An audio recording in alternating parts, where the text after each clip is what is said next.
clock has started. Roger, 0G, and I feel fine. Godspeed, John Glenn. Houston, Tranquility Base here. The Eagle has landed. Roger, Tranquility, we copy you on the ground. New possibilities are opening up for scientific cooperation between countries. 2, 1, 0, 0. Liftoff. Americans return to space as Discovery clears the tower. Discovery, go and throttle up. Discovery, Roger, go for deploy. Thanks to you and to everybody in the shuttle program. The crew is go for launch. Roger, nice to be in orbit.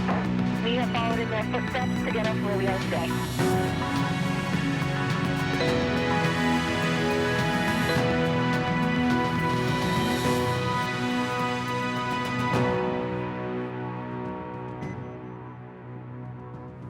And you're looking live at the Crew Dragon spacecraft on top of a Falcon 9 rocket set to launch 4 astronauts to the International Space Station in a little less than 4 hours. But right now, they're live inside the room right here. Crew-4 astronauts getting their spacesuits on. And this is a live look inside that suit-up room where the crew of 3 Americans and 1 European astronaut are completing their checkouts of their spacesuits. Welcome, everybody, to the Kennedy Space Center in Florida for live coverage of NASA and SpaceX's launch of Crew-4. I'm Daryl Nail, and I'm with Megan MacArthur, astronaut from Crew-2. You were the pilot in that mission, so it's great that you have that experience and that you're here to share it with us because you know this mission well, but you also flew the space shuttle. Absolutely. It's always exciting to be at Kennedy Space Center on a launch day. I'm super excited to see my friends getting ready to fly. They all have big smiles on their faces, and it's going to be a great time watching them get ready tonight. Absolutely, and it all started when they woke up today at 8:37 p.m. yesterday, because we just rolled over midnight into Wednesday, but it was Tuesday just a few hours ago, and that gets everything rolling. That's right. It's we think of the day as starting sort of at launch time, but in fact they've been up for many hours going through some weather briefings, some last-minute checks, and as we see them right now going through the suit checkout before they take the next steps to head out toward the rocket. And we'll jump back into the room here in just a second and get more of your insight on that. We want to invite you at home who are participating. You can participate really by using the hashtag AskNASA. The advanced team is in the White Room, and we are on schedule. There you'll hear the operational audio. We'll have that playing in the background from time to time. We'll try to make sure our comments are down and low when they talk so you can hear that. But in addition to Megan's analysis, we also have teams around the country covering all the action, and there you see them now. We'll get updates from SpaceX headquarters in Hawthorne, California, as well as NASA's Mission Control Center in Houston, and of course, right here in Florida. And there's Dan and Jesse mugging for the camera. I appreciate that. And of course, the rocket is on the pad. We'll talk with Crew-3 astronaut Raja Chari, who is in space right now, making preparations for Crew-4. Now let's go back out live. There is the rocket and the spacecraft, and this is the suit-up room. A historic room inside the Operations and Checkout Building, the Neil Armstrong Operations and Checkout Building at the Kennedy Space Center, where astronauts have been getting ready for launch, going all the way back to Apollo 7, and then in this building, back to Gemini 3. It's it's a great feeling when you walk into the room and you recognize the history that's taken place in that room. Visually, it does look different than when we use the room for shuttle. Not tremendously different because the purpose is still the same. You're still getting into your spacesuit, making sure everything fits where it's supposed to, making sure the suit has its pressure integrity checked, and that's what they're going through right now. So this is really kind of the beginning of that buildup of excitement that's going to continue for them throughout the night. Absolutely, and each one of the Crew-4 astronauts is in a seat that is molded exactly as it is in the spacecraft, right? That's right. So the cushioning that you see can be changed out based on the size of each individual astronaut, and the idea is that seat is going to cradle you through the various dynamic phases of flight. So you want it to fit you pretty well. And you can see the SpaceX suit techs there with them, monitoring both on laptops, but then also interacting with the astronauts. Can you believe it, Megan, that you were in that room? just about 1 year ago. It's hard to believe. In some sense, it feels like it was yesterday, but in other ways, it feels like it was a lifetime ago. Yeah. But watching them go through this now definitely brings back all of those memories and those feelings from being in that room and having that excitement build. You can see the equipment against the wall, the gray colored equipment with the dials and the switches and knobs. That's original from the Shuttle and Apollo era. They left it there as kind of an homage to the era of past spaceflight. I think that's right, and it really does, having been in there before, I'm definitely a person who appreciates history, and I think it's a nice, like you said, homage to the history of that room and the achievements that started, the day started in that room. So it's neat to still see that there. The SpaceX team, of course, runs a very efficient process. They've done this now several times, and they'll continue to improve their process and get better as they learn things from every mission. I was thinking this will be the 7th time that they've launched people on a Crew Dragon. And that may seem like a big number, but in a way, it's actually still quite a small number. So we do expect to continue to learn things every single time we do it. And we are on an increase of that pace, right? Absolutely. As it's really starting to pick up. Just got that commercial crew back, and the private crew that Axiom 1 just came down. Yep. So let's get to know Crew-4 just a little bit more. This is the 4th rotational crew to fly on a commercial spacecraft, and each astronaut brings a diverse set of experiences to today's flight. And that astronaut that you see right there sitting in the chair, let's start with him. That is Dr. Kjell Lindgren. He was born in Taipei, Taiwan, but spent most of his childhood overseas in England, which he very much appreciated. You'll hear more from him about that.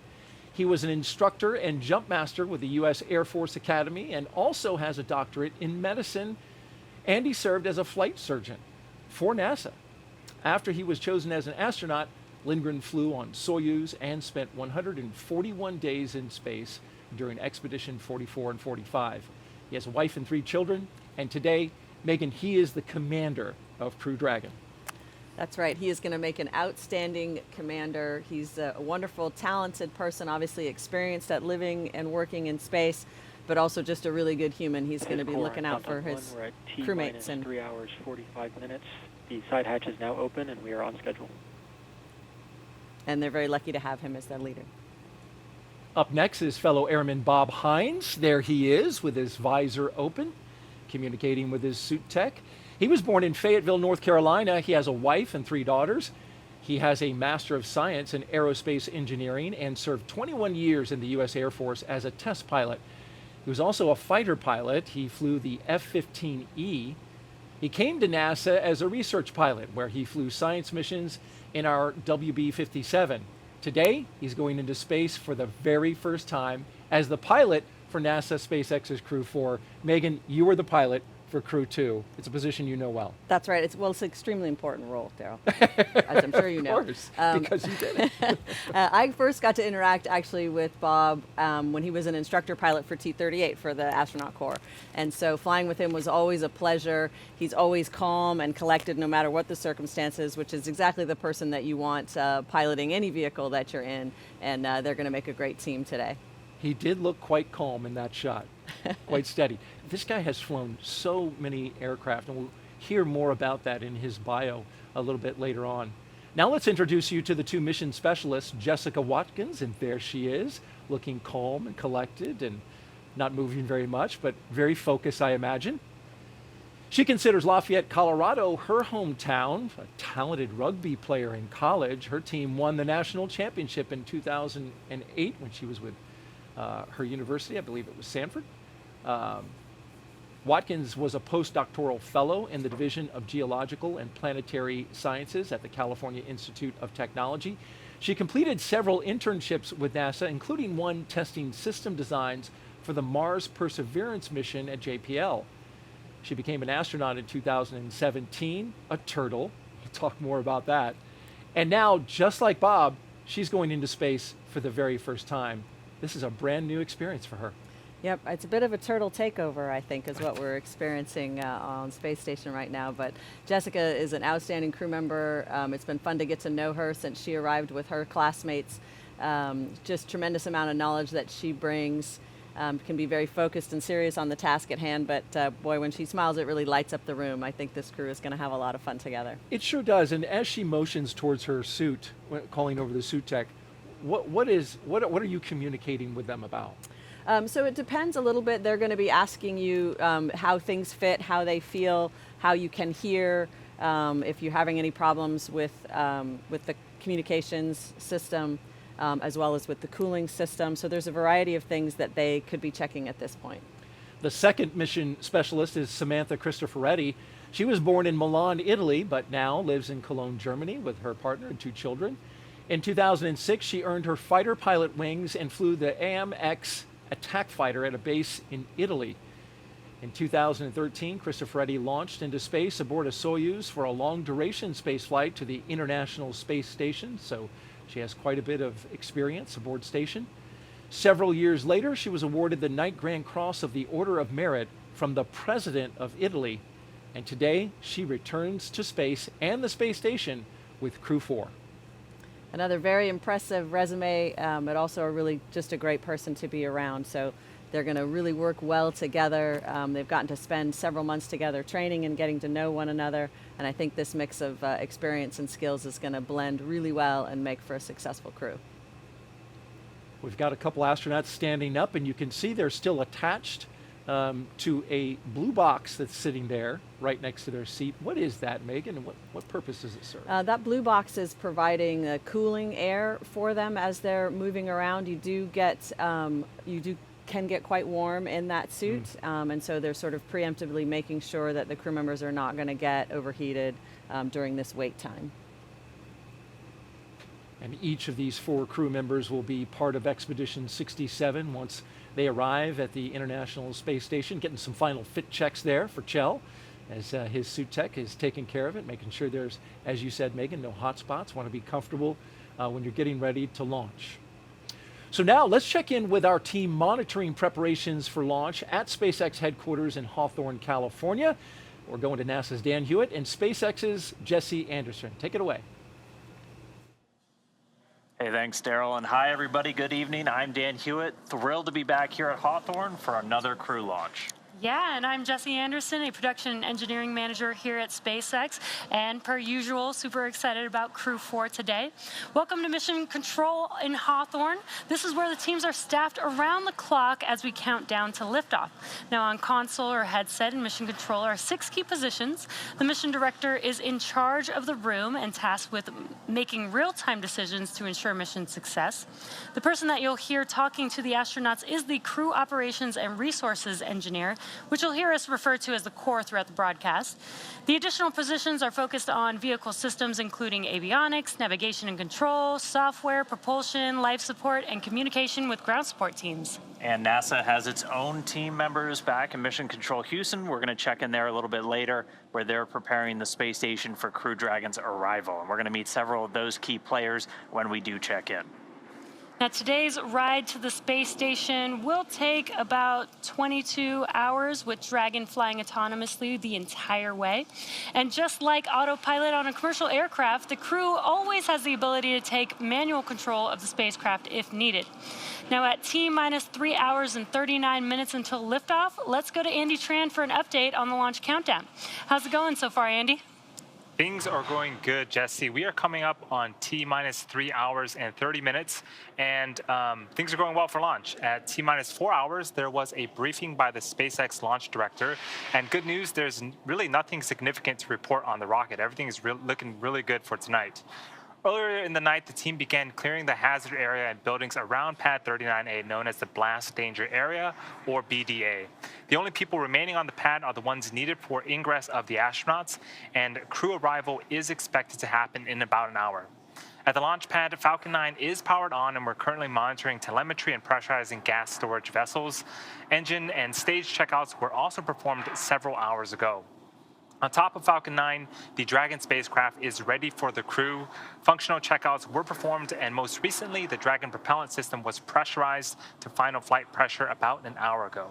Currently, all spacecraft systems are a go. Launch range is also ready to support and working no issues at the time.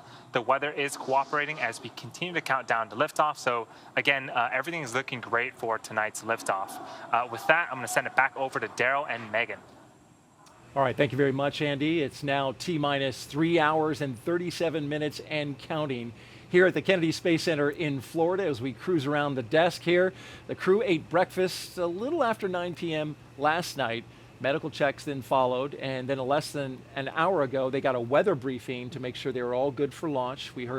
I heard from Rob Navius, PAO over at Johnson, that the launch corridor, that corridor, the abort corridor, I should say, the weather is good there, and that's a tough one to get because that's a large swath of area. Yes.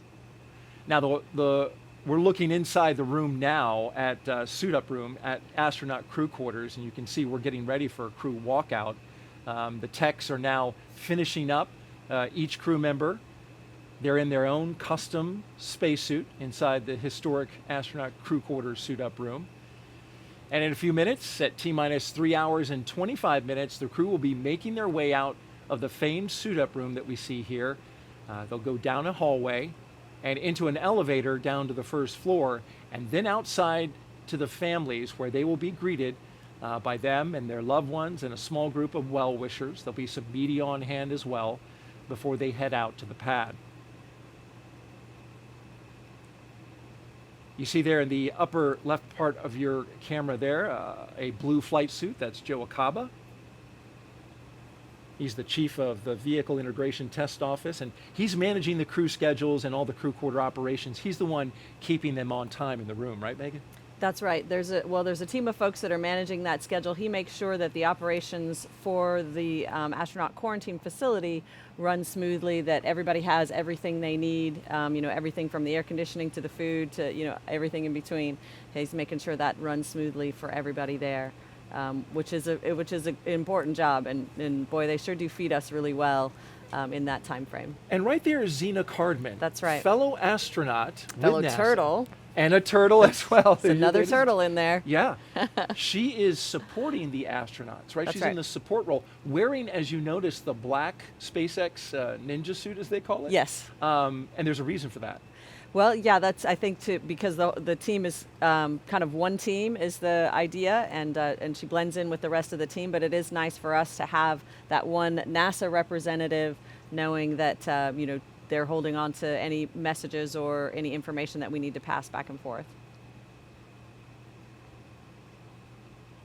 So, Megan, you were on both sides of the stanchions when this walkout. Countdown 1, we're T-minus 3 hours, 35 minutes. Crew suit donning and checkouts are complete. We're on schedule.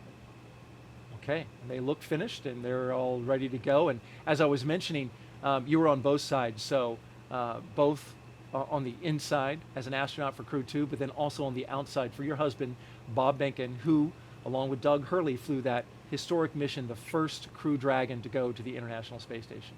That's right, and it's a different experience with some similarities. As the family member, as the loved ones, you're outside, you're very excited for them to come out, you're thinking about how they're feeling and wanting to give them, a good, bright, joyful send-off. But of course, as the family member with no active role in the process, it's a little nerve-wracking, right, to realize that this major thing is about to happen that you're not participating in. My focus then was just to make sure that my son was enjoying it, that he was going to get to enjoy seeing his father in this moment and celebrate with him, and not try to climb into the Tesla on the way to the launch pad. That was my primary goal as in my mom role, right? And then on the flip side, when you're the crew member, you're going to get to see your family really soon. You're hoping that this is a joyful experience for them, that they're enjoying it, that they're excited for you, and so you do share those kinds of emotions. But I will say it's a much harder job as the loved ones that are there kind of being left behind, because you don't have that active role in the day's activities. You're just kind of a passive bystander. So for somebody like myself that's used to being very active, that was a challenge to realize he's doing this all on his own and I can't help no matter what. So that was my challenge. There are 3 Teslas, as you can see there. We've been showing you some views right outside the operations and checkout building there. And those are the vehicles that will take the astronauts to the pad, the second 2 Teslas. They will drive the crew out to Launch Complex 39A. Riding in the first car will be the suit techs and the spacecraft closeout lead. In the second Tesla, Commander Kjell Lindgren and pilot Bob Hines will be sharing a ride with a NASA flight surgeon. And in the third vehicle will be Jessica Watkins and Samantha Cristoforetti. They'll also have another closeout lead with them in that vehicle. And of course, we will follow the convoy live every step of the way, getting you as close as we can possibly get you without actually being inside the car. Now let's take a look at the crew's experiences bonding together.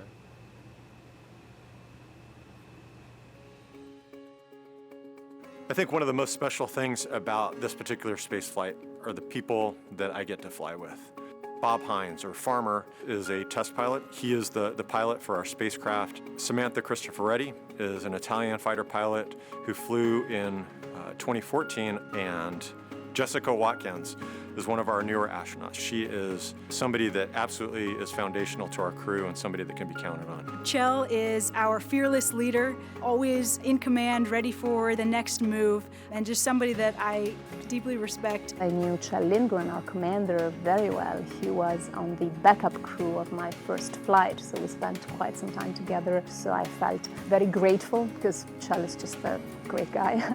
A little known fact about Jessica Watkins is that she has the sixth sense to know whenever something is in free flight around her and catch it. So I am really interested to see how in zero gravity, where everything's in free flight, I really want to see how she manages that. She is phenomenal. You know, she joined our crew a little bit late, and for our very first SpaceX sim, she jumped right in there as if she had been training with us for months. Samantha Cristoforetti is an Italian ESA astronaut. She always brings the Italian culture and energy to the table, always super inquisitive, and just makes us all feel like family. To see her experience and the expertise that she brings and her leadership has been very special. And Bob Hines, or Farmer, is a test pilot. He is the pilot for our spacecraft. It's such a privilege to get to work with him and to lean on his flying and test pilot experience. He will always bring a dad joke, so you can always be prepared for that. When we're in space, we 100% put our lives in the hands of our crewmates. All four of us together really come together and balance each other out and really just coalesce well as a crew. Incredibly happy and thought I couldn't have had a better crew.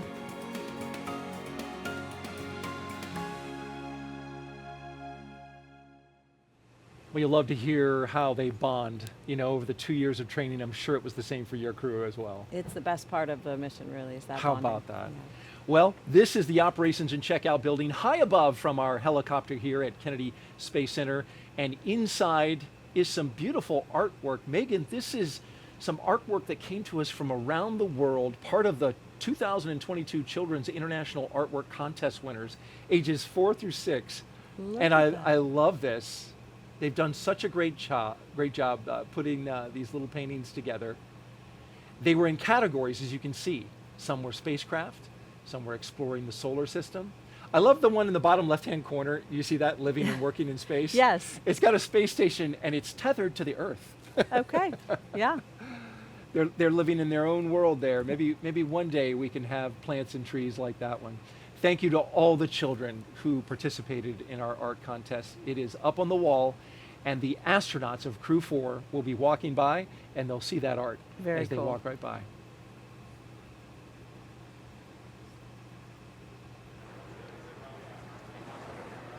Throughout the mission, we want to invite you for the next 3.5 hours to send us your questions for Megan. We've got the expert on hand. All you have to do is use the hashtag AskNASA handle on Twitter. So tweet it at us, and we'll get some of those questions on the air and asked to her.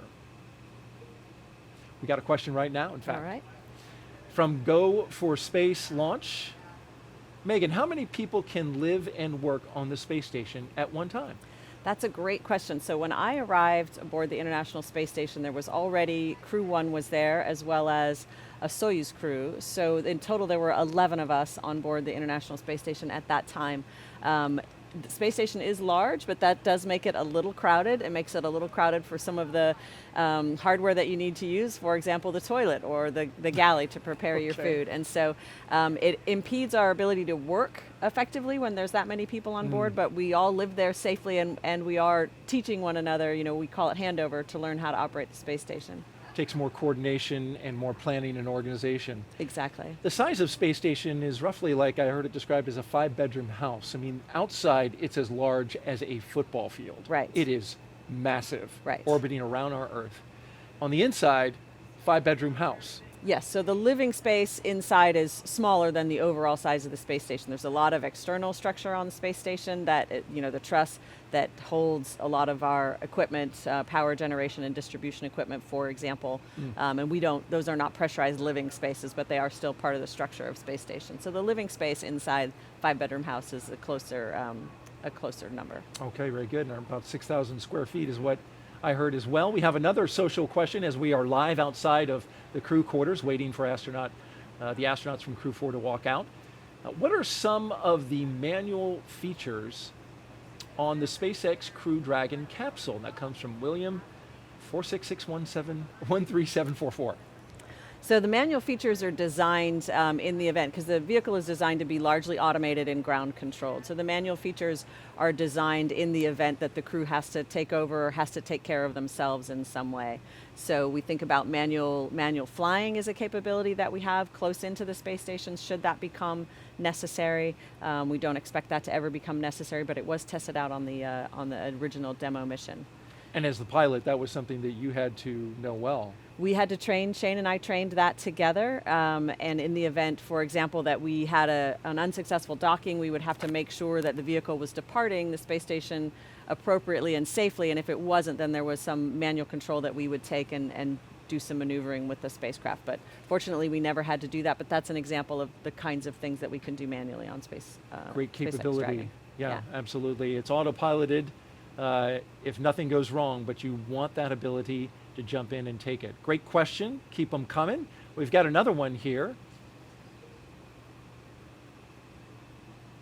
Jet for Me asks, what's the launch trajectory and visibility for the Crew-4 launch? This is a little bit more of a complicated question dealing with the trajectory of this particular launch. It's the same as it was for you, where we're going up and out over the Atlantic seaboard. Right. So I didn't get to see the last one like this, but I would imagine that it's going to be a spectacular view for those in the local area because it's a night launch, and hopefully the lighting conditions will be similar and that you can see the trajectory for quite some way as it flies up along the Atlantic coast. Especially at night with the brightness that this rocket yeah. gives off. And as we look live here at one of the Teslas and members of the media and family members gathering, you can see in the left-hand side, Administrator Bill Nelson, NASA's administrator, former Florida senator here in the state of Florida. And next to him is Bob Cabana, the former director of the Kennedy Space Center and current associate administrator, working out of headquarters now, helping Administrator Nelson lead the agency. See Kelvin Manning as well to his right. And here comes Crew-4 down the hallway. All right. On the left, Bob Hines. On the right, Kjell Lindgren, giving a good wave. Look at those smiles.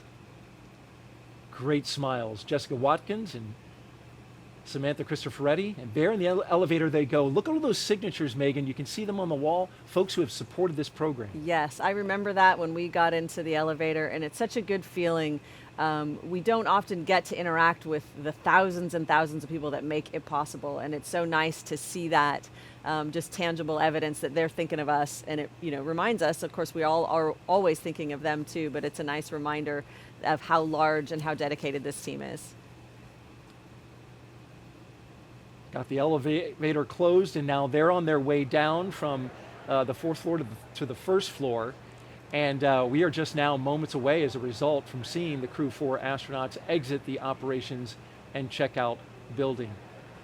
Yeah, so excitement is building. I remember waiting inside, you get down off the elevator and then everything is timed very precisely. So you wait for just a couple moments and then the SpaceX team will give you the cue to start walking out, and that excitement builds pretty quickly. And since you speak of that, Megan, we want to give you a little flashback. Take a look at the screen now. You might remember this. Demo 2. And there you are in the light blue Yep. with your son saying goodbye to your husband, Bob Bacon, on that historic flight. That's right. That was a really special moment. And it was great to see how excited my son was to see his father. There were no tears. It was all smiles and cheering.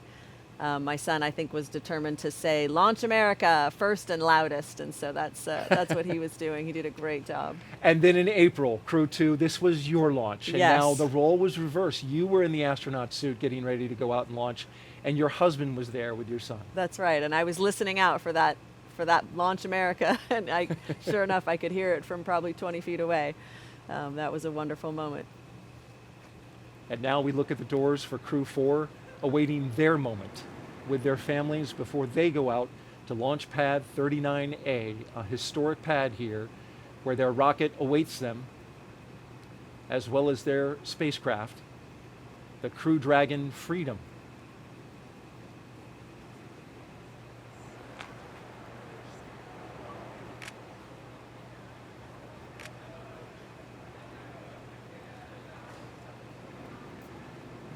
Usually when the first SpaceX tech comes out, the astronauts are not far behind.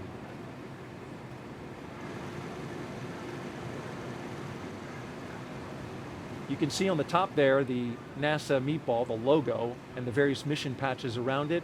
Those have been put there by previous crews. That's right. You can actually just barely see the meatball. It's almost completely covered with mission stickers, but that's an important part of the traditions as well.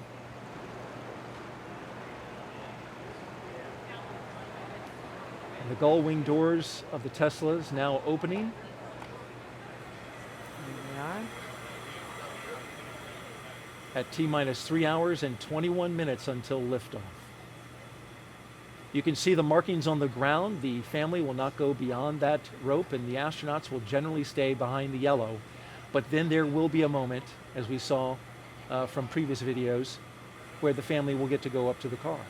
Yes, once the doors are closed and the windows are up, you're allowed to go up and look through the glass a little bit closer, which is nice.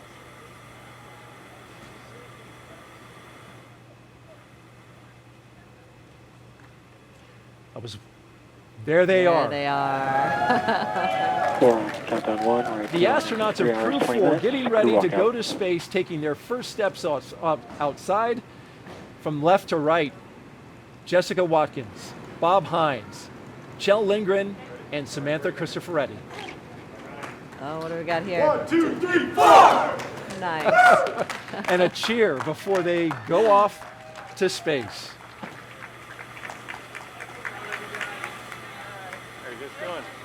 I like the huddle. That was a nice little touch. Very nice, yes. You're going to KLI. And here's that moment, Megan. It's a wonderful moment, just seeing the smiles on the faces of your loved ones, knowing that they're there for you, that they're excited for you. It's really special.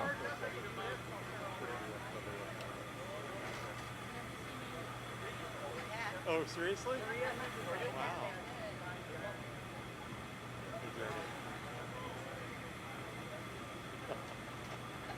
That's hard to do on command. We'll listen in for some of the comments. Maybe we'll get to hear Kjell's big booming laugh one more time.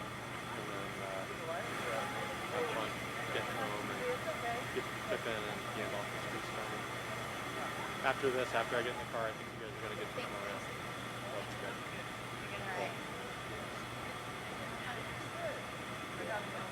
It's going to be good. You got to Big smiles all the way around. Absolutely. I remember you smiling quite a bit as well, Megan. And then you told me there was a reason. Oh, were you watching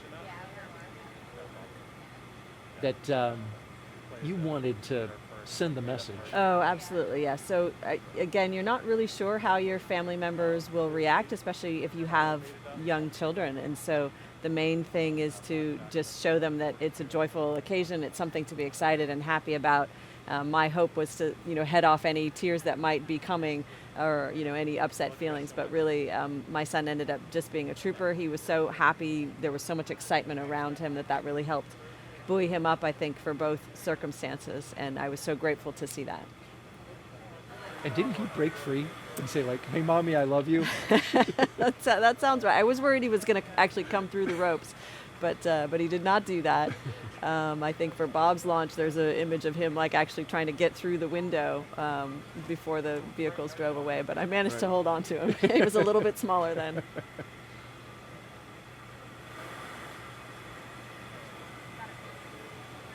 One of our astronauts really soaking it in.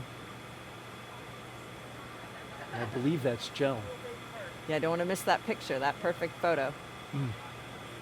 That does look like he's posing. And the wave. Oh, thank you guys. Great shot there from our helicopter above. I think maybe that's Farmer. Sounds Is that Bob I Hines? think so. Yes, you're right.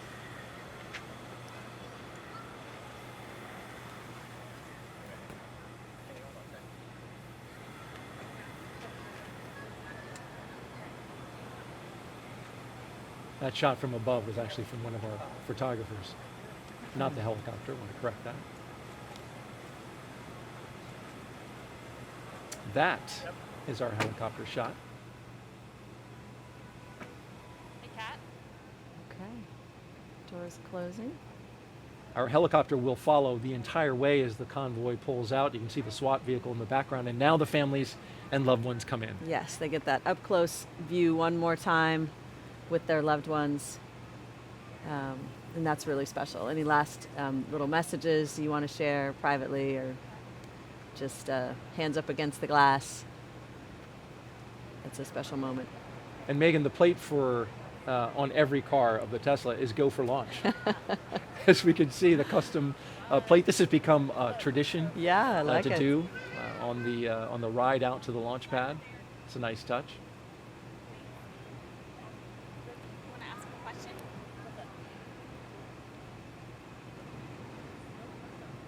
As they get ready to pull out there, I'm wondering, Megan, is there a little bit of a conflict for the astronauts seeing your loved ones, knowing you are getting ready to do something that involves risk? Right. It's something that obviously you're not thinking about it for the first time at that moment, but it's certainly present in your mind. It's something that you ideally have talked about with your family in the months and weeks, even years really, leading up to making a decision like this. And depending on the age of your family members, you do it in an age appropriate way. And so for us, we wanted to make sure our son had a chance to watch a rocket launch with both of us present. So we took him to an uncrewed cargo launch when he was maybe 3 or 4, and then kind of a build-up approach for him, and introduced it to him gradually so that he could get comfortable with the idea. And at first when I told him I was going, he said, "Absolutely not. You're not going." And then he said, "Okay, you can go, but 180 days is much too long." So it's not really a negotiation, but it's a sort of a gradual introduction of what it is. And then you try to share, obviously, why you believe it's important to do these things, even though they're risky, and that they benefit mankind, they benefit all of us. And there goes our convoy rolling out to the launch pad. The last 10 miles, a 20-minute drive. They won't see much in the dark, but this is the way to space. Yes. This is a nice relaxation moment. You've just gone through a happy scene, hopefully, but an emotional scene nonetheless. And this is a little bit of a time to kind of lean back in your chair a little bit. For me, it was blaring some favorite songs. And at nighttime, that was fun just because of the darkness and then the different lights that you see. It was kind of a neat visual experience. But it's just a time for a little bit of relaxation before the next phase of the journey. And now we begin the 20-minute drive with a full security escort across NASA's Kennedy Space Center and out to Launch Pad 39A. And as we follow the convoy, we'd like to take a closer look at the Crew-4 spacecraft commander and the rest of the astronauts in this convoy, help you get to know them a little bit. And we'll start off with NASA astronaut Kjell Lindgren. Why do we explore? I think venturing out into low Earth orbit and beyond helps us to better understand who we are and our place in the solar system and the universe. My name is Kjell Lindgren, and I'm the commander for NASA's SpaceX Crew-4 mission to the International Space Station. I grew up in an Air Force family, and so I was born in Taiwan and spent the first 2 years of my life there. We lived in Kansas and Illinois, and then we were transferred to England. It was a phenomenal upbringing. The opportunity to experience different cultures, it really opened my eyes to what it means to be an American. I've wanted to be an astronaut for as long as I can remember. I think I was inspired by the very first space shuttle launch in April of 1981. America's first space shuttle, and the shuttle has cleared the tower.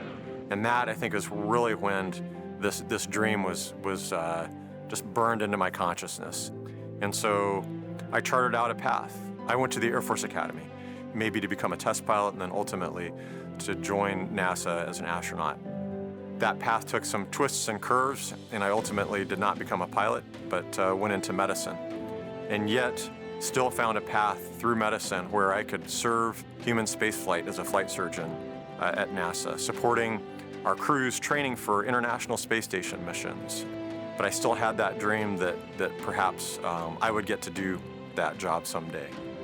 It was absolutely amazing to get the call that I had been selected into the astronaut office. And it felt a little bit like a culmination of the hard work that I had invested in getting to that point. What an amazing, really dream come true for me. In 2013, I was assigned to my first mission and spent 141 days living and working on the International Space Station. That truly was the realization of that lifelong dream. Of all of those things in that moment and in that mission were really, really special. It was an absolute honor to get selected for the Crew-4 mission. And on top of that, to have the opportunity to command. Getting to fly with this amazing crew, with Farmer and Samantha and Waddy, they are incredible astronauts, and I feel very grateful to be on a team with them. But we're one small part of a larger team that spans the nation and the world. We truly get to leverage the best and brightest as we chase somewhat impossible goals. And so as we push forward to the moon, as we push to Mars, we are presenting ourselves with almost insurmountable challenges. By presenting ourselves with those challenges, we become better as a community, as a country, and as a species.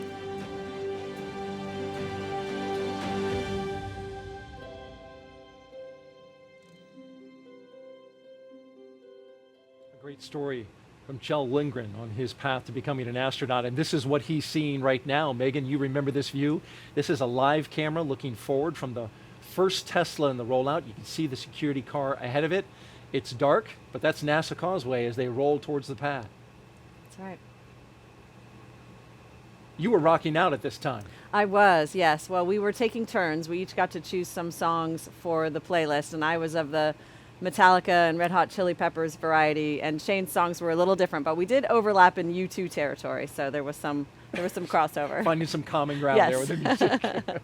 Well, riding with Kjell Lindgren is Crew Dragon pilot and NASA astronaut by Bob Hines. Let's listen in to his story. I truly believe that we all have in us an innate desire to go explore and see new things. And we have this phenomenal creation that we've been placed in to learn about how it works. We have a very unique position in our solar system, in our galaxy, to be able to look out there and to step out and continue to explore. My name is Bob Hines. I'm the pilot for NASA's SpaceX Crew-4 mission to the International Space Station. I was born in Fayetteville, North Carolina. My father was in the Army. We were stationed at Fort Bragg, and we moved around a whole bunch. The longest we ever lived anywhere was about 2 to 2.5 years. I got really comfortable showing up in new places and being able to make friends. When I was a kid, I 100% wanted to be a pilot for as long as I can remember. I was just always fascinated, not only that something that big could fly and do some amazing things, but also just the opportunity to go and see things that not many people have had a chance to do. Being able to fly and see the Earth from a new perspective has really been just a real driver for me, and getting hired as an astronaut has been the ultimate call. Contrary to popular belief, being a test pilot is not about flying by the seat of your pants and going out there and just pushing the edge of the envelope all the time. It is a much more scientific and methodical process where we plan out every mission and all the tasks on every mission, and we're constantly mitigating the risks that are associated with that mission. That seems to really dovetail very well with spaceflight, because that's a lot of what we do.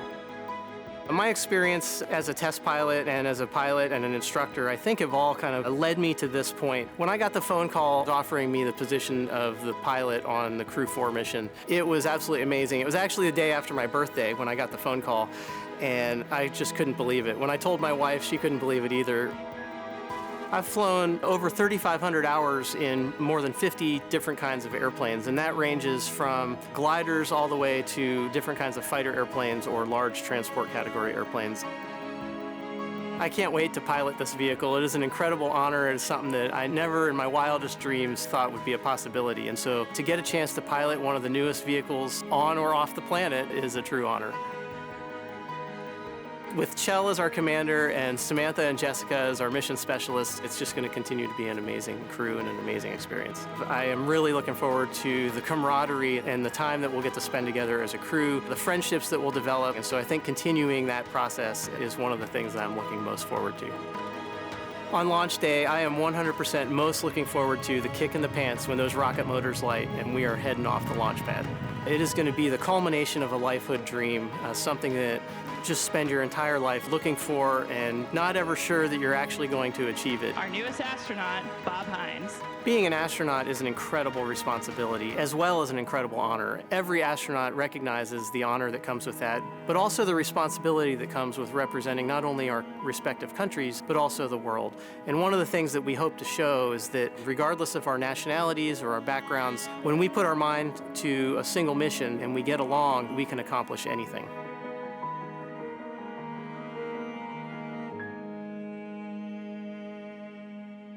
That you see the convoy making right there is right in front of the historic vehicle assembly building, where right now we've got a mega moon rocket inside the SLS and Orion spacecraft, and you'll see that there, the cars below, and here comes the VAB. They got to be thinking a little bit about that, don't you think, Megan? That they're flying out of 39A, but one day there's going to be a big moon rocket going out of 39B, which is the other way.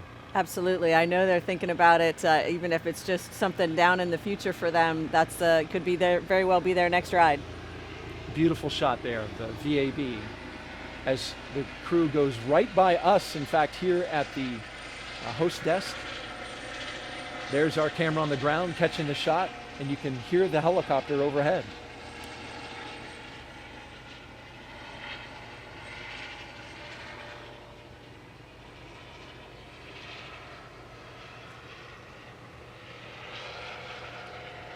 Now the crew convoy is approaching pad 39A, and that's an area known as the Blast Danger Area, or BDA. And before any pad technicians, engineers, or astronauts enter this area around the launch pad, the SpaceX and NASA teams, they conduct an internal go, no-go poll to make sure that that area is safe for them to enter, and there they go.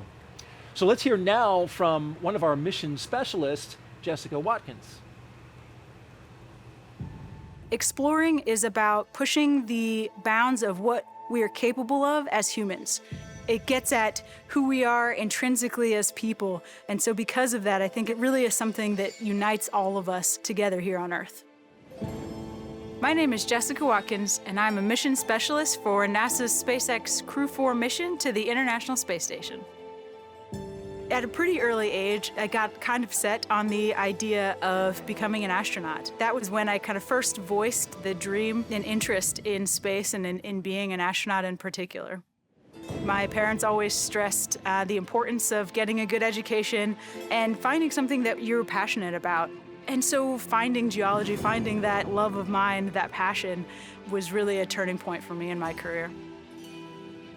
My graduate work focused mostly on the geology of Mars. It was part of my interest in wanting to pursue internships at NASA and gave me that exposure to those different possibilities of what careers are possible in this planetary geology field. Deciding to be an astronaut is kind of setting out a dream for yourself and then kind of stowing it in the back of your head, at least in my case. So the day that I received the phone call to invite me to come down to Johnson Space Center and become an astronaut just really was truly a dream come true. Ladies and gentlemen, the newest astronaut, Jessica Watkins. And I still am waiting for somebody to pinch me and wake me up. The opportunity to be the first Black woman on an International Space Station long-duration crew is exciting. It certainly is important to me and impactful to me to be able to be a part of the legacy that so many before me have paved the way to enable me to be here now. As much as I can be a small part of that legacy, I'm honored to have the opportunity. Being selected to be a part of this Crew-4 mission is truly an honor. I am so excited about the opportunity to fly with Kjell, Samantha, and Bob. All three of them are very different. They all bring different skill sets, different experiences, but I think all four of us together really just coalesce well as a crew. I think launch day is going to be the day that all this starts to really finally feel real. And so I just look forward to that moment of exhale and of excitement all at the same time.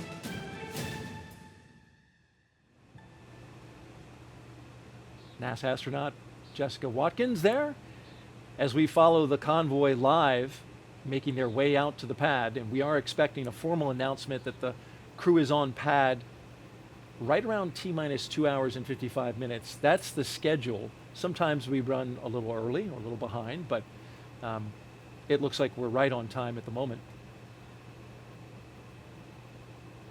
Looking ahead a little bit, at about T-minus 2 hours and 35 minutes, the astronauts will ingress or climb into the Dragon with the assistance of the suit techs, and then they'll get buckled in, making the turn there. Direct your attention to some space facts in the lower left-hand corner. We'll be putting those up throughout the broadcast. Some interesting factoids about the crew and the mission. There they are going around SpaceX's horizontal integration facility, Megan. And at this point, when you're pulling up to the rocket, probably hard to see because it's so tall, but you know it's there, and you're inside the launch pad area. You really are, and I think actually Waddy expressed it really well in that it's an exhale and it's a building of excitement all at the same time, because you realized this is the day I've been working for, I've reached this point, and in a sense you relax because you got there, you exhale, but also, wow, this next thing that you're about to do is even more amazing and exciting. And so the excitement is building, and of course the focus and attention that they're going to bring to all of the tasks ahead of them, and they're realizing that moment is getting closer and closer as they approach the rocket. The inside shot driving right by the rocket that you saw there through the front windshield as they make their turn into the pad area, and a beautiful view from our helicopter orbiting the launch pad 39A. You see the three vehicles down there in the lower left-hand corner. They have arrived.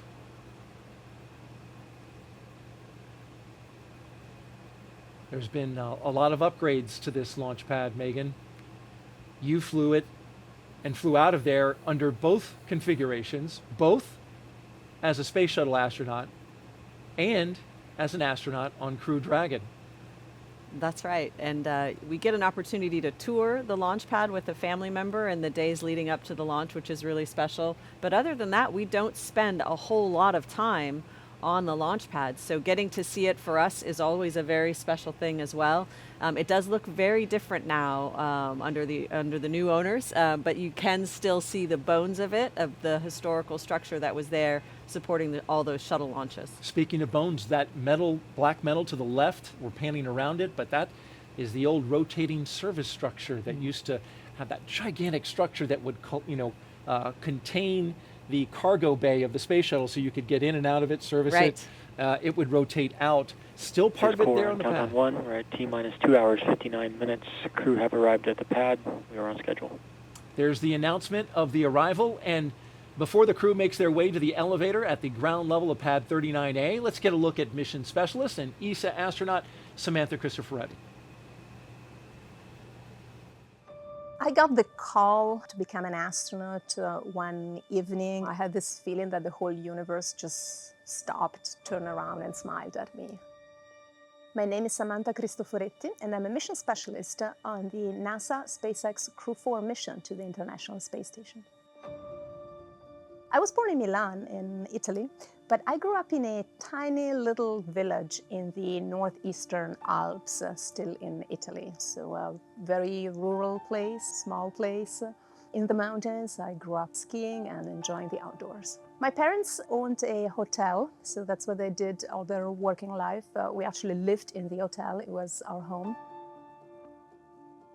I started dreaming about becoming an astronaut pretty early on. I was still in elementary school. I think it was a number of impressions that made me dream about that. The things that I was learning in school, also books that I read. I was an avid reader of adventure books. The fact that I was growing up in a place where I had an opportunity to go out and play and explore with other kids unsupervised and get that passion for adventure. So a number of those things, and I guess they were enough to kindle that sparkle of passion for space exploration. I completed my high school in Italy, and then I enrolled at the Technical University of Munich in their engineering degree, and I chose the aerospace track. And then something unexpected happened. The opportunity opened up of actually joining the Italian Air Force as a pilot. That had not been possible for me straight out of high school because back then the Italian military did not admit women. The very broad educational and training background that I had when I became an astronaut really helped me a lot. And the astronaut job is really very much about this broad spectrum of things that you have to master rather than being a specialist that has mastered very, very well for a long time this one thing. And so I was very grateful in hindsight. In 2014, I had the opportunity of flying to space for the first time, and I spent 200 days on the International Space Station. Getting to space station, opening the hatch, hugging our friends who were waiting for us there, getting used to that sensation of floating, that first look out of the cupola, that first, full view of a sunrise. It was almost overwhelming for me. And, of course, as the time goes by, you settle into a routine. You're not overwhelmed by emotion every single day, but it becomes more like a quiet affection for the place, for the work, for the people. Getting selected for Crew-4 was amazing because it's an opportunity to go back to the International Space Station and experience again that transformation from being an earthbound creature to being this space-living creature and being part of that very, very special life up there in this outpost of humanity up there in space.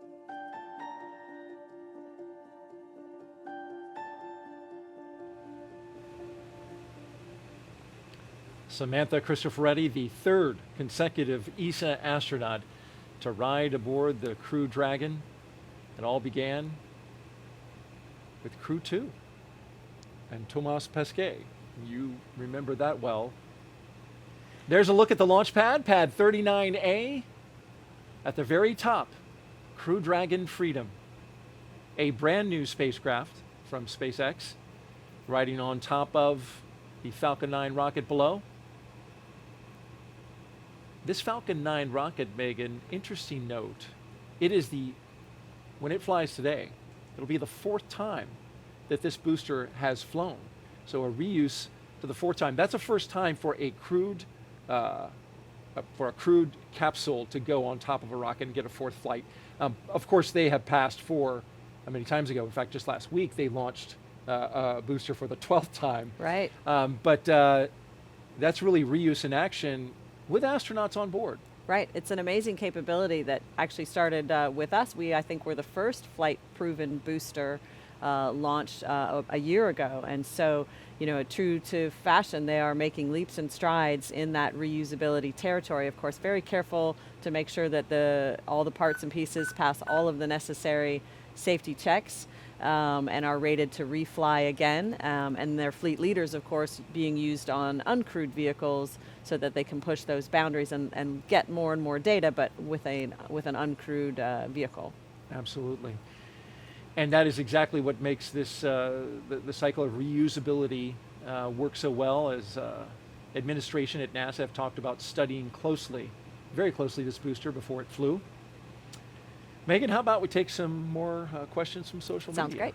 You've been taking them throughout the night, and we will continue to do so here at T-minus 2 hours and 53 minutes and counting. And Andrew Pino wants to know, Megan MacArthur, what is your advice to students who are interested in becoming astronauts in the future? And I'm sure you get asked this one a lot. I do get asked this question a lot. I remember asking the question when I was a student, wondering, well, how do I get this job, right? So it's an important question. It does change a little bit over the years, but the fundamentals are going to be the same probably for a long time. So when you're looking to work as a professional astronaut, work for your government, there's going to be some kind of a selection process involved, and that's going to involve looking at your schooling. What kinds of schooling did you partake in?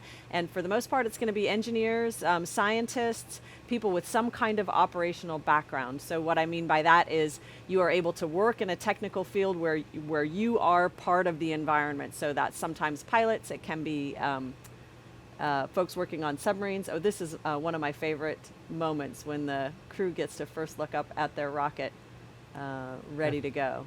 That's Kjell Lindgren and Bob Hines giving a look, and That's right. Bob looks a little giddy. Yeah, he's pretty excited. Look at that rocket. Yep, I like that sort of characteristic, the lean back, the look up together. It's a good look. And the wave as they get ready to get into the elevators to ride up to the top where the crew access arm is, which will take them to the spacecraft. It is the original elevators. They've been, of course, renovated, but those are the same elevators you got in, Megan, as both a shuttle astronaut and a Dragon crew member. Another piece of history. Hopefully at this time of night they won't be taking up too many mosquitoes with them.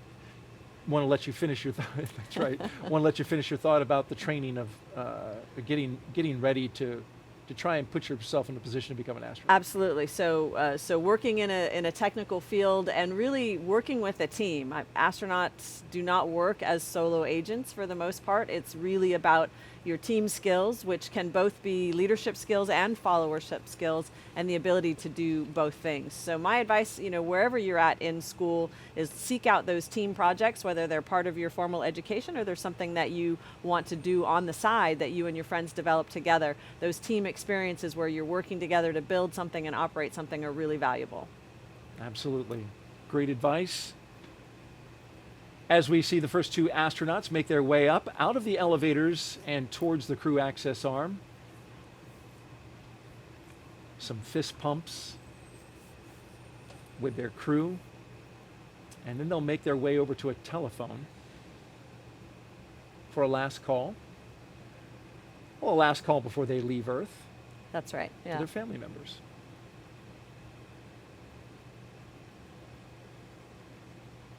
So this is about the moment when your family members and loved ones realize they really hope they've left their phone on. They haven't put it on mute because you do hopefully get a phone call from the launch pad. There's that bend back look again. There should be a name for that move. There should be. We'll see if we can come up with one. But we should name it. Yeah. Samantha and Jessica there. How about just lean back look? You got to feather rocket in there somehow. Yeah, that's right. Yeah. I'm going to work on that, Megan. I'll get with you later. Okay, I appreciate that. Yeah. So on the right-hand side, we have Samantha and Jessica getting ready to get into the elevator. On the left-hand side, Bob and Kjell making that phone call. There's a phone there. It has very large buttons for dialing the numbers because you've got those big gloves on. Got those big gloves on, that's right. And of course, you can't put the phone up against your ear with that helmet on. So you're essentially kind of shouting into the receiver and doing your best to hear what is maybe shouted back. But it's just that one last chance to send the I love yous back and forth over the phone wires before you leave the planet. So do you have to memorize the number since it's Actually, keypad there? typically there's someone there that dials for you. Oh, very good. Yeah, but That's you're helpful. right. Nowadays, you often don't memorize phone numbers, No. right? We all get them out of our mobile phones. That's so. right. They've thought of everything, though. Someone's got it written down. And we should expect nothing less. You can see the chevrons on the ground and the direction that they point. Those have a purpose as well. That's right. The chevrons are directing in the event of a contingency where there are people on the launch pad. The chevrons are one signal, a visual signal that's easy to see if there's darkness or smoke, to direct you away from the rocket and toward the baskets that you would ride in to get far away from the launch pad. And now our mission specialists have caught up.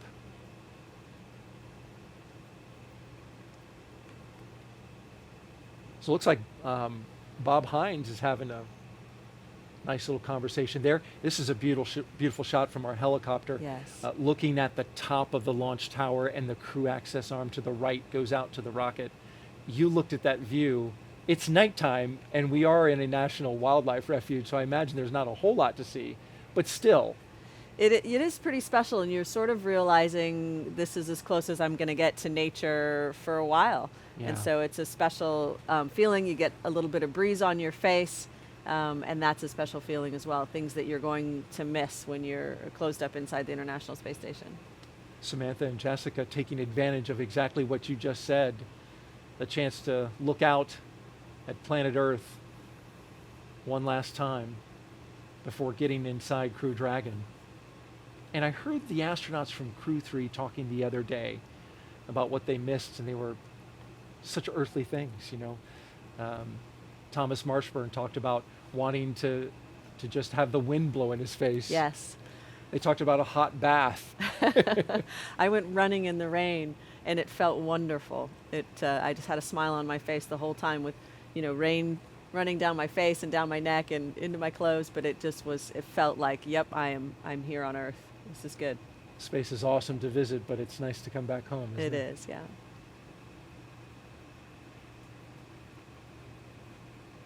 If you're just joining us, you are watching live coverage of NASA's SpaceX mission known as Crew-4. Good evening and welcome to the Kennedy Space Center in Florida. I'm Daryl Nail, along with a recent pilot aboard a SpaceX Crew Dragon, the voice of NASA astronaut Megan MacArthur. She is here and giving us great insight into the mission today.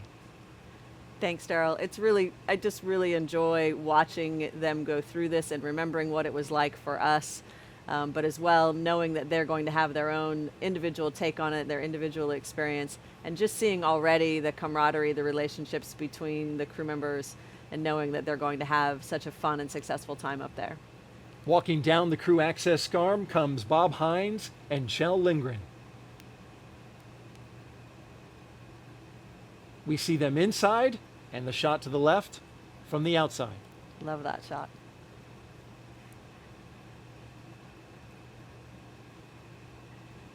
The closeout team not far behind.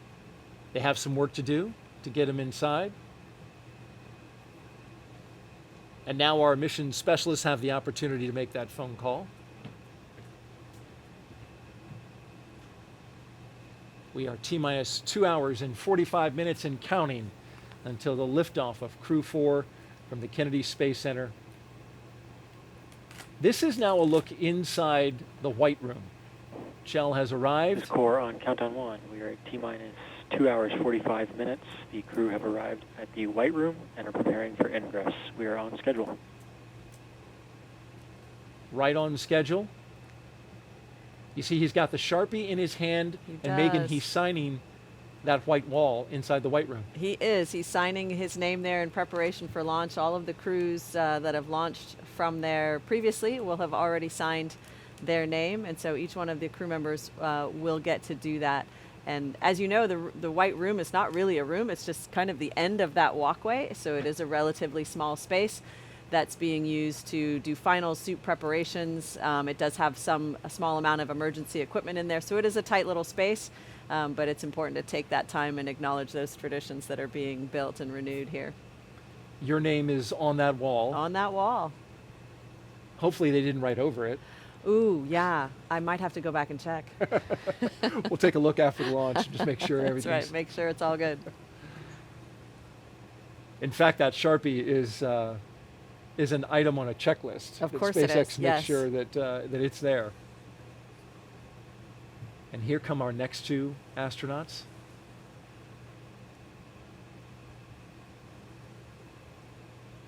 We're finishing up one last phone call, it looks like, and then they'll probably walk together.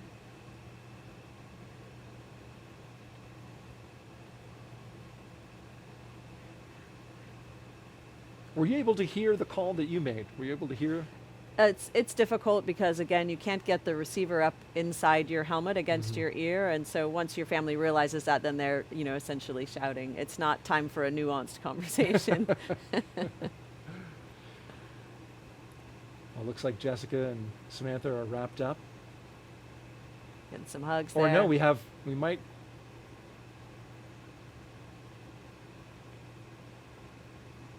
I'm kind of getting juked out here. No, there they go. And here come Jessica and Samantha. They'll Big walk down the smiles. crew access arm with broad smiles. Well, Samantha is saying something, not sure what she's saying, but she is smiling. I think they could about smile their way into space.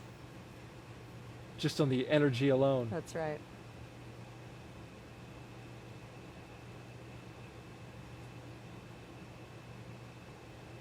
The White Room also allows for completion of cargo load at T-minus 24 hours. So it has use to both get the astronauts inside the crew capsule and to get that late stowage.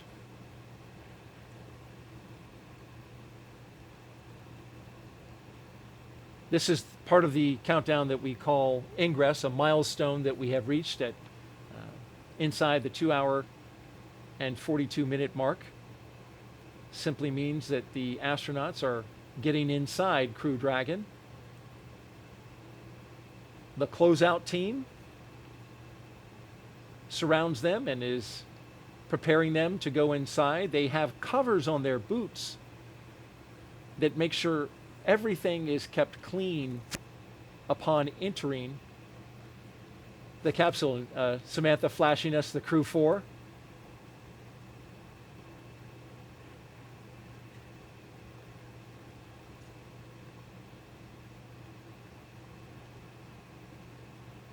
That's a great shot looking back towards the crew access arm as the closeout team does their work right there between Jessica and Samantha.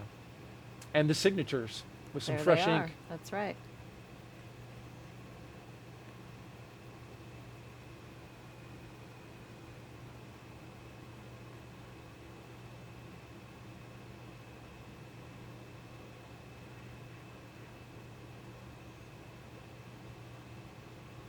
Those helmets are 3D printed and customized.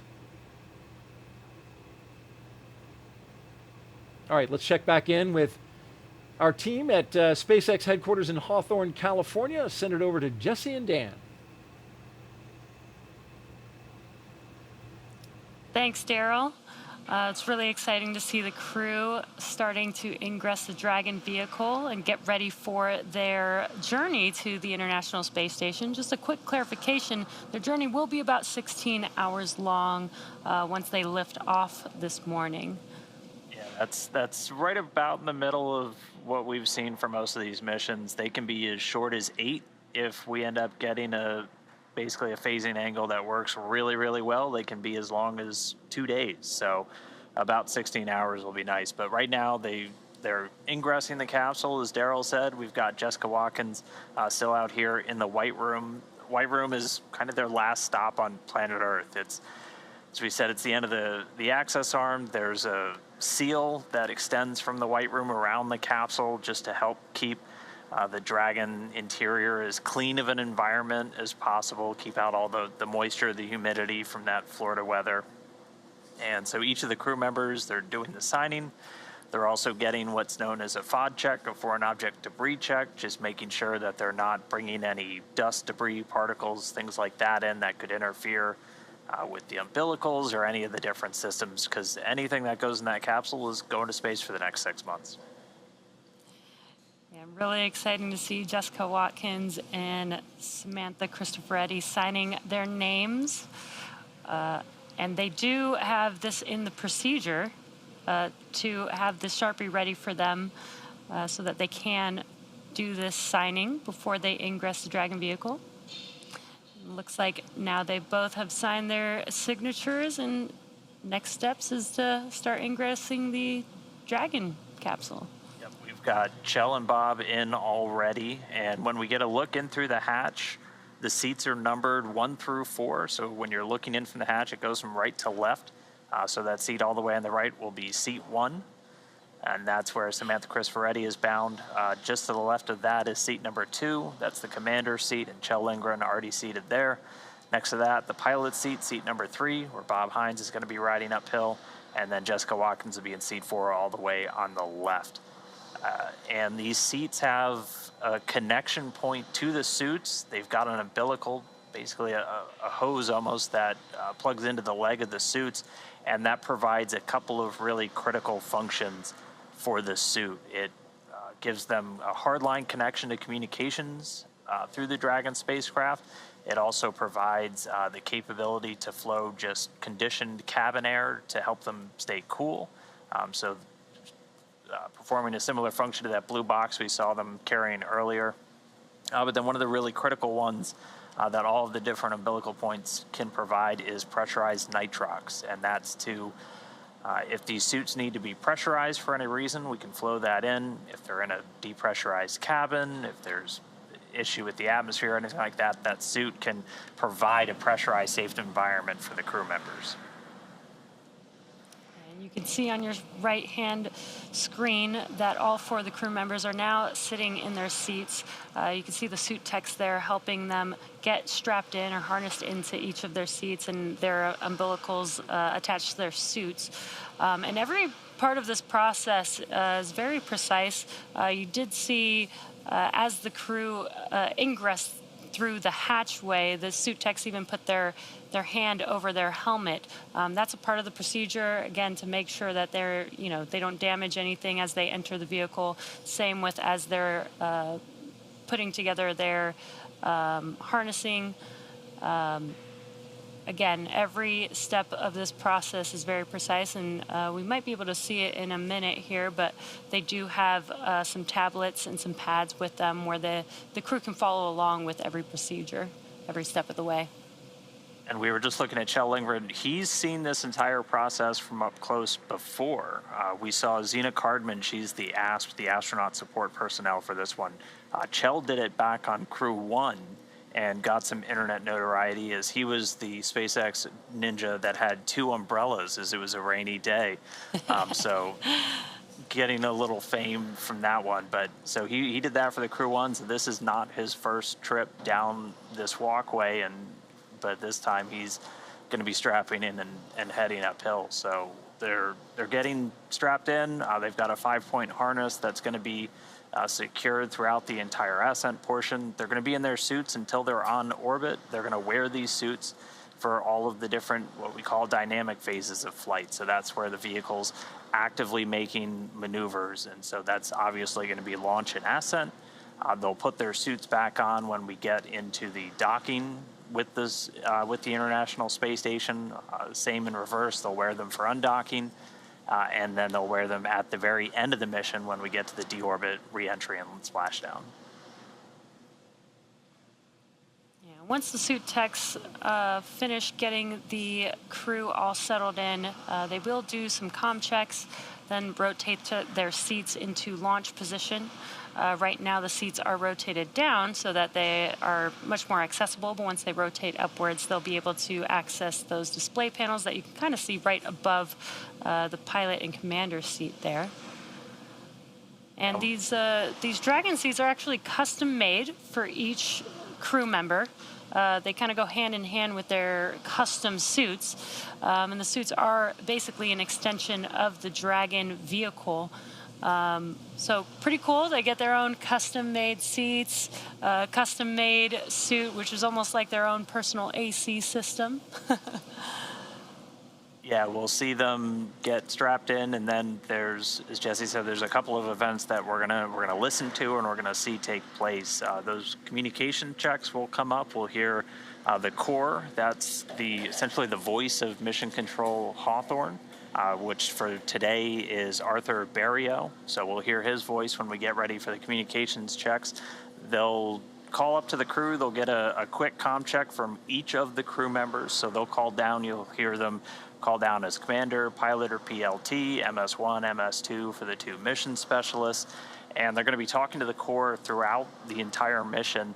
And they're also going to do a communication check with a couple of other of the key team members. One, the SpaceX mission director, who here in Hawthorne has the overall authority for the mission, and also the SpaceX launch director, or LD, who's overseeing all of the pre-launch and launch preparations down there at Kennedy.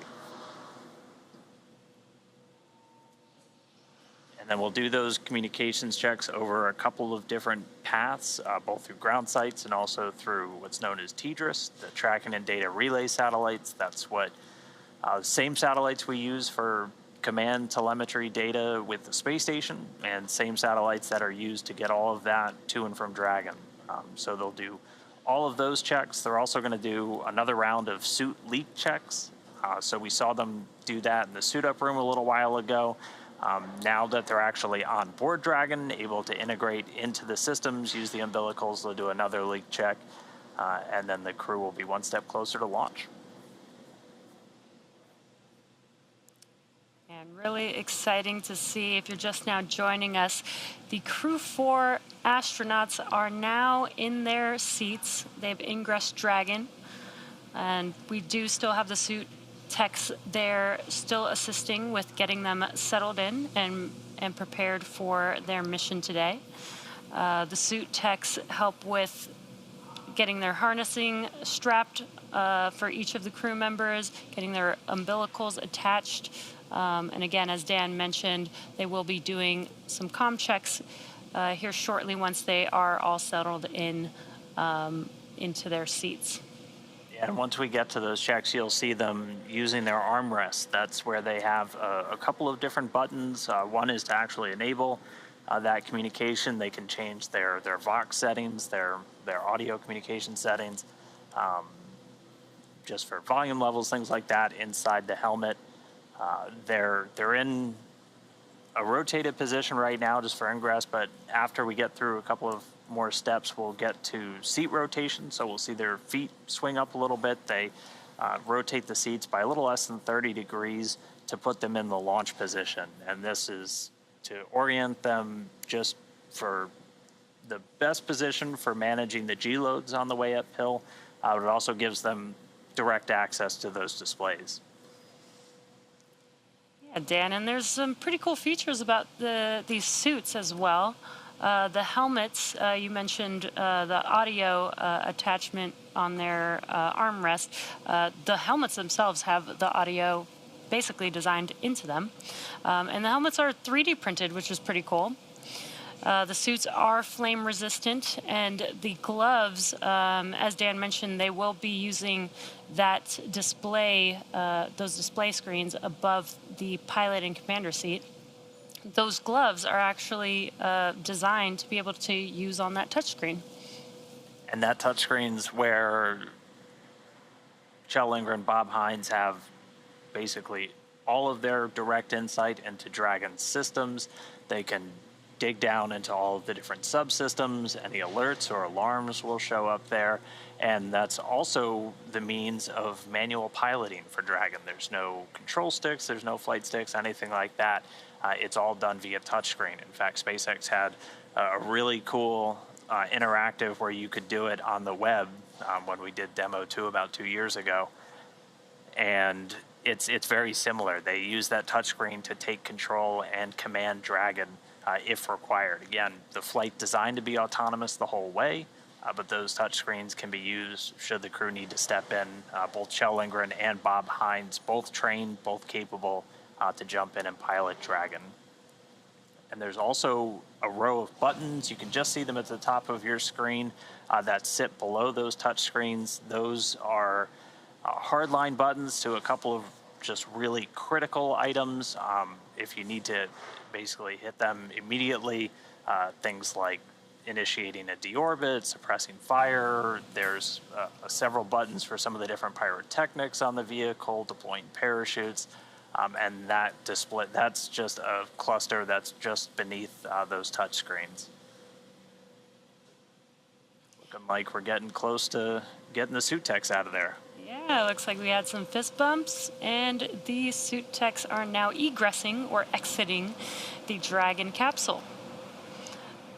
All right, well, with the suit tech starting to get out of there, we should be coming up now on those communications checks and suit leak checks. So we should be getting some call outs from the core, the crew operations and resource engineer, coming up in just a couple of minutes. So again, we've got a couple of those milestones coming up. We're going to do those communications checks. They're going to do leak checks. And then after we get through all of those, we'll be a little bit closer to closing out some of the final pad ops. That closeout team will be responsible for closing that side hatch on the Dragon spacecraft, which will get its own leak check.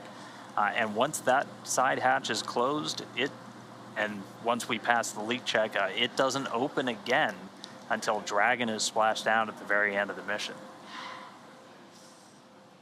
And we've got some really cool views of the pad on your left-hand screen with the Crew-4 crew inside of the Dragon capsule there. So far, we've had a pretty on-time schedule today. The crew, we did watch live as the crew they were all in the suit-up room doing their suit leak checks. We followed them as they got into their Teslas and rode to the launch pad as they climbed the fixed service structure. And now the crew is all settled into their seats. The suit techs are out of the Dragon vehicle. And now are prepping for the next steps, as Dan mentioned, getting ready for the hatch closure, as well as the comms checks that we should hear coming up. SpaceX, Freedom, we are ready for comm checks.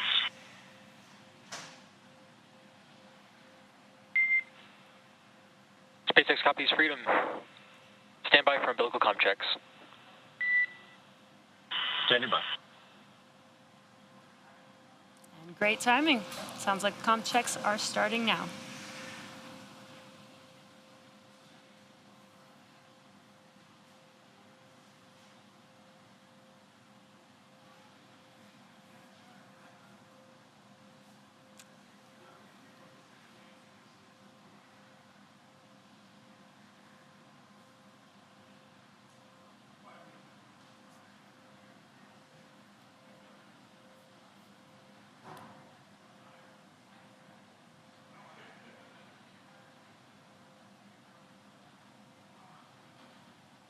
We're just standing by for those communications checks to pick up. That's the core, the crew operations and resource engineer, Arthur Barrio.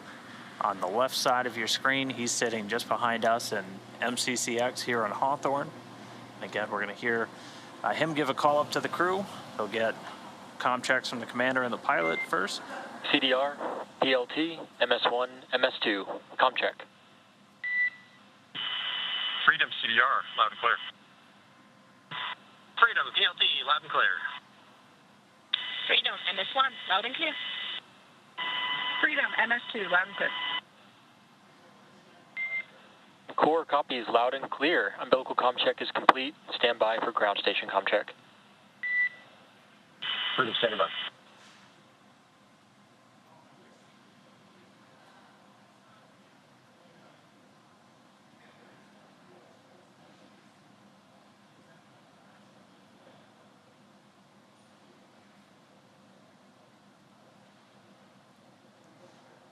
So we're through the first, the umbilical check. Now they're going to check through ground stations. SpaceX operates a suite of ground stations across the planet to get data, telemetry, and voice to and from Dragon is an additional path, and along with the primary one, those TDRS tracking and data relay satellites. Freedom, SpaceX, comm check. SpaceX, Freedom has you loud and clear. Core, loud and clear. Ground station comm check is complete. Stand by for TDRS comm check. Freedom, standing by.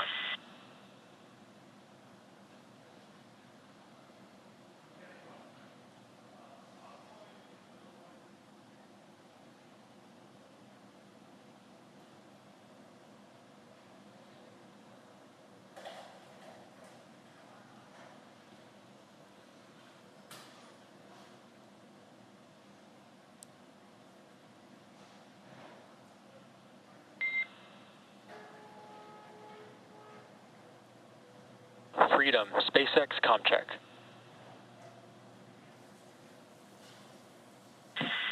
SpaceX, Freedom has you loud and clear.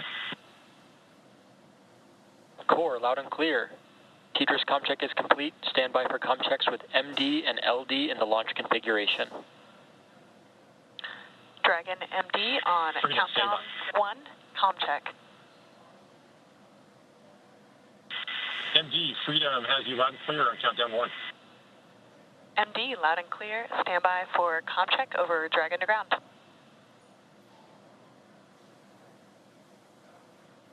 Freedom MD on Dragon to ground, comm check.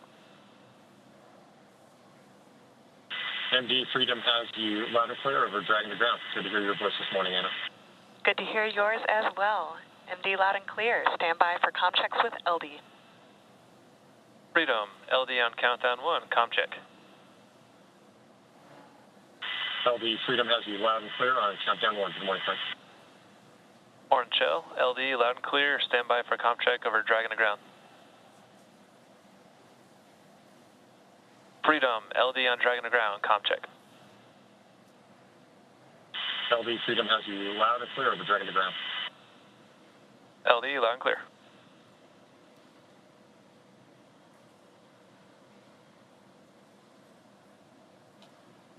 Freedom SpaceX. With that, Kjell, launch configuration comm checks are now complete. Please report when ready for seat rotation per section 2 of 4.100. Freedom copies. Woke up.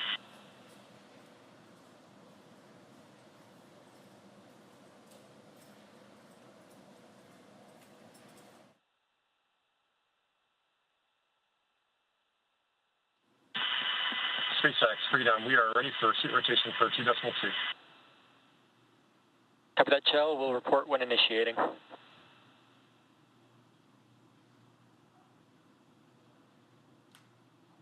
So we're just hearing that the comms checks have been completed successfully, and we're about to get into seat rotation here in a couple of minutes. Really no issues in work as the countdown continues smoothly. We heard updates from the team that things are on schedule several times, which is always a good thing for liftoff. The Dragon launch ops team has completed their major activities to prepare the spacecraft for the astronauts. The Falcon 9 team is also located Dragon, in SpaceX firing initiating room seat rotation. 4 in the Launch Control Center at Kennedy Space Center. And you just heard the call out that we are beginning seat rotation.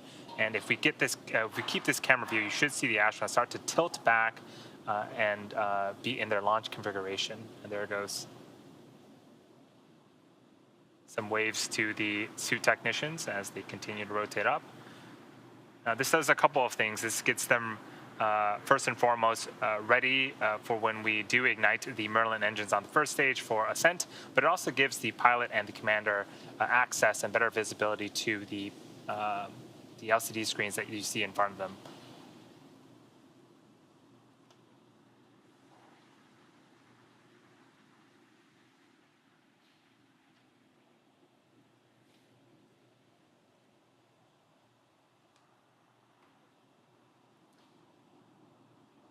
After the seat rotations, we should be going into another round of suit leak checks.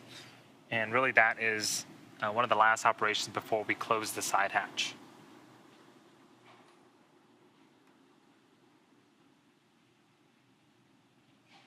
Freedom SpaceX, seats are in the launch position. Freedom copies, concurs. There was a confirmation that we did successfully rotate the seats. Just a quick update on range and weather. Both are really looking good. We look at weather not only at the launch site, but around the world. We need to make sure conditions are acceptable if Dragon has to splash down in the Atlantic in case of an escape. We're also monitoring contingency splashdown locations if the crew had to come back to Earth before Freedom, docking at this time, with the I can give space you a station. go for section 3, suit leak check preparation. Okay, we copy. We are go and 4.103.1 for suit leak preparation.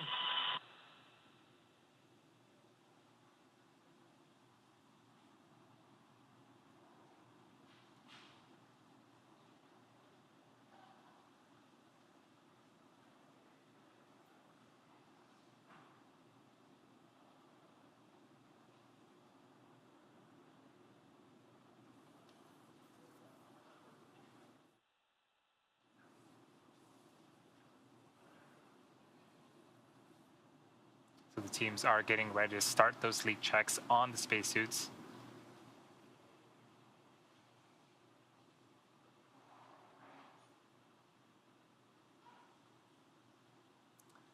So the clock continues to count down. We are at T-minus 2 hours and 18 minutes until liftoff. But as this continues to count down, we're going to check in with Chelsea at Johnson Space Center in Houston, Texas.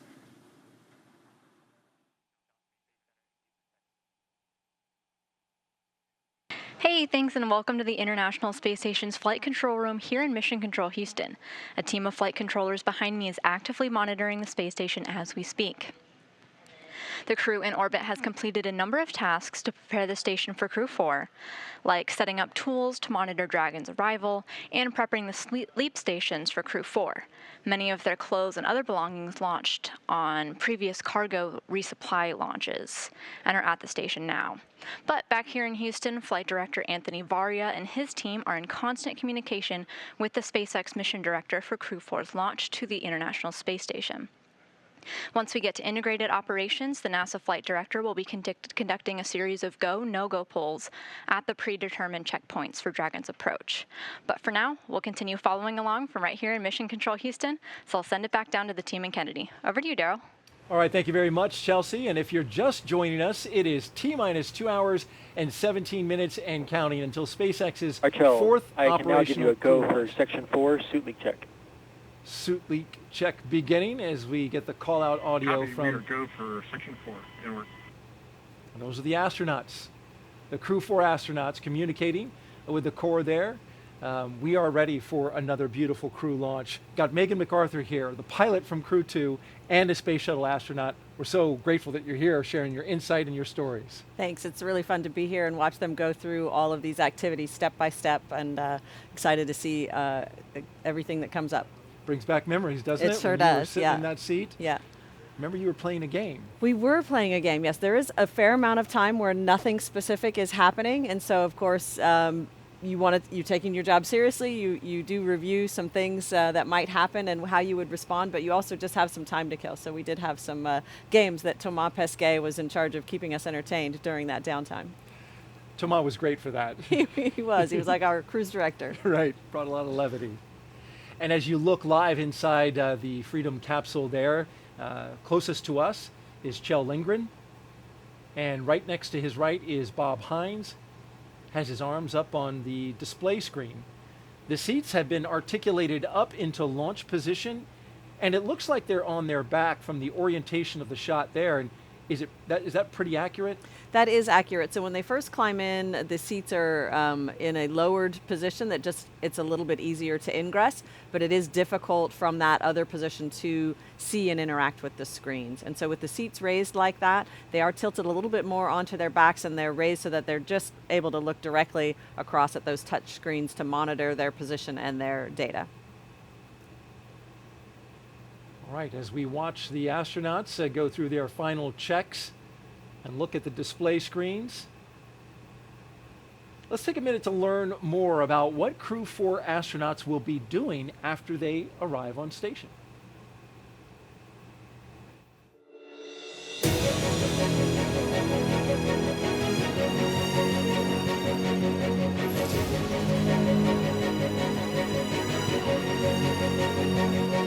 Crew-4 is the fourth crew rotation flight for the SpaceX Dragon vehicle. Crew-4's goals are to safely and successfully get to the International Space Station, and then to spend the allotted time living and working in space, meeting all of the planned research and science and maintenance goals of the space station program. We are all super excited about the opportunity to fly on a Crew Dragon spacecraft. That vehicle is a super complex, modern vehicle that enables us to get to space efficiently and safely. My role as pilot on the Dragon vehicle is primarily to monitor and maintain the systems of the vehicle itself. To get a chance to pilot one of the newest vehicles on or off the planet is a true honor. Getting selected for Crew-4 was amazing because it's an opportunity to go back to the International Space Station and experience again that transformation from being an earthbound creature to being this space-living creature. When you get to space station, the first thing that really strikes you is this feeling of weightlessness. I'm so excited to revisit the space station. It was home for 5 months back in 2015. You know, we arrived on orbit, and really within a couple of days, my brain adjusted to the idea of floating. Not that I was good at it, but the novelty of it. I think that the fact that our brains can adapt to something that is so novel, so different, something that we're completely unaccustomed to for all of our lives, and that it can just adapt like that is absolutely amazing. The International Space Station is a national laboratory built to do science. The connecting element between all the experiments that we do up there is the space environment, and specifically weightlessness, microgravity, as the scientists like to say. When you're dealing with complex systems, one way to learn how they work is to start removing variables. We're able to do a lot of that down here on Earth, but one of the things that we have a challenge doing and we can't do is remove the effects of gravity. And so by taking things to the International Space Station, we can remove that and we can see how these complex systems work, how things grow, how they develop. We do so much research up there that not only helps technologies and development down here on Earth, but it is also aiding NASA's pivot back into deep space exploration. The work that we do every day helps us to better understand how the human body changes in weightlessness, and to understand how to do the operations like spacewalks and robotic arm activities that are necessary for us to be successful in lunar orbit, on the lunar surface, and on our way to Mars. We get this awesome opportunity to be representatives of humanity, of all of you, and we don't take that lightly. We're super honored to have that responsibility and are excited about sharing the journey with all of you.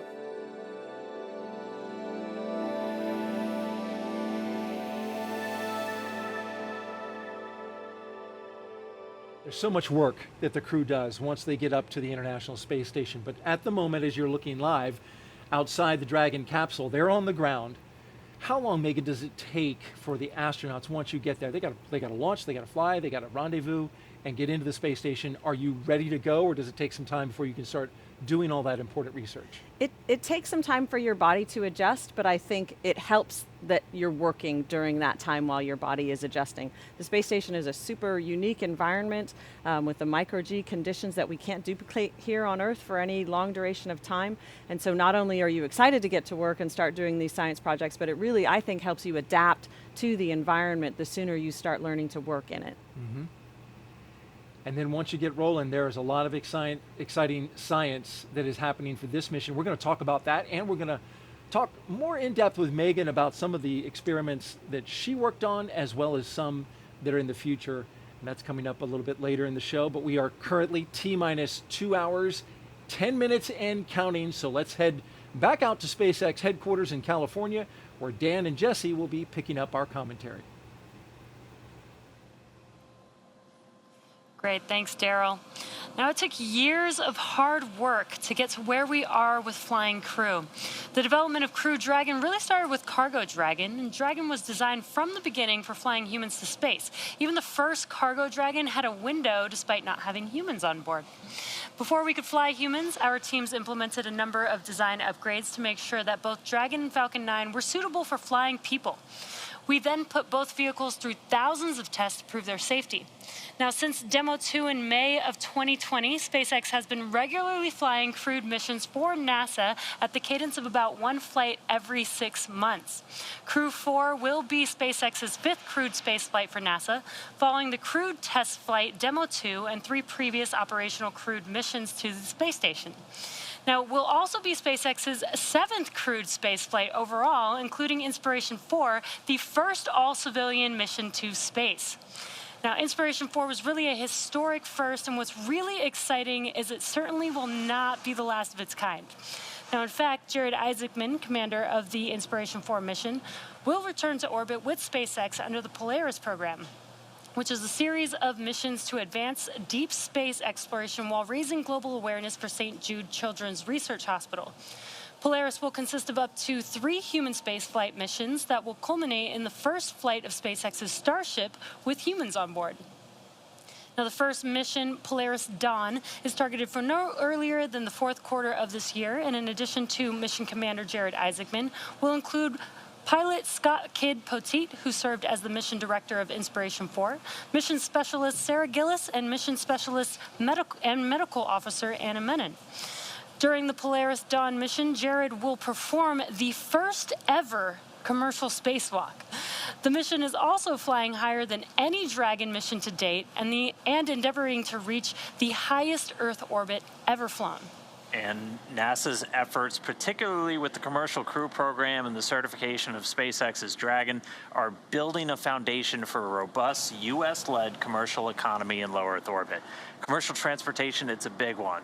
That transportation to space, but that's just one element of our larger plan for commercialization. We're enabling the development of commercial space stations, private astronaut missions, and then demand for in-space manufacturing and more.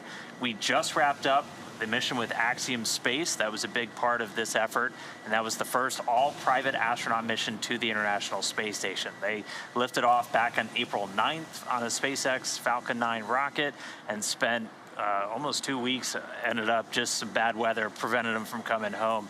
But in that Dragon endeavor for the AX-1 mission, there was the commander and the former NASA astronaut Michael Lopez Alegria, pilot Larry Connor, and then mission specialists Etan Stibbe and Mark Pathy. And again, they spent more than 10 days in orbit, including an extended stay on board the International Space Station. They just returned just this week. But during that mission, they performed hundreds of hours of research, more than 25 different experiments, and this is just helping to lay the groundwork for a lot of the really exciting stuff coming up, including the Axiom Station, which is going to be a commercial space station attached to the International Space Station and is currently under construction. I mean, low Earth orbit, we know it's an incredible space for scientific research, technology development, astronaut training. As we go to the moon, we're going to still need a place to train our astronauts. Low Earth orbit's the place to do it.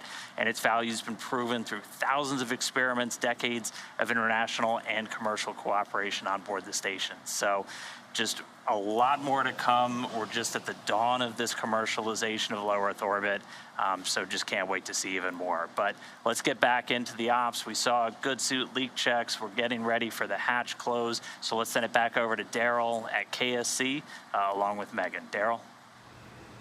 All right, thank you very much, Dan. As we await side hatch closure, you can see the teams working there.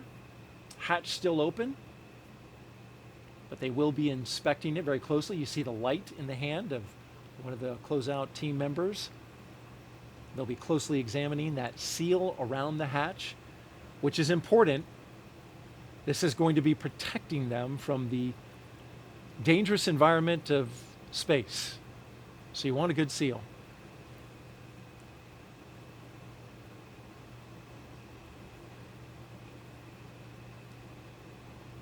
And as we await for them to continue their work, let's reintroduce you now to the Crew Dragon commander. His name is Kjell Lindgren. Here he is.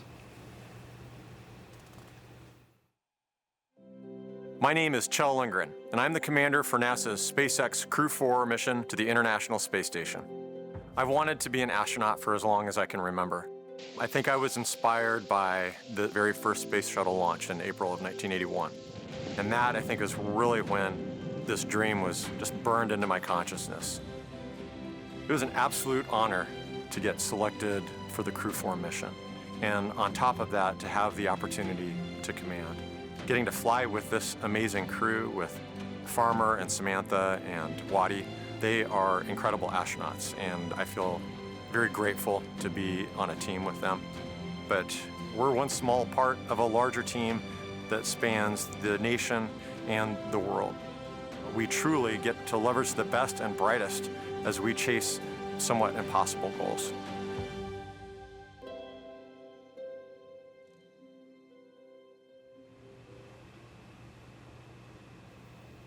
There you see the closeout team going through their last procedures there to shut the side hatch. Seated next to Kjell Lindgren is Crew Dragon pilot and NASA astronaut Bob Hines. I truly believe that we all have in us an innate desire to go explore and see new things. We have a very unique position in our solar system, in our galaxy, to be able to look out there and to step out and continue to explore. My name is Bob Hines. I'm the pilot for NASA's SpaceX Crew-4 mission to the International Space Station. When I was a kid, I 100% wanted to be a pilot. Being able to fly and see the Earth from a new perspective has really been just a real driver for me, and getting hired as an astronaut has been the ultimate call. When I got the phone call offering me the position of the pilot on the Crew-4 mission, I just couldn't believe it. I can't wait to pilot this vehicle. It is an incredible honor. It is something that I never in my wildest dreams thought would be a possibility. On launch day, I am 100% most looking forward to the kick in the pants when those rocket motors light and we are heading off the launch pad.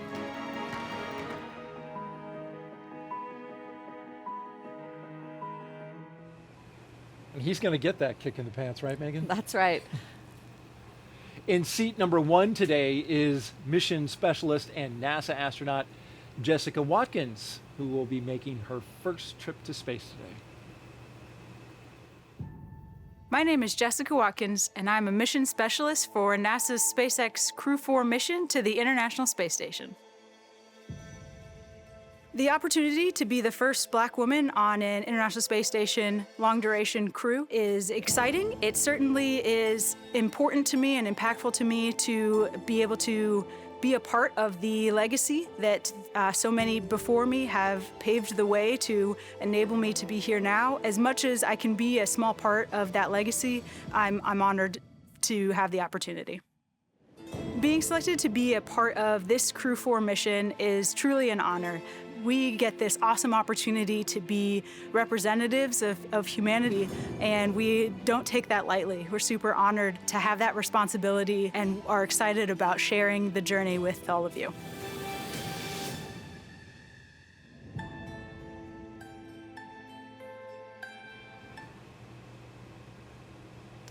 And last but not least, in seat number 4 is Crew-4 mission specialist and European Space Agency astronaut Samantha Cristoforetti. I got the call to become an astronaut one evening. I had this feeling that the whole universe just stopped, turned around and smiled at me. My name is Samantha Cristoforetti, and I'm a mission specialist on the NASA SpaceX Crew-4 mission to the International Space Station. I started dreaming about becoming an astronaut pretty early on. I was still in elementary school, and the astronaut job is really very much about this broad spectrum of things that you have to master rather than being a specialist that has mastered one thing. In 2014, I had the opportunity of flying to space for the first time, and I spent 200 days on the International Space Station. Getting selected for Crew-4 was amazing because it's an opportunity to experience again being part of that very, very special life up there in this outpost of humanity in space.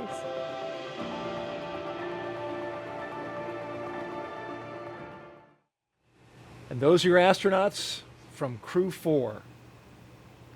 A lot of 4s in this mission, Megan. It is, of course, Crew-4, the 4th operational flight. It's the 4th flight of a reflown booster. Okay. We're taking off in the 4th month of 2022. Lots of 4s. Lots of 4s. 4 very special people getting ready to launch tonight. Indeed. And this is a great crew. You can tell that they've bonded over the time that they've been together. Absolutely. The time that you spend in training, even though it's shortened in some cases, is really special. You know that you're doing something unique and difficult, and you know you're going to really be in a lot of situations where you rely on one another. And so forming those friendships and those bonds are really going to serve them well over the next 6 months. Providing us the insight and the explanations throughout this launch broadcast, Megan MacArthur on hand here, shuttle astronaut, Crew-2 pilot on the Dragon. We want to remind you, you can ask her a question right there at the bottom of your screen. You can see how. Just put the hashtag AskNASA into Twitter and send us a tweet. And once we see it, we'll go through them and pass them along to her. She's been answering them all evening, and keep those questions coming. In the meantime, let's get over to Andy at SpaceX headquarters for a launch operations update. Andy. Thanks, Thanks, Daryl. We are just under T-minus 2 hours until liftoff, and the countdown is proceeding nominally at this point. On board the brand new Dragon spacecraft Freedom, we heard the communication checks between the Dragon team and the crew, and those went well. The astronaut seats were also rotated in flight position, and right now the closeout leads will verify the cabin environments and then begin procedures to close the side hatch of the Dragon spacecraft. Afterwards, the SpaceX support team will perform the final leak check on the hatch, and once that is finished, the team will begin steps to ready the access arm to retract. Then the closeout team will leave the pad at T-minus 1 hour, leaving just the astronauts on the pad. As for the Falcon 9 team, they are on console in firing room 4. They are preparing the communication checks with the astronauts that is due in just a few minutes here. SpaceX engineers have pressurized the launch vehicle gas storage bottles. These are composite overwrap pressure vessels. They contain gases used to fill the tanks with hot helium, as propellant is drained out of the first and second stages during ascent. Once we top them off, we'll top them off in the last half hour or so before liftoff. We also use pressurized gases to spin the Merlin engine turbopumps when we start an engine in space. The second stage MVAC engine starts up after the first stage separates, and the first stage engines need to be restarted for its landing sequences. The gases are also used for attitude control systems, which helps with vehicle orientation, and for deploying the grid fins and landing legs. We continue to monitor weather at launch sites and around the world at contingency abort and landing zones. But right now, everything is green. So with that, we are at T-minus 1 hour, 57 minutes and counting. Everything's looking good here, so I'll send it back to you, Daryl and Megan.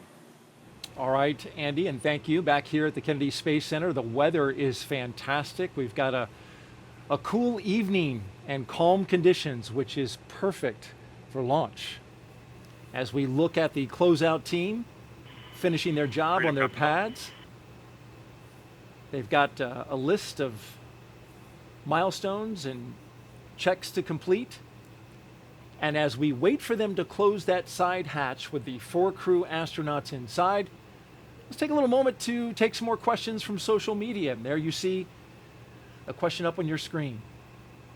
The question is, Megan, how would you describe the first moments after arriving to the space station? Well, it's such a magical moment, in fact, once the hatches are opened and you finally get to come through. For me, having worked, around the space station program for so many years, but never actually seen it, it was really, really special to come through and finally see the environment. Plus, you have all of these smiling faces, people that are excited to see you, the folks that are going to be coming home. It's really pretty overwhelming. Lots of hugs, lots of smiles. And it just, that you finally reached this goal that you've worked so hard to attain. And you're seeing astronauts that you used to train with, that you know well. It's like coming over to their house. Absolutely. Yeah, it's space. kind of like your long lost friends. I think I teared up a little bit when I saw my friend Shannon, big hug, and you kind of get, you pass around, everybody hugs everybody, and you're still learning to move in that environment too. So you notice the people who have just arrived because they go to hug and then their whole body, sort of swings by the person that's more stable and stationary. So it's a pretty fun rodeo to watch those first few moments. Slinging people around on the International Space Station. That's right. There's a lot of joy. That's great. Great question. Thank you very much for that one. And Go for Space Launch asks, how long will the Crew-4 and Crew-3 astronauts be on the space station together? Well, that's a great question. So this is what we call a direct handover, meaning that the Crew-4 astronauts will arrive and spend several days with the Crew-3 astronauts before we check the weather and make sure it's okay for the Crew-3 astronauts to come home. So typically that's designed to be about 4 or 5 days, but it will, of course, depend on the weather conditions. They're going to be looking for good weather to bring home the Crew-3 astronauts safely. Now, you didn't get to hand over with the crew that followed you. With Crew-3, no, we did not. But there's a reason you pass along a lot of knowledge and experience, yes. onto them. Handover is really, really important between crews. You know, there's so much that you can learn, you know, from the books, if you will, or from the simulation, but there's so much more that you're going to learn in the real environment. And we had the luxury of Mark Vande Hei, of course, was up there. He did an entire year in space. He's a superhero. And so we were able to leave to take advantage of the good landing weather, knowing that he was going to be there to show everybody the ropes that was arriving on Crew-3. Of course, we would have loved to be there to enjoy their company for a few days, but it does get pretty crowded. Especially at the line to the bathroom. Yes, that's a long line. Even in space. How about we take another question? That was a great one. Florida Hurricane asks, does the crew participate in any pre-launch traditions? That's a great question. So individual crews might have their own specific pre-launch traditions. And so spending time at the beach house here at Kennedy Space Center with your loved ones is a big part of that tradition. For my family, we were able to go boogie boarding. We had some nice weather, spend some time at the beach. That was a really great tradition. Other traditions that are more common have to do with things we touched on earlier, putting your zap or putting your crew sticker in certain places, signing those things. And they'll do that on board the International Space Station as well. Whenever there's a new vehicle coming or going, we like to put our stickers on everything. And so those are some of the traditions that are ongoing. And special for this crew, they actually got to go out and see the SLS rocket, which was on the pad. It just recently went back into the VAB, so we haven't seen it tonight. But that was a special opportunity for them, which not a lot of crews get to see. Yes, not many crews will get to see. Well, eventually we'll get to see more of that, but that must have been a special moment, going to visit the Mega Moon together and thinking, hey, this could be a next ride for some of us. So that had to be pretty special. Absolutely, and they got inside the gate as well, so a great opportunity for them. Well, thank you for those social media questions. Keep them coming. Shuttle Gravity asks, why have many of the SpaceX crewed missions launched at night? It's funny. You and I were just talking about that. I'm not sure that we came up with the answer. It certainly is the case that launch. Well, orbital mechanics are complicated. That was my answer. Yeah. I think we definitely came to the agreement that it's a beautiful site. It could also it's certainly orbital mechanics. Where the space station is important, and I think also probably weather might be, in general, the winds might be calmer at night by the ocean, but that's really just a guess. It's not something that I've tracked closely. I don't know if you guys have talked about it internally. It is, and the conditions are better at night, but it's exactly as you say. It does come down to where the space station is going to be and how they need to catch up with it. And so when we land at night, the launch ends up happening at night. It's just the way it is, and that's why we're spending our entire overnight getting ready for this launch. Which it's interesting that they noticed that, because Demo 2 and Crew 1, Crew 1 I'm a little fuzzy on, but I think those were daytime. But Crew 2, Crew 3, Crew 4, all overnight. All overnight, that's right. But you notice that the Axiom 1 mission, which was just about 2 weeks ago, that was during the day. So it really just depends. What I remember from shuttle days is that as the launch gets later, the time gets earlier by about 23 minutes or something like that, day by day. Right. So you used to be able to do that launch math pretty quickly. If you knew the mission had slipped a week, it was going to be so much earlier. So it really does have to do with where is the space station relative to the launch site, and you got to launch right when they're directly overhead, and that's how we do it. And it's an instantaneous window when it is overhead. And are we going to take another question? Let's do it.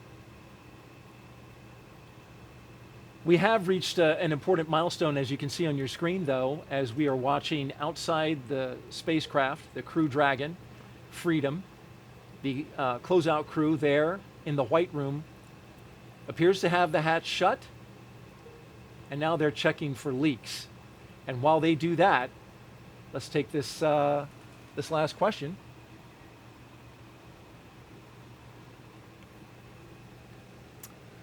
What kind of food will the astronauts have on the International Space Station? So food is so important, as you can imagine. And Freedom SpaceX, with the side hatch now closed, we're going to be commencing health checks for the launch escape system. Expect momentary flight computer state change, followed by transition back to pad hatch closed. There's your confirmation. So yes, food is so important for any long duration mission, of course, but on the International Space Station, there are some challenges to providing a varied menu. You've got a lot of different people with a lot of different tastes, and then you have limited ability to keep fresh food fresh. So our food has to mainly be what we call shelf stable. So it's kind of like canned food, although our food comes in packets, and it's also dehydrated food that we have to add water to. So the food lab at JSC works really, really hard to provide us that varied menu with lots of different flavors to try to help people with lots of different palates. And so my personal favorites, I liked the mango fruit salad and chicken pineapple salad for a nice little bistro lunch with some tomato basil soup on the side. Those were some of my favorites, but a nice broad menu for lots of different taste buds. You are making me hungry. But is that the rehydrated meal?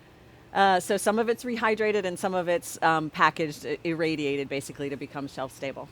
All right. Well, thank you very much, Megan, for taking those questions, and thank you to the audience for sending them in. We'll keep taking them as long as we're counting down here, and we've got about an hour and 48 minutes left in the launch, and then only an hour until the pad team wraps up its final checks and clears the white room. That's when the action will really pick up with the crew access arm retracting. Then we'll have the arming of the launch escape system, and then, of course, propellant loading. So we'll keep you live into the action, as you can see on the screen there, with the crew as they're sitting tight for the next hour or so. And then, of course, we'll provide you with some more context about this mission. But in the meantime, let's head over now to Houston for a closer look at what the crew will be doing when they reach their destination. Chelsea. Hey, thanks, Daryl. When Crew-4 arrives at the space station tonight, they'll officially become Expedition 67 flight engineers. Once on board, they'll do something known as a direct handover, just like what astronaut Megan McArthur was talking about, basically saying that Crew-3 and Crew-4 will be aboard the space station all together until Crew-3 comes home sometime next week. Crew-3 will be able to give Crew-4 an orientation, show them the ropes, which might be particularly helpful for first-time space flyers Jessica Watkins and Bob Hines. A direct handover also helps ensure a continuous U.S. presence on the space station, a record that we've held for almost 22 years. But the space station is an orbiting laboratory, and they'll jump right in on research investigations. So I'll toss it over to Megan Cruz, who can tell us a little bit more about those exciting experiments the Crew-4 will work on. Chelsea, thank you so much. Yeah, I want to introduce everyone to David Parker here. He's the European Space Agency's Director of Exploration. How are you? I'm great. Good morning to you. You are very excited. Well, I do know why you're excited. This is your first launch from here at Kennedy. It is. It's incredible. I've been working in the industry for 30 years, and here I am, the first launch at Kennedy. That's so exciting. And you're going to watch Samantha Cristoforetti's second trip to the International Space Station once she launches from here. When she gets there, she'll be working on a lot of science experiments, right? Yeah, that's true. She'll be working in our European lab aboard the space station. That's called Columbus. Mm-hmm. And she'll be continuing many experiments that have been started, but some really interesting ones for her mission. For example, she's working on DNA research and related to aging.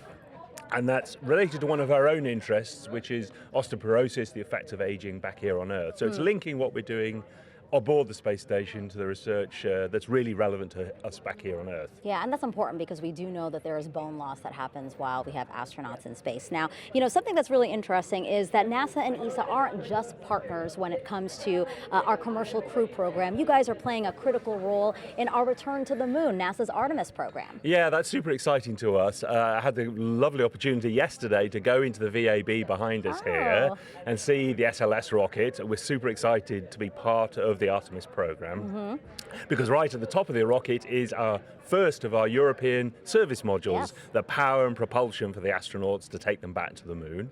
And so the first one was on top of that rocket. The second one is already delivered to the States, and we're building more, maybe up to number 7, 8, and 9.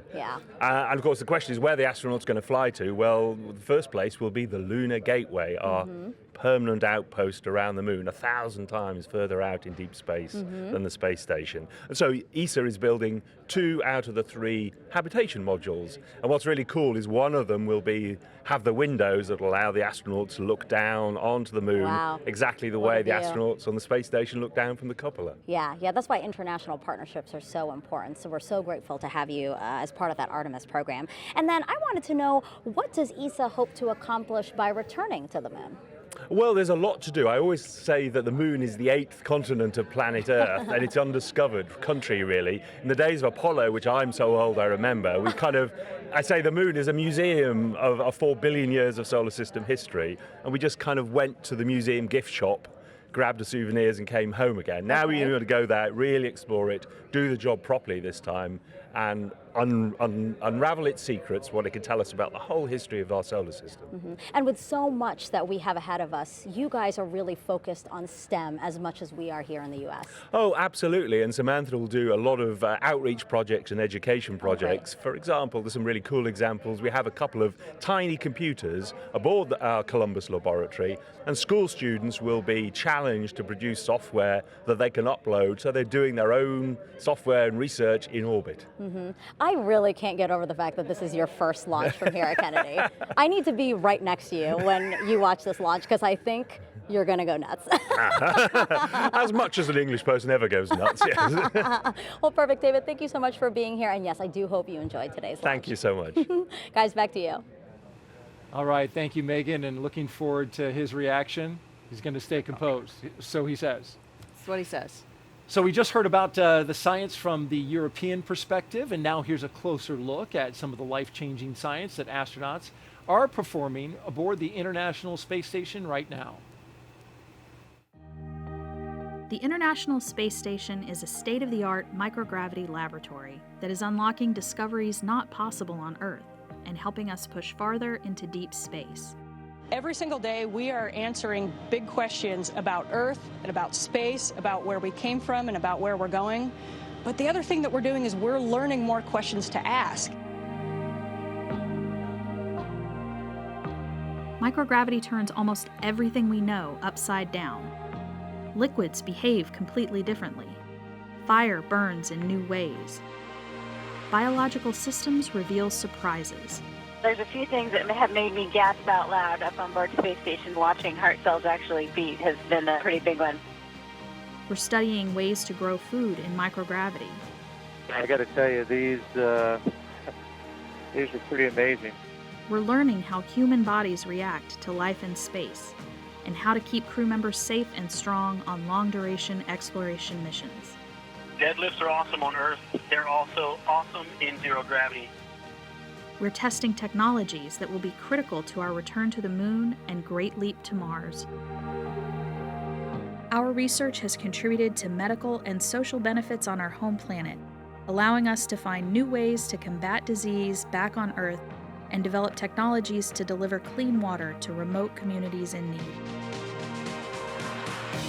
The spectacular vantage point of more than 200 miles above our planet supports our monitoring of Earth's climate, natural disasters, and plant life.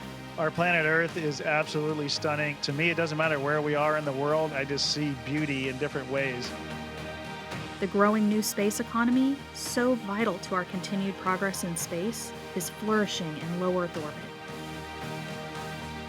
We're inspiring future generations from a platform that is one of the largest international collaborations of our time. We're doing science at 17,500 miles per hour. Come along for the ride.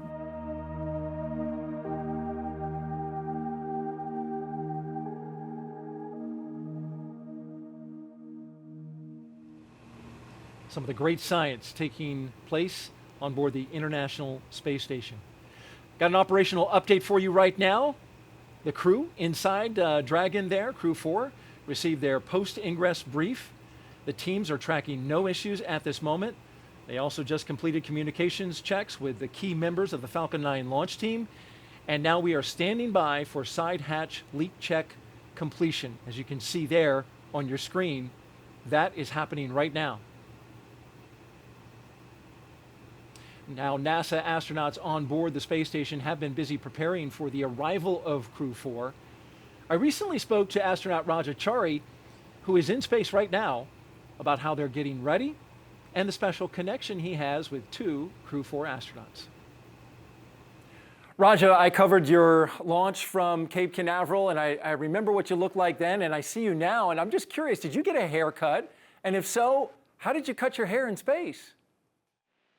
Yeah, so we've done a few haircuts. We use a clippers with a vacuum hose attached to it. And so I can do about the front half of my head, basically just in the mirror, and then usually use a crewmate to do the back side of my head. Hey, I can't help but notice you've got an inflatable globe there attached to your leg, and I'm wondering what that's for. That is, in case you have any questions about the Earth, since oftentimes people are curious about whether we can watch the launch and or see the orbital insertion. So obviously they'll be launching out of the Cape. Based on where we're at, hopefully we'll have a decent view. And as long as we're on at least the half of the Earth that can view the Cape, we might get a chance to see the rocket plume and maybe the insertion into orbit. But it's always kind of dependent on atmospheric conditions and where exactly we are in the orbit in relation to their launch. We're getting ready to send Crew-4 to you. How are you getting ready for their arrival? Well, it's funny you asked, because actually just yesterday we caught the visiting vehicle Cygnus, the SS Pierce Sellers, and brought it on board the space station. And on board that space vehicle is a whole bunch of supplies for Crew-4. So yesterday evening and today we've actually been unpacking it, and part of the supplies that it's brought up are food, clothes, and other items for Crew-4. So we've been starting to distribute those around the station, pre-position them for them, and then when it gets closer in time to them showing up, we'll actually start to unpack those bags and set up their crew quarters for them. Tell me a little bit about your experience, what you remember most about your launch day when you guys launched from Cape Canaveral and went up to the space station, a little bit about 6 months ago. Yeah, I think for me, one of the things that struck me during the first stage was just sort of the really visceral feedback you get in the rocket, and how quick your senses are. The next thing is that you really feel is the jolt between the first and second stage. So as the first stage goes out, you feel yourself kind of get weightless for a few seconds of weightlessness. And then when the second stage lights, you get thrown backwards in your seat again, and then you feel that acceleration. And then the first spot of the space station, we happened to see it as the sun was rising about 40 kilometers away, and the way the sun was hitting it made it look like it was made out of gold. It was pretty cool. And so we just sat there mesmerized in the window watching our new home get closer to us. Wow, that sounds incredible, and just a beautiful sight to behold it must have been. Thanks for sharing that with us. So, what experiments that you've been working on for the past few months have really stood out and you've enjoyed working on? I'd say one of the ones I personally enjoy working on is some of the combustion experiments. And I think because just the idea of fire in space are generally things you don't want to mix. And so you have to spend a lot of time and energy when you design these experiments to contain the combustion, because you don't want, obviously, that to get out into the atmosphere here. But the rewards of that research have led to things discovering cool flames and some potential to have much lower carbon emission processes on the ground for combustion, whether it's for cars or factories. And so the promise of it is pretty amazing. Rajachari, Expedition 66, NASA astronaut, thank you so much for joining us. We really appreciate it. Yeah, thank you guys, and have fun watching the Crew-4 launch. We'll be watching from here and can't wait to welcome Kjell and the crew on board.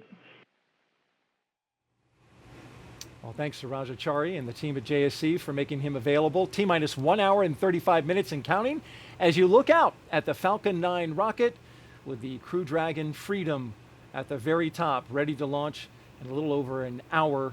Update on Rajachari, by the way, he has grown a very thick mustache. So when you see him again, he has taken the time, and apparently it's an Air Force thing. I think Mustache March is what he called it. Yeah. Pretty sure March is over, though. Yeah, so that's true. We'll see where he's gone with that. Yeah, apparently he missed a couple weeks, and so he's on catch-up.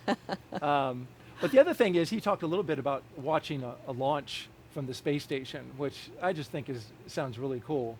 I wonder, now we just got an update about the Space Launch System, our mega moon rocket, which now is looking in the August area for launch. Okay. Which Crew-4 would be on board for that launch. But I understand you got to be kind of lucky to see a launch from the space station. You do have to be kind of lucky. We have seen them, and you just have to be, it's again, kind of right place, right time, right? The trajectories have to be relative to one another correct. The lighting, of course, has to be correct. And then you kind of just have to be looking in the right direction, right? There's a little bit of element of luck involved in it as well. And then also you can see some deorbit burns of vehicles going home again. And my crewmate, Thomas Pesquet, did capture Crew-1's deorbit burn really beautifully well in some photographs in one of the very first nights that we were up there. So kudos to him, because I had not figured out how to even find a camera, much less take night photography of a moving object. But so you do have some unique viewing opportunities. They don't always work out, but the team on the ground will usually tell us what they think those will be. Hope it works out for Crew-4. Crew-3, meanwhile, set to splash down next week. Megan, it seems like yesterday that you and your fellow Crew-2 astronauts splashed down, and I want to take a look back and take you back down memory lane. Oh, yes. Remember that? Yes. You were the first astronaut out yes. of the SpaceX Dragon after splashdown, and there was your look. It was a good moment. It's a little bit painful getting out. You actually have this wonderful team who kind of just reaches in and hauls you out. There's some straps connected to your suit that they reach in and grab and haul you out, and they immediately, put you on a stretcher so they don't want you standing up or trying to walk around. Everything kind of hurts at that point. Your back hurts and everything else. I was really grateful that I felt well. I did not feel any motion sickness or anything like that. I was just really happy to see. I think I'm seeing Shannon Walker down the end of the hall there, so I'm getting a big smile from my friend. Shannon Walker, one of our guest hosts for the previous launch, Crew-3. And Rajachari and the rest of the Crew-3 team, of course, when they return from the International Space Station next week, it'll be a great moment, just like the one we just saw there with Megan MacArthur. NASA's Megan Cruz got to speak with Crew-3's mission manager as she balances the two missions and reflects on a busy couple of years here on the Florida Space Coast. This is Jessica Parsons with NASA's Commercial Crew program. Jessica, it's so great to have you here. Oh, thank you for having me. So this is where you will be on launch day inside one of the launch control centers here at Cape Canaveral Space Force Station. But you're Crew-3 mission manager. How are you involved in Crew-4? Well, that's correct. I'm the Crew-3 mission manager, but we have a group of mission managers that is assigned to each of the missions. For Crew-4, our mission manager is actually in the LCC room in Fire Room 4 with the SpaceX and the spacecraft team, but we do have many teams that support from different locations. Hangar AE here is one location where we have our launch vehicle teams and our ground systems team that are following the launch preparations for the launch vehicle and the ground systems. So we do have mission managers assigned to different locations. And as a Crew-3 mission manager, this is where I am since I'm not in the prime mission manager role. We also have a group of engineers that support from the Mission Control Center at JSC and some of the engineering teams there with them, monitoring all the activities from launch all the way to docking. Gotcha. So what is your particular role on launch day here? So launch day here, I am listening to the loops, helping the team if there's any anomalies or any issues, being aware of what those issues are and reporting them up to the team, make sure they have the latest information. So our NASA operations manager, who is a voice within the SpaceX countdown, can be aware of those and report them if there's an issue. And why is it important for you as the Crew-3 mission manager to be so intertwined with Crew-4? Well, it is important because I need Crew-4 to launch successfully for Crew-3 to return home. As you know, once Crew-4 gets into ISS, they will have a 5-day handover period with the Crew-3. And once that handover is complete, depending on the weather, we'll assess readiness for Crew-3 return, and then we'll be coming home. How long have you been with the Commercial Crew program? So I would say I'm fairly new to Commercial Crew. I've been with them for 2 years since we became operational. Actually, my first day at work was the week when we launched Demo 2. We were launching Bob and Doug. So it was craziness to me to experience that on my first week at the job. But since then, this is the 5th mission that we launched in that period of 2 years. So it's an incredibly fast cadence. It seems like we launch a mission and then we have the next mission coming up, getting ready for it. So it's very exciting, at the same time, very rewarding. Why do you say that this job is rewarding? Well, I think it's extremely rewarding because, we are contributing to our space program. We are launching, again, astronauts from American soil, something that we hadn't done since the space shuttle program. And having this cadence, we're doing it every 6 months. So it just keeps us excited and motivated to continue doing it. Yeah, very busy, exciting times here on the Space Coast. Jessica, thank you so much for being here with me today. I appreciate it. Thank you. Back to you. Thank you, Jessica and Megan. And she's looking forward to a launch of Crew-4 so she can bring Crew-3 home. And we are 1 hour and 29 minutes away from that happening. You see the crew now. That's a live shot inside the White Room looking at the Dragon capsule. And we just got an update. We have a good side hatch leak check. And so the team there just wrapping up the work as they continue progressing towards liftoff. Time now to check in on how the rest of the countdown is progressing. So let's send it back out to California and SpaceX's Andy Tran.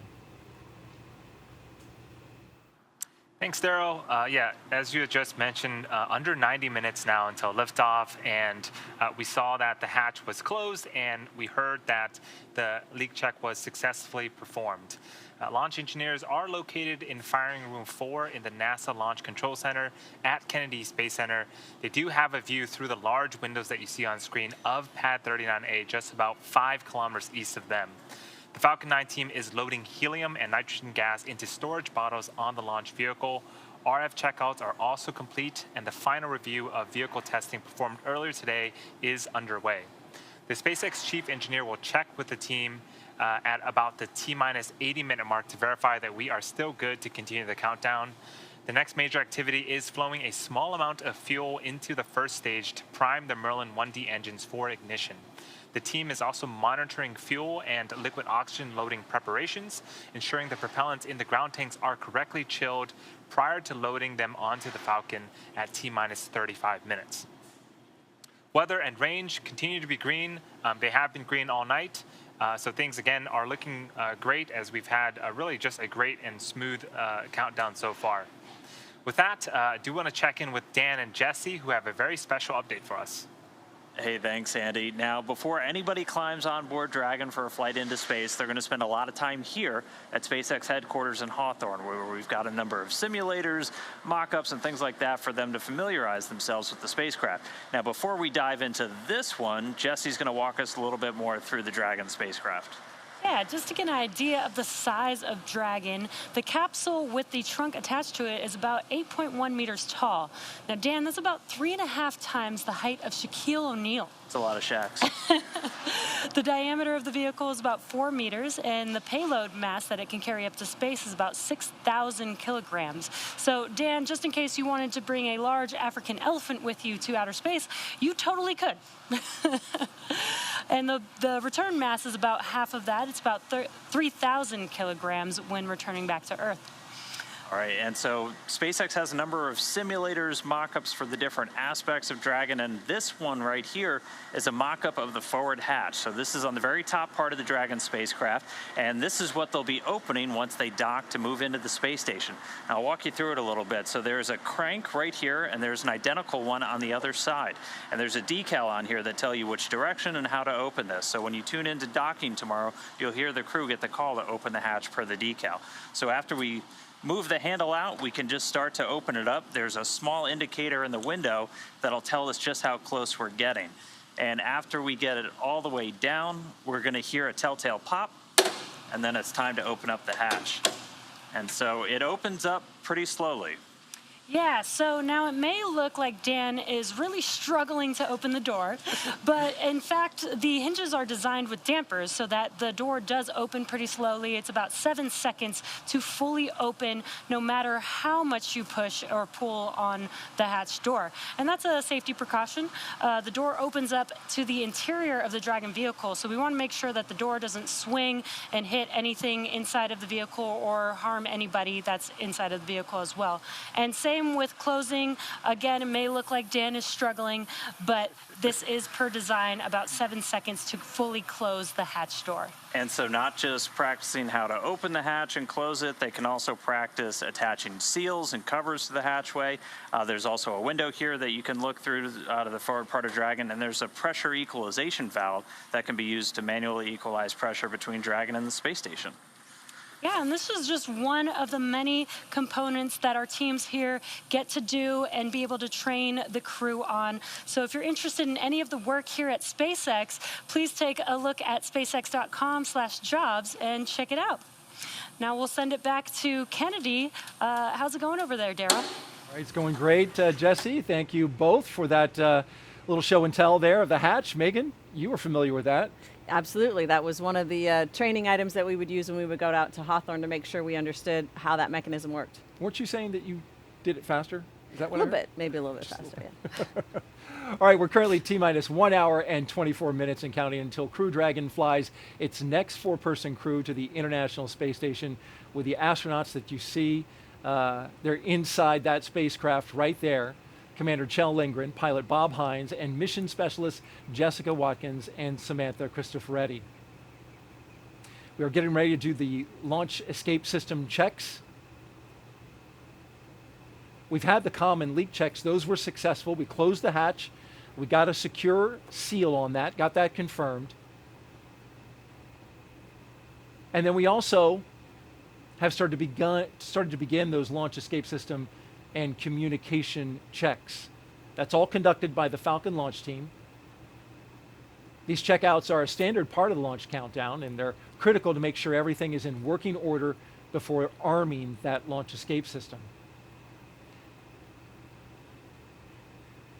The launch escape system, of course, critical to the astronauts inside, because this, once the crew leaves, is the only way to get off the pad if something were to go awry. That's right. It's one of the, in my opinion, one of the best features about this transportation system is that you have a way to get the crew safely away from a rocket that might be experiencing an off-nominal condition. And that capability exists from, before you start the propellant load, all the way into orbit. And so it's one of the great capabilities that this vehicle brings. And that launch escape system is powered by Super Draco engines that are capable of moving Dragon a half a mile in only 7.5 seconds. It's pretty remarkable. That is booking it. I guess equivalent to a peak velocity of 436 miles per hour. I can imagine what that feels like. Well, fortunately, we have not had to experience that at this point. But if it were necessary to get away, like I said, from a rocket that is having an off-nominal event, that would sure be how fast you'd want to be moving. Exactly. Whether it's on the ground or traveling uphill. That's right. You can manually trigger that system as well, right? You can manually trigger that system, and it can be triggered in response to a condition. The ground would typically let you know if they had time, but of course things can happen very quickly, and so it needs to be able to happen automatically as well. Crew-3 is scheduled to splash down next week. We talked a little bit about that, and Megan will be there. I will? Megan MacArthur? No, but the ship that Megan was named after, yes. Oh, look at that. Actually, the ship was named after you.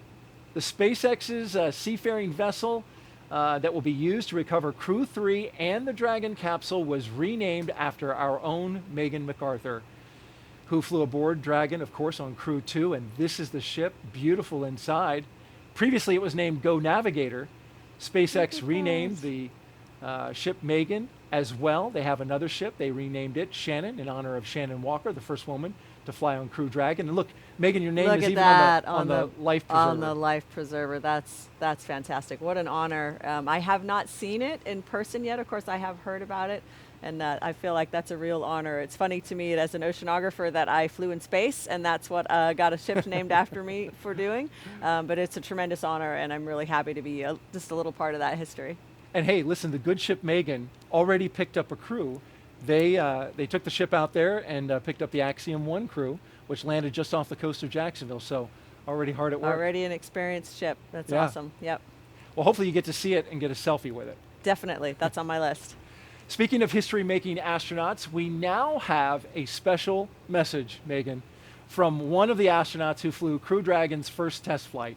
And the message is for our guest host, Megan MacArthur, and for the 4 astronauts of Crew-4. Take a listen. All right. Howdy, Megan. It's your husband, Bob. I didn't want you to miss the melodious sound of my voice while you were down in Florida giving commentary for Crew-4. I did want to wish you all the best and let you know that Theo and I are thinking of you and really looking forward to reliving both the Crew-4 launch and watching the Crew-3 splashdown together as a family when you return. For Crew-4, Kjell, Bob, Jessica, and Samantha, I wish you all the best. I know that you've trained really hard in preparation for this mission, and I'm expecting great things from y'all while you're on board.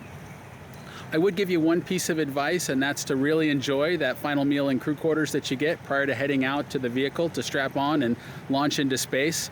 Doug and I really enjoyed ours, and I'm looking forward to hearing a little bit about what you selected to eat prior to strapping on a rocket ship. You know, for me, it's hard to believe that it's been nearly 2 years since I launched on the Demo 2 mission to the International Space Station and had the opportunity to stay on board for just a few short months. It almost seems surreal, but I'm reminded every day by the great accomplishments that I see with the crews on board the International Space Station that we achieved something, that it is real, and I'm just really looking forward to seeing what you guys, Crew-4, accomplish while you're on orbit. I wish you all the best and good luck. Bye, Megan. Wow, that's a great message. Thank you so much for for surprising me with that. That's awesome. That's right. We were looking forward to this moment. Of course, that was Bob Behnken, Megan's husband and history-making astronaut from Demo 2 there with a nice message for you and for Crew-4. Yes. The funniest part was when he said, "I know you missed the melodious sound the of my voice." The melodious sound of my voice, yes.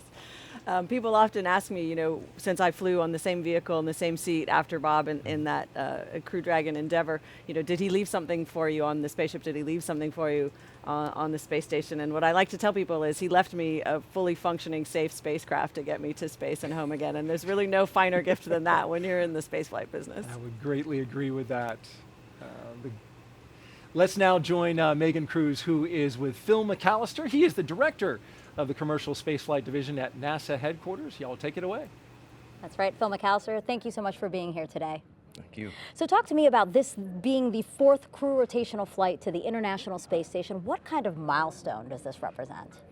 Well, it represents that we've been working on these vehicles for, it was 10 years in development. So now after all that development, we're actually flying, and it's very gratifying. And to have 4 missions within 2 years, it's really kind of amazing, and it's really picked up the pace, and it's just what we were working for. Yeah, you know, reliable, irregular cadence. It's really amazing to see that, again, this program has only been around for about 10 years.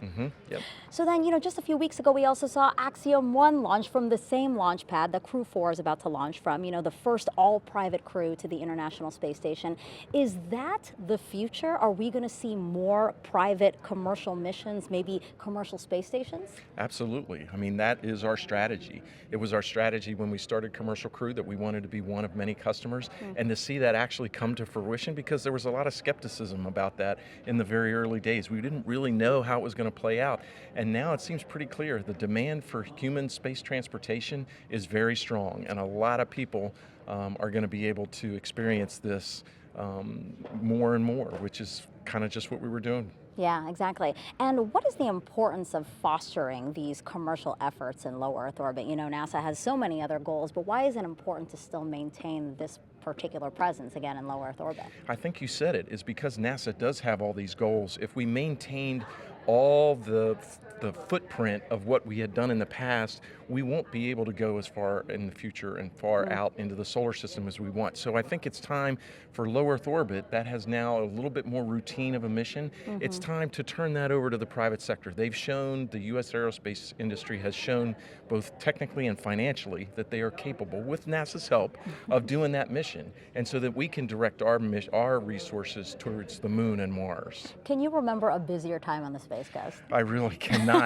You know, it's interesting. I was here for the last shuttle mission, and I remember being at the hotel, and they were all like, "Oh no, this is the last shuttle mission. I don't know if we're going to be able to keep going." And now there's 5 more hotels, and you still can't get a place. So it's really been invigorating for, I think, this economy, the local economy, but also NASA.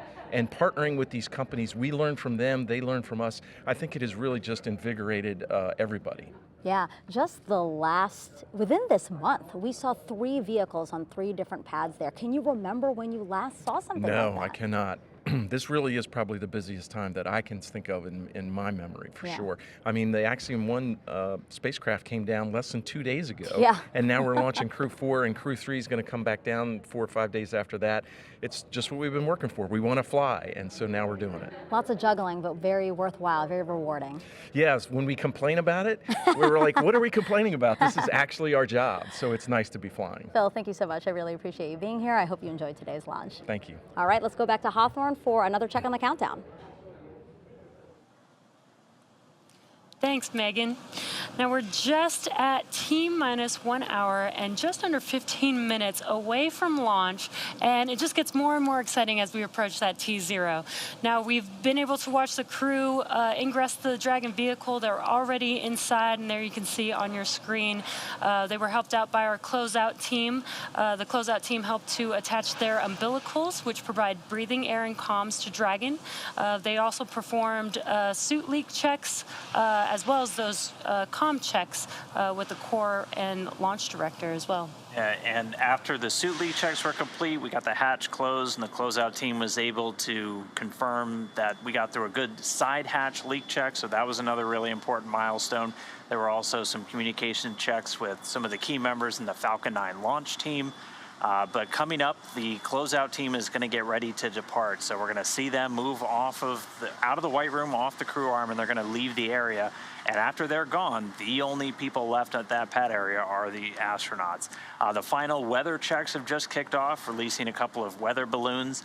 The good news is all of the weather has continued to look great for launch. Closeout team has departed the crew arm. Freedom copies, thanks. And they're the core giving that update. So the closeout team has departed the crew arm. They're going to get in cars and drive away. Then it's just Crew-4 on the pad, and that's it. And then we're going to get closer to launch. Again, weather's continued to look fantastic. Very low probability of violation at the launch site. And then our ascent corridor weather just all the way up the eastern seaboard of the U.S. Has continued to trend all in the right direction. So we're not looking at any holds for a launch today. Yeah, and great news on that weather. We will also do a final go, no go poll. But before we get to that, the various teams at both NASA and SpaceX will do an internal go poll, making sure that conditions are right with Falcon 9, the Dragon, the crew, the range, and the space station before the final go is given. So now let's check back in with Houston for a status update on the team supporting the space station on the readiness for launch. Chelsea, how's it going over there? Hey, thanks, Jesse. The team here in Mission Control Houston has polled that they are go for launch earlier. The International Space Station and its onboard crew are ready for the Crew-4 astronauts to lift off. When Flight Director Anthony Varia polled his team, he was asking the flight controllers who all work on the different key systems on board the space station that their focus areas were online and working properly. This includes life support systems, proper communications links, computers that allow us to command the station's onboard subsystems, and our ability to control and maneuver the space station. All of those are fully functional. The crew in orbit is getting out of their sleep period now. They're just starting to wake up. And when the Crew-4 launches, this crew is actually going to be flying over Romania. That's where the space station will be at the time of launch. So how about that? But as they're getting into their morning routine now at the time of launch, they're going to make sure that they're refreshed and ready to receive the crew. But here in Mission Control Houston, we'll continue monitoring the mission as we check off milestones for today's flight. In the meantime, I'll send it back to Hawthorne. The International Space Station is ready for launch. Dan? Hey, thanks, Chelsea. So the Crew-3 astronauts are currently on board the space station. They've spent nearly 6 months conducting scientific research in a myriad of areas like material science, developing new health technologies, working on plant science, growing some pretty exciting plants on board the space station, microgravity, just a lot of different sciences. We prepare for human exploration beyond low Earth orbit and also to deliver benefits to us back here on Earth. And all of that research just lays the groundwork for that future exploration that we're aiming towards to the moon and Mars, starting with the agency's Artemis missions. Yeah, Chari is the commander of the Crew-3 Crew Dragon spacecraft and the Crew-3 mission. He is responsible for all phases of flight from launch to re-entry. He's currently serving as an Expedition 67 flight engineer aboard the station. The Crew-3 launch was the first space flight for Chari, who was selected as a NASA astronaut candidate in 2017. Now, he was born in Milwaukee, but considers Cedar Falls, Iowa, his hometown. And also on board was NASA astronaut Tom Marshburn. He's the pilot of the Crew Dragon spacecraft, essentially the second in command for the mission while they're in free flight. He's responsible for the spacecraft systems and its performance. Right now, though, on board the station, he's the commander of Expedition 67. And Marshburn, a native of Statesville, North Carolina, became an astronaut back in 2004. Crew-3 was his third visit to the space station and his second long-duration stay on the laboratory. Barron was selected as an astronaut candidate in 2017 and is a mission specialist for Crew-3. She works closely with the commander and pilot to monitor a spacecraft during the dynamic launch and re-entry phases of flight. She's currently serving as a flight engineer for Expedition 67 aboard the station. Barron was born in Pocatello, Idaho, but considers Richland, Washington, her hometown. And rounding out Crew-3 was Matthias Maurer, who was also a mission specialist for the Crew-3 mission. And again, working with the commander and pilot to monitor the Dragon spacecraft during all of those different dynamic phases, launch and re-entry, docking and undocking. He's also a flight engineer on Expedition 67. And like Raja Chari and Caleb Barron, this was his first trip to space. And he was from St. Wendel in the German state of Saarland. So that 4-person crew is currently on board. They're preparing for Crew-4's arrival, but their return back to Earth is just days away, assuming we get an on-time launch today. So looking forward to seeing all of them on board the space station together. Let's get back to the countdown now. We'll head over to Daryl at the Kennedy Space Center. Daryl? All right, thank you very much, Dan and Jesse. And if you're just now joining us, welcome to coverage for the mission known as Crew-4, NASA and SpaceX's 4th flight of astronauts to the International Space Station. We are currently at T-minus 1 hour and 8 minutes until liftoff. Liftoff time still holding, Megan, for 3:52 Eastern time, 3:52 and 55 seconds. That's where the 5's come from. And we're tracking no issues with Falcon 9 or Dragon. The range is green, weather is cooperating, and over the last 3 hours, our crew of Kjell Lindgren, Bob Hines, Jessica Watkins, and Samantha Cristoforetti have donned their SpaceX space suits in the historic crew quarters suit-up room. Then they walked out of their crew quarters building, as every NASA astronaut has done since Apollo 7. Then they were transported to the pad, where they climbed inside the SpaceX Crew Dragon Freedom, and now we are seeing them live on that rocket that you see on your screen right there, awaiting liftoff. And so, Megan, as they wait for this, what is the crew doing in these moments? Right, the closeout crew is leaving, and so it's just the astronauts inside the spacecraft. Yes, you certainly realize as that hatch closes and you get the call that everyone's left the pad, that you're getting very, very close to launch. Throughout the time, and it is a significant amount of time that they're in there and waiting. In the beginning, when you first arrive, you want to make sure that if you had to do an emergency egress, you know what all of the functions are that you need to do, what all of the equipment is, and so you take some time to be serious about thinking through all of that. And as we go further and we approach the propellant loading, they're going to again be very much focused on the tasks at hand. But in between, there's quite a lot of downtime, and so they'll be entertaining each other, telling stories. Maybe they'll be playing some games. The few glimpses that we've had of them, I've seen some smiles on faces, so I think they're in there having fun, getting ready. Plenty of smiles from Crew-4, indeed. We've seen that, and it's been good to see.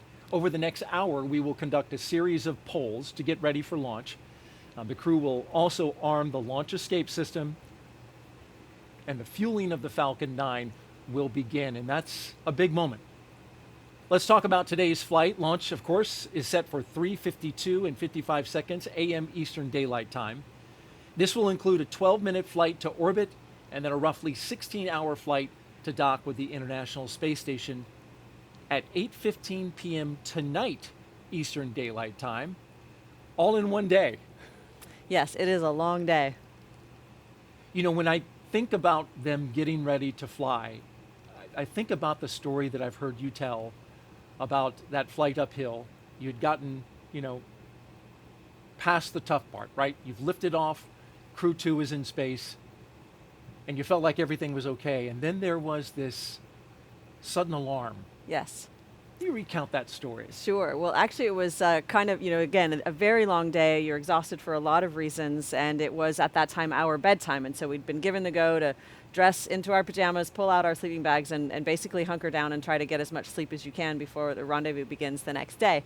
And we got the call from Sarah, our core, to say, hey, we're tracking an object that's potentially going to get too close to you. We need you immediately back in your suits and put everything away. You have, I think it was 15 or 20 minutes. And so that was an immediate scramble to do exactly what she had said. There was no time to really think about it. We had to just go right into the drill of practicing those motions that we had done, of course, at home. And our awesome mission specialists, Aki and Tama, got Shane and I into our suits and strapped into our seats, and then got themselves suited, and then had to put absolutely everything away. Every t-shirt, every sleeping bag, every sock, everything. And that was a tremendous amount of work under time pressure. And just as they got the last, zipper zipped and buckled, we got the call that said it was a false alarm.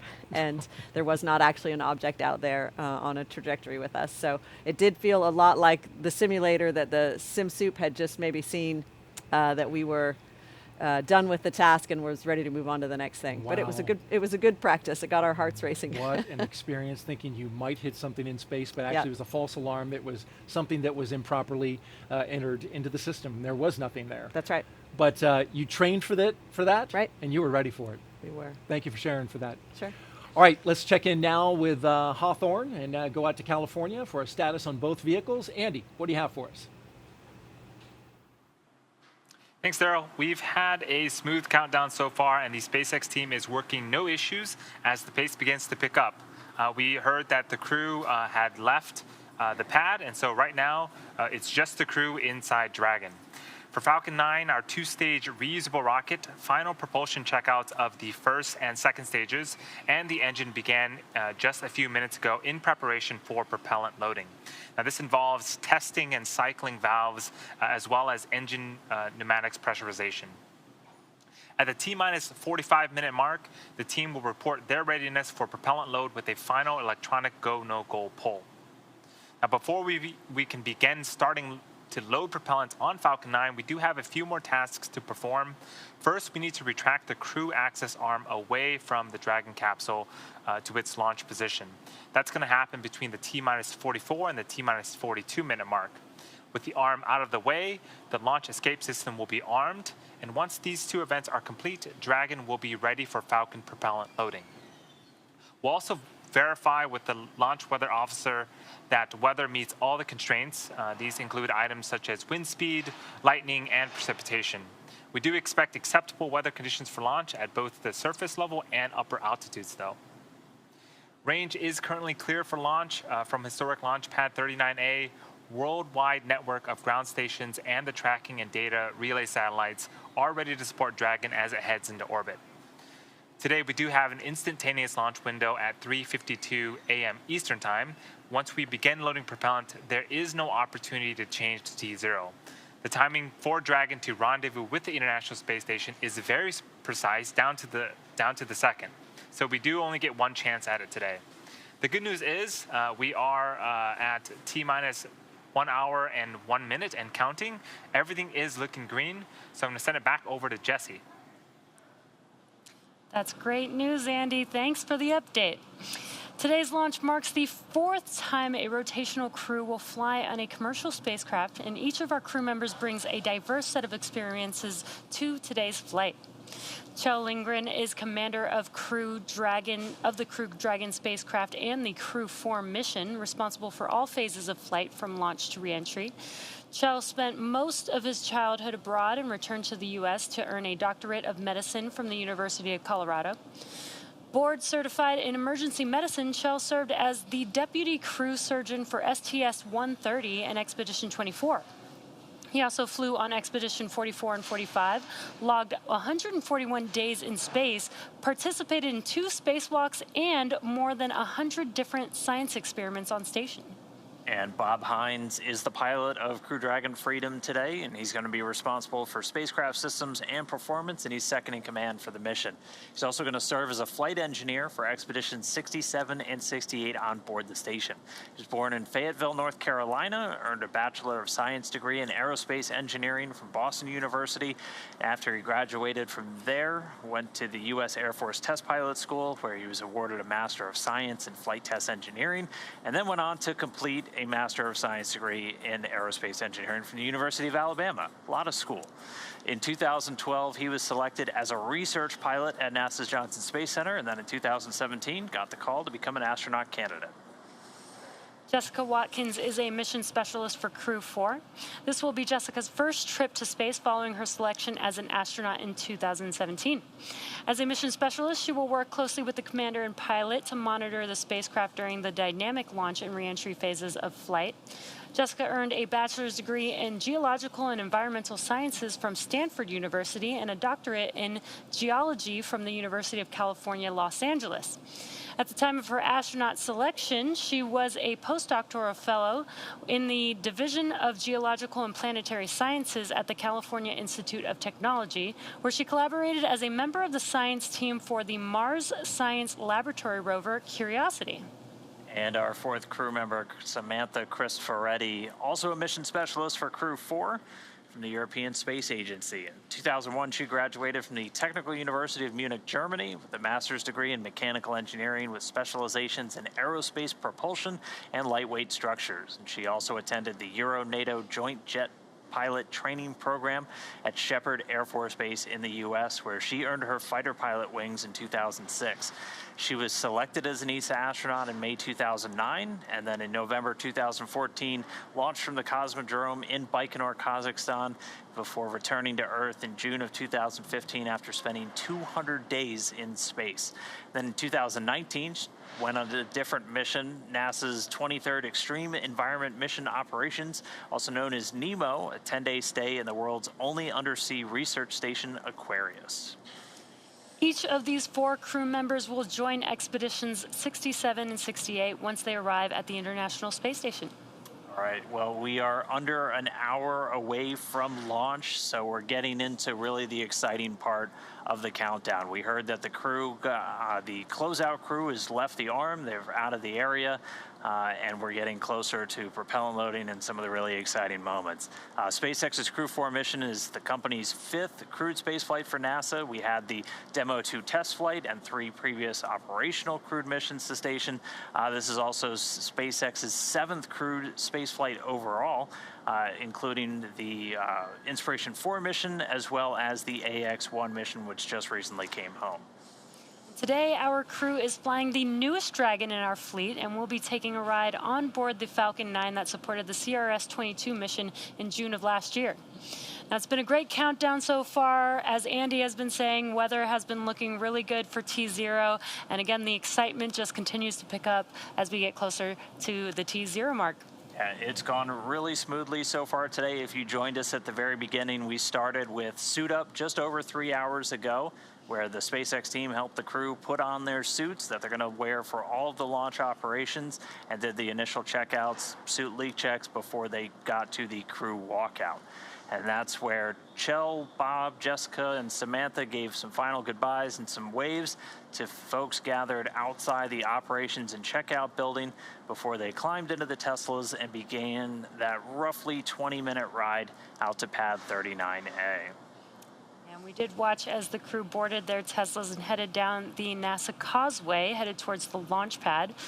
Once they arrived at the pad, the crew took a moment to enjoy the view of the vehicle they will be taking flight on this morning, and then headed up to fix service structure. SpaceX, we are cycling orbit tank isolation valves to equalize low flow pressure.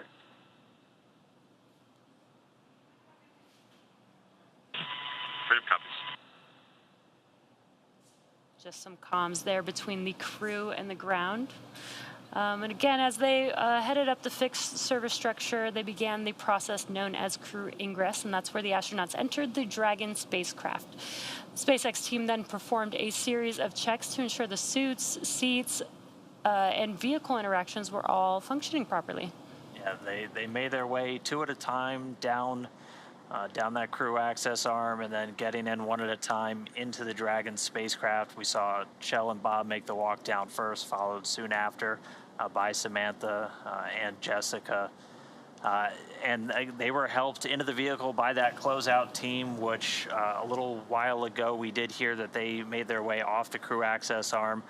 They were able to close the hatch with the crew safely inside, execute the side hatch leak check, and so we're less than an hour to go now. And so things are going to start to really pick up as we go through a series of go-no-go polls to arm the launch escape system and then start propellant loading.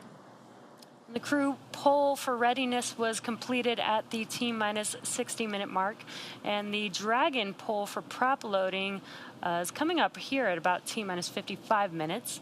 And then after that, we'll be at T-minus 45 minutes. There will be an internal mission control Hawthorne poll. SpaceX, at this time, you are go for Section 6. When you're ready, please report go for launch.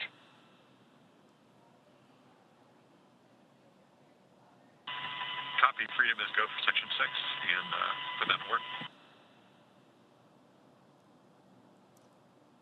Again, just pausing for those comms between the core and the Crew-4 astronauts. At T-minus 45 minutes, we will have an internal mission control Hawthorne poll and then the launch director's poll for propellant loading. Now, when we get to about the T-minus 40-minute mark, the crew access arm will retract and the crew will get the call to close their visors and to arm the launch escape system. Now, that's the automated safety system in place that can fire the 8 Super Draco thrusters on Dragon to quickly separate the crew from the rocket, either on the pad or during the flight on the ride uphill. And then once we reach 35 minutes before liftoff, propellant loading for Falcon 9 will begin, loading fuel and oxidizer on both the first and second stages on Falcon 9. So we'll continue to get views of the crew. They're going to get ready to report their readiness for launch. They're in their suits throughout this entire phase. But for right now, we are just standing by for these final polls, and then we'll get into propellant loading. So with things starting to pick up, let's send it back now to the teams in Florida. Over to you, Daryl. All right, thank you, Dan. And since we last saw you, our team has grown. Check this out. So Megan MacArthur and I want to welcome a group of NASA social participants onto our launch broadcast. They are standing behind us and all around us. Guys, welcome. So you might ask, what are NASA social participants? This is them, and they are stoked, and here's what they've been doing. NASA puts out an open invitation to social media influencers who engage in STEM and science communication to come out to Kennedy, and you're looking at the pictures of some of the stops they went to around Kennedy. They tour this multi-user spaceport in the days leading up to launch, and it ends with a rocket launch. They get to see it as close as you can possibly get, the same distance that the media and VIPs get to watch it. So I know you guys are excited about that. NASA social participant Camille Calabeo is otherwise known as the Galactic Gal on Instagram. And so you're here with all of your NASA participants, and I want to ask, first of all, how's it going so far? It has been absolutely amazing. So this is actually my first NASA social. I started my platform during COVID, so you know we haven't had NASA socials since then. And it has been absolutely incredible. I know we had a delay, and so, you know, some of us went home, some of us stayed. We got to come back. We got to see so many things, and I have gotten to meet so many wonderful people from all different walks of life. And, you know, some of them are artists, some of them are foodies, some of them are space influencers. And so it's just been really phenomenal to be here and get to experience this with everyone. Absolutely. And each one of you represent a substantial audience that you're communicating with and sharing the science, which we appreciate so much. So we're so glad that you're here to do that. What's been the favorite part that you've done so far? That is a really hard question. Everything has been absolutely amazing, of course. But I think the best part for me has been, or was, getting to see 3 different rockets on their pads at the same time. And it really just solidified to me what a time to be alive, right? Mm-hmm. You see SpaceX with Starlink, then you see SpaceX with Crew Dragon, and then you see SLS and Orion taking us back to the moon. And that was just really incredible to see that right here with my own eyes. Totally. And you guys got lucky, really, because there was a launch last week. You've seen 2 launches. We have NASA socials that don't get to do that. Yeah. So good on you for seeing that. What is one of the more challenging aspects, would you say, to communicating science in this day and age? Yeah, I think communicating science on social media is challenging for a couple different reasons, but I think one of them is that people just don't have long attention spans anymore, right? You get 30 seconds of people's attention a lot of times. So most of my content is actually on TikTok and those types of really short videos, and you get 30 seconds, and that's really hard to communicate effectively, educationally, and engaging, right? You have to engage your audience and keep them engaged for those 30 seconds that you get. And I think for space specifically, it's challenging because space can be criticized a lot, especially from the general public that might not be otherwise connected to space. And so I think just really communicating why are we doing this and why it's really important to humanity and life on Earth. All right, well, the Galactic Gal, I want to give you an opportunity to ask a question of a NASA astronaut, Megan MacArthur. Put me on the spot. Oh, you put me on the spot. What one question would you ask an astronaut? Okay, so this might be cliche, but I'm sure we have a lot of young people watching, and I would really love to hear from your perspective as a female astronaut. What is something that you would recommend to somebody, say, 5 years old? Well, I think what I recommend to kids of any age and any gender is to figure out what it is that you love to do. Be curious and try new things, right? Don't decide just one thing. At 5 years old, I'm going to do this one thing, right? Because there's so many other amazing experiences to have. So be curious, ask lots of questions, find that thing that you love to do, and then pursue it and get really good at it. I love that. Thank you. All right, while we have all of these social media influencers As a reminder here, for all we operators, want to reach out to 57 our to social 82's media open influencers or and people go, who are no go using full. it out there in the audience throughout the show. We've been taking your questions at the hashtag AskNASA throughout the night. We have time for a few more before Falcon 9 fueling begins, and you can see it in the bottom right-hand corner of your screen.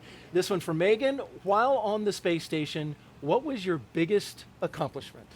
That's a tough one. I think for me, meeting the challenge of every single day, meeting the schedule every day and whatever that brought was really the challenge, because every single day was different. Some days were easier than others. Some days were really hard. Some days you really had to lean on your crewmates. Some days you really were helping out your crewmates. So it was that maintaining that even keel for the entire 200 days, and I'm calling it 200 days. I think was the biggest challenge. Yeah. Well, that's great. And so to imagine for me, like, what was the most funnest thing about space? Floating around? Oh gosh. I mean, this woman was floating around in space. You know, it's the camaraderie, right? It's the silly times that you have with your crewmates, the ideas that you come up with. One day, Aki and I took our zero-G indicator, which was a baby penguin, and I taped it to a balloon that I had blown up and then released. And so then the balloon, of course, was slingshotting all over the inside of the U.S. lab with this tiny penguin, you know, with his flippers up and he's zooming around. So stuff like that, when you have some downtime, you know, it's a little bit science experiment. It's a lot fun, and it's really great team building. So it's all of those things at once. And it's a lot of hard work as well, because the astronauts serious. are doing a tremendous amount of research there. We're going to talk more about that a little bit later in the show, dive into the ISS stuff that's going on right now and in the future. But for the moment, we want to thank our entire NASA social team for Crew-4 being here. Y'all are fantastic. Oh, very good. Let's now check back in with Andy at SpaceX in California. Thanks, Daryl. It is T-minus 47 minutes and counting. The SpaceX launch teams are finishing final review of data from checkouts of Falcon 9 over the last hour. The launch director is about to poll the team for readiness, both to load propellant and to launch. And the exciting thing is this is the last poll before we lift off. The 7 SpaceX engineers indicate they are go by electronically voting on the online countdown procedure. The launch director also checks in with Dragon mission director and NASA launch manager to make sure that they are also ready. Earlier, you saw the vehicle assembly building called the VAB. The Falcon and Dragon launch team, as well as key NASA launch members, are in the Launch Control Center adjacent to that VAB. They have a view straight towards Pad 39A, and they're able to see Falcon 9 and Dragon. And the team is ready for crew through the large access arm windows retract, of Fire propellant Room loading 4. and launch. For non-urgent no-go conditions, brief the CE or LD and then approve aborting the countdown. For urgent issues affecting the safety of the operation, operator shall call hold on the countdown net. Launch control abort the launch auto sequence immediately and proceed into the launch abort sequence. At T-minus 10 seconds, launch control will be hands-off, relying on automated abort criteria for the remainder of the count. Operators advise the launch trajectory whether structural breakup or fire is imminent or occurring per Dragon manual escape flight rules. In the event of a fire alarm, key operators noted below will remain at their post while the alarm is evaluated. In the event that personnel safety is threatened, evacuate to the south-facing emergency exit, which leads directly outside. Launch control, you may proceed with arming the crew for movement. Awesome. So we heard at the very end of that there that we are proceeding with the crew arm movement. So that access arm that is adjacent to the vehicle, that's going to start to move to its launch position. Operators in Fire 4 and MCCX, the control will be in a lockdown state until launch escape system is disarmed.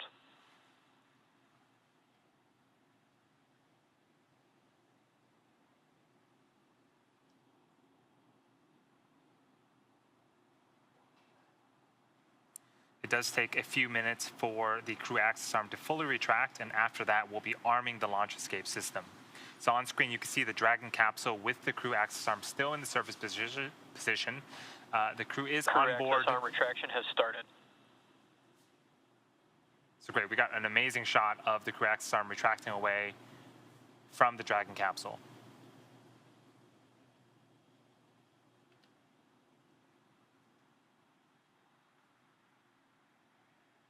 So again, this is going to take a few minutes to fully retract, and then the next major activity is going to be arming that launch escape system of the Dragon vehicle. So far, weather and range continue to be go for launch. We are monitoring the clearance area around the launch pad as well as air and sea space around the flight corridor.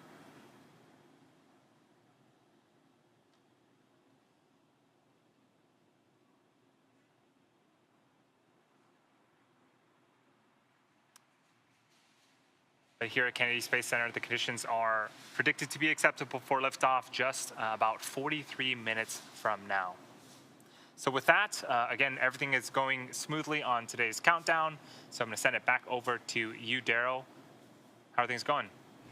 All right, thank you very much, Andy. And the countdown clock continuing at T-minus 43 minutes and counting. Want to recap a few things here for you. The closeout team, they have left the White Room and exited the blast danger area. They are no longer in the picture there that you see.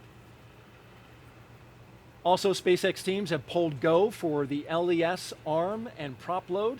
That's the launch escape system.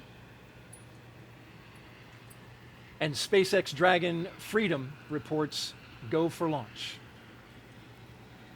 And so here we are at T-minus 42 minutes and counting. We're standing by for the next major milestone. We saw the crew access arm retract, and that's one of the last major visual milestones that we'll see in preparation for liftoff. And then shortly thereafter, we'll hear crew access arm retraction is complete. And there is the call out that the crew access arm retraction is complete. And so now we're looking towards propellant load.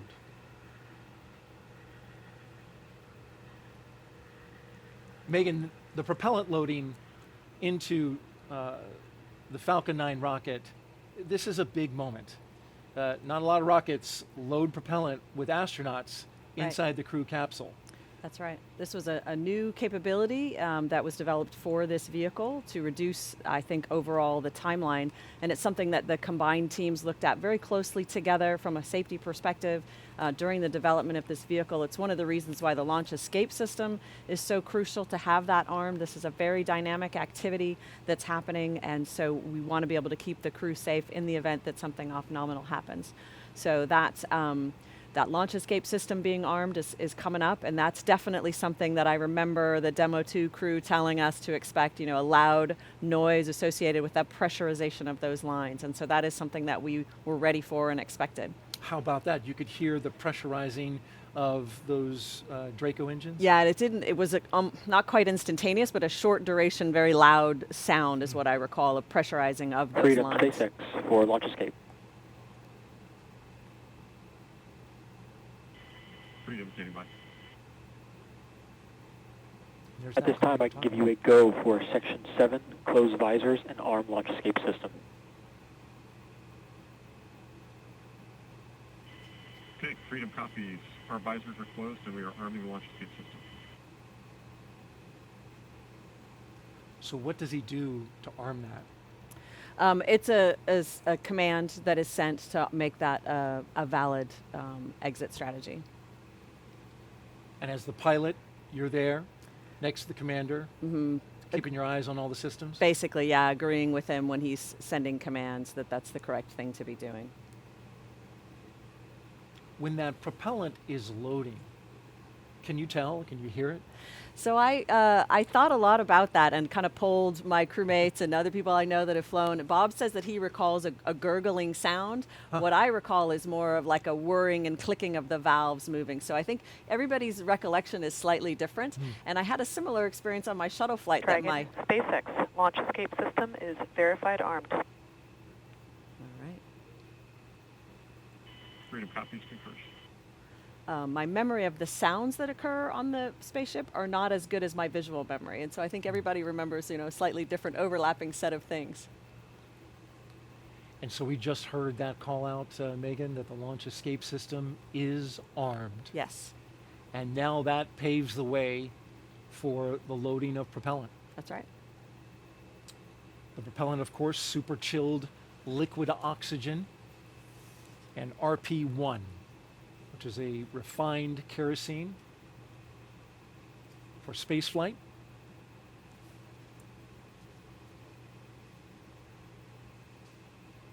A look from high above, from the launch tower down onto the Crew Dragon spacecraft and rocket below. That booster getting ready to fly for the 4th time.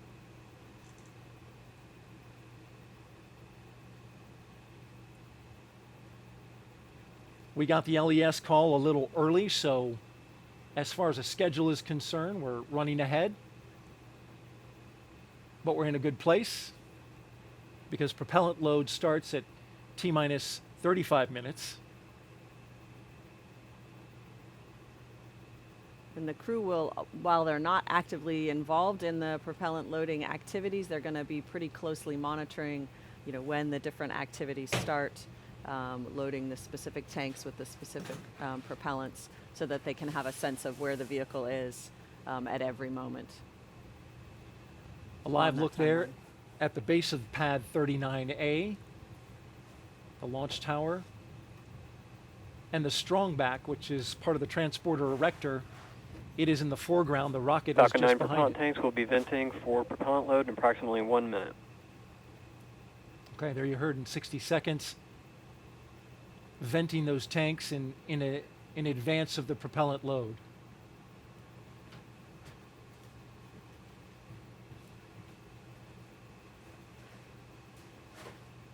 It's 3:15 a.m. Eastern Daylight Time here on the Florida Space Coast. The overnight launch will light up the night sky here in Florida. The spacecraft at the very top, it's a new one. Crew Dragon Freedom, named by the crew. Although parts of it are being reused. The heat shield, the material from the heat shield. It's the first time they've used the composite heat shield structure, reused it on a Dragon, which is just another advancement in SpaceX's reuse capability. They're able to put flight loads on it to test it and qualify it. NASA has approved it, and it's ready to go, which is interesting because it's seen the saltwater environment, right? Right. But they found a way to get that ready for another go. Yeah, it is. It's remarkable. And that qualification program that you mentioned, very strict. Obviously, it has to be very thorough with multiple teams of people making sure that all of the requirements are met so that there are no safety impacts to reusing these pieces of hardware. But how transformative, really, to be able to reuse pieces that in the past would not have ever been used again, to really bring down the efficiencies and the costs and ultimately the reliability as we are able to use flight-proven hardware over and over again. Absolutely. And now here we are just a few seconds away from propellant load.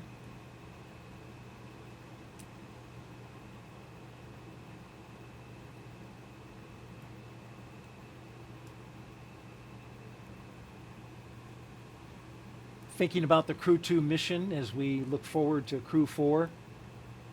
When you were up on the space station, it was quite the time up there, right? You had, I'm thinking about the visit from the Russian film crew. We did have some visitors. A movie. That's right. That's right. So they came up, an actor and a producer came up on a Soyuz and spent the 10-day time period filming a movie, almost exclusively on the Russian segment.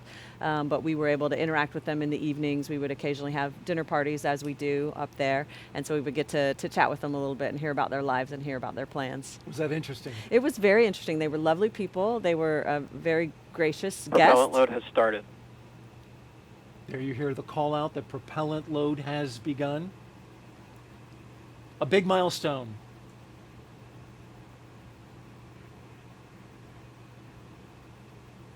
As we are sitting at T-minus 34 minutes and counting. But you were saying, Megan, yes, so it's nice to have some new faces, quite frankly, and to hear some new stories. And like I said, though, we really did not work with them. They worked exclusively on the Russian segment. And so it did not disrupt our ongoing science work that, of course, we're doing that's so important for our international partners. So I think it would be difficult to carry out a movie production as well as carry out the actual work of the space station. Just another example of the continued private use of the International Space Station, and I guess you didn't photobomb their shot?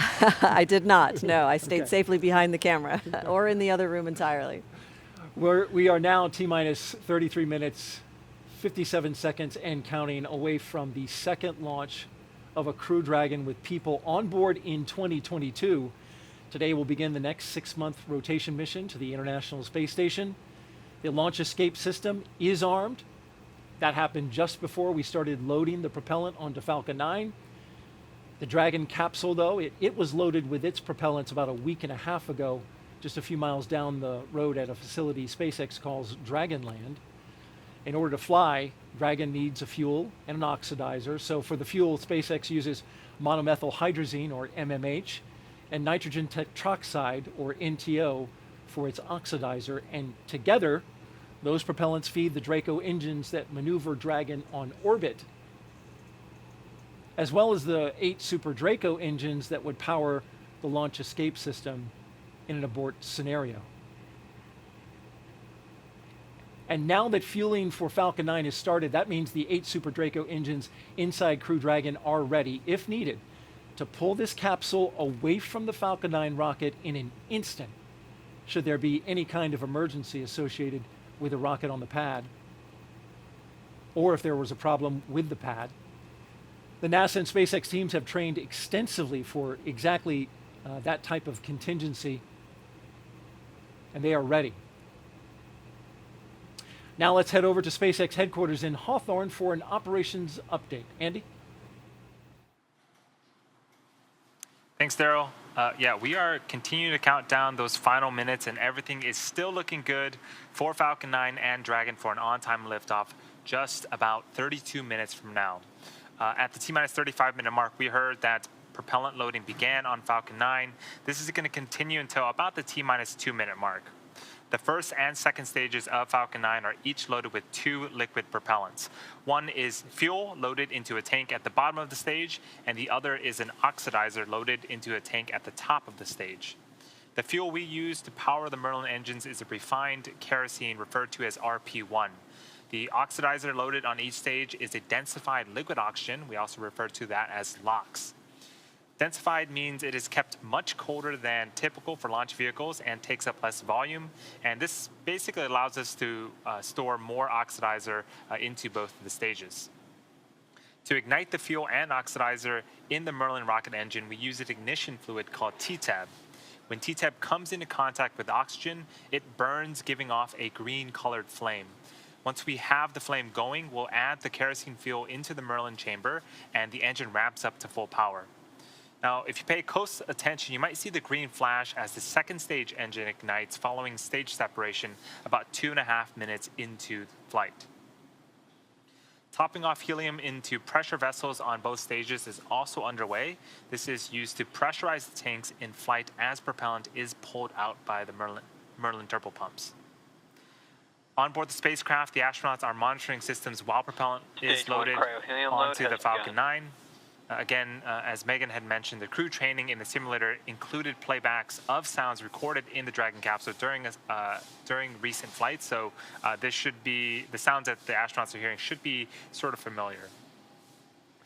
Range and weather, again, as they have been all night, are really tracking green. We're really continuing to report no problems, and there really is a very low probability of violation for weather.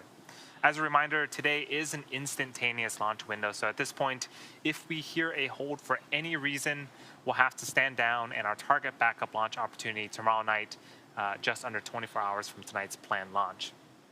For now, let's turn it over to Jesse and Dan for an overview of events after liftoff. Great. Thanks, Andy. Again, always great news with some good weather. Just under 30 minutes to T0 today. So for Crew-4, the astronauts' flight to station will take about 16 hours. And as we await that launch time, just about 29.5 minutes from now, the ground operations teams are doing a series of system checks, ensuring that both Dragon and Falcon 9 are ready for launch. And you're looking now just over the shoulders of our team out at the Cape there as they prepare for liftoff. As we wait for the launch clock to hit 0, though, we wanted to give you a quick overview of what the ascent portion of this mission is going to look like.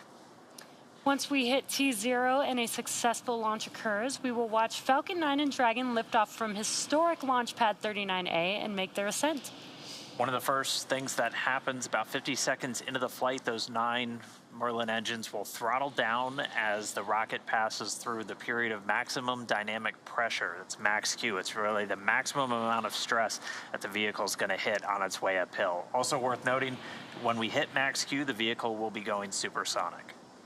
Once we are through that period of maximum dynamic pressure, we can throttle down our 9 Merlin engines again. And from there, at about 2.5 minutes into flight, we have a series of 3 events that will happen in rapid succession. Yeah, all just right on top of each other. The first one's MECO, or main engine cutoff. That's where all 9 of those Merlin 1D engines shut off in preparation for stage separation, which is the second event. This is where the first stage detaches from the second. The first stage starts to make its way back to Earth for a landing as the second stage ignites its engine and continues its journey with that third event, that engine ignition. It's called SES-1, or second stage engine start number 1. That's where we'll see the MVAC engine light up and propel the second stage along with the Crew-4 astronauts into orbit. And as Stage 2 heads towards its targeted drop-off orbit, Stage 1 will execute 2 burns in order to make its way back down to Earth. The first is the entry burn, and that's where 3 of the 9 M1D engines will reignite and then shut down again. Now that helps to slow the stage down in preparation for re-entry back into the Earth's atmosphere.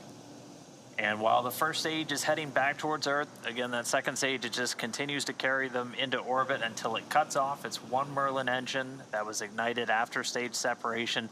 And once that happens, we wait for the call out and the confirmation of what's called a good orbital insertion, just essentially they're where we expect them to be in outer space. About 90 seconds after Dragon gets into orbit, Falcon 9 will land back on Earth. Now, the landing burn is just a single engine burn, and that's powerful enough to bring the vehicle's speed down rapidly in order to touch down and land on our drone ship about 9.5 minutes into the mission. And while Falcon 9's first stage is landing, Dragon is just getting ready to separate from the second stage of the Falcon 9 rocket. It takes about 3 minutes after we get on orbit, and we just wait for the vehicle to cancel out any rates, essentially make sure everything's nice and stable before the 2 spacecraft separate. We should get a great view from the second stage of Dragon's trunk as it flies free. Once Dragon is a short distance away, it starts going into a number of checkouts immediately, looking at some of those Draco maneuvering thrusters. There's 12 around the service section of Dragon. Those are the first ones that get checked out. They'll also increase that separation distance from Falcon 9's second stage. These are not the Super Dracos. Those are disabled as soon as we hit this point on orbit. They're only used in an abort scenario. Once we're in outer space, those are disabled for the remainder of the mission.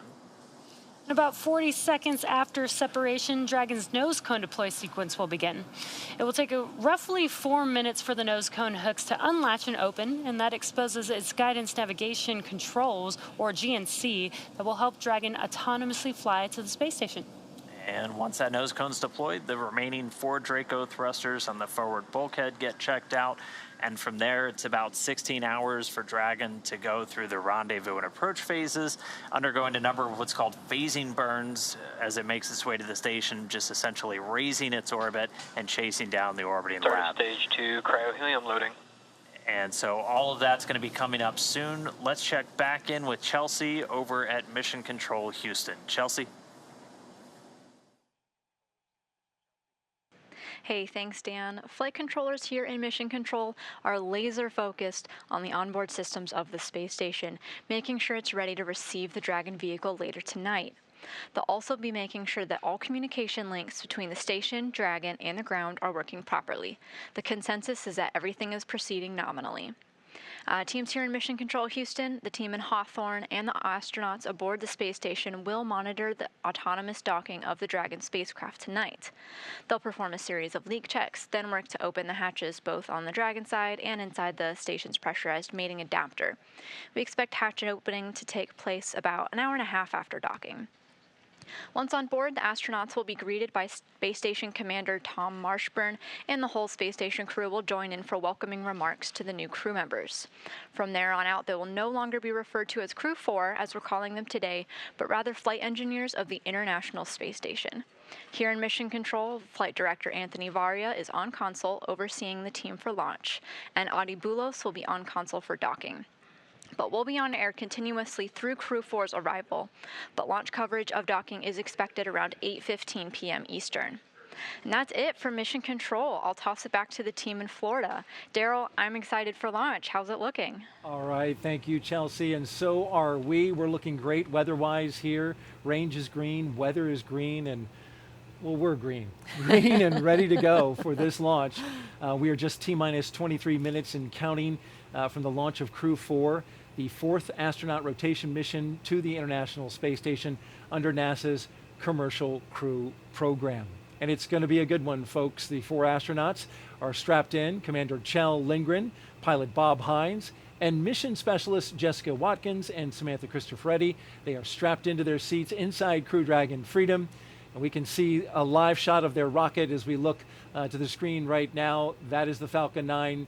The rocket fueling operation is well underway. The launch escape system is armed, and that means Crew Dragon is prepared to launch itself away from the Falcon 9 rocket in case of an emergency on the pad or even after liftoff. So far, operations look and sound as expected.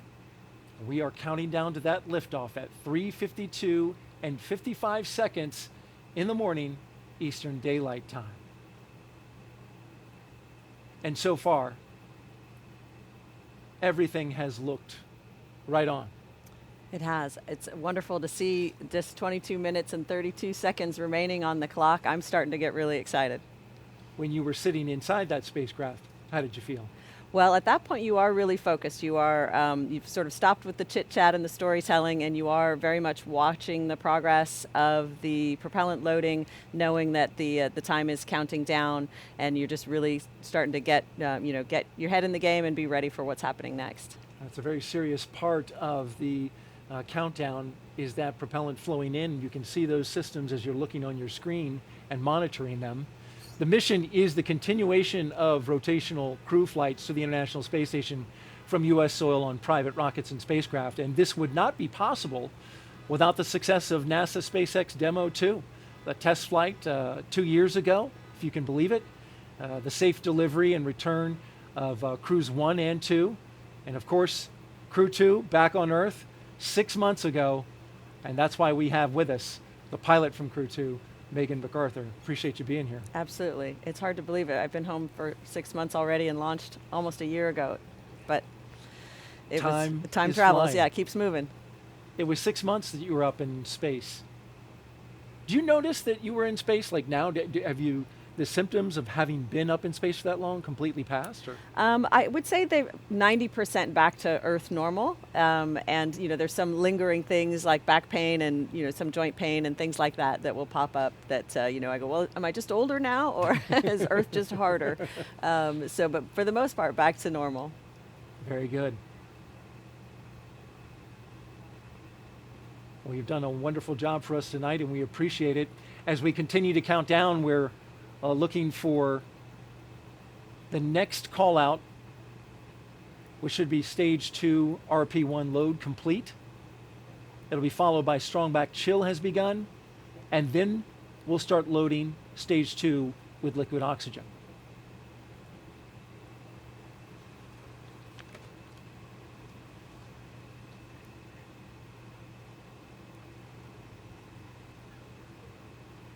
Stage 2 RP1 load is complete.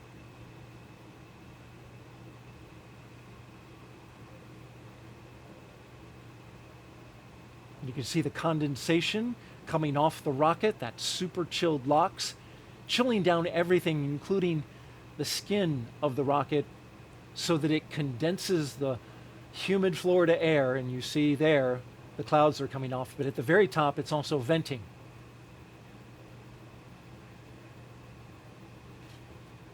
T-minus 19 minutes, 40 seconds and counting.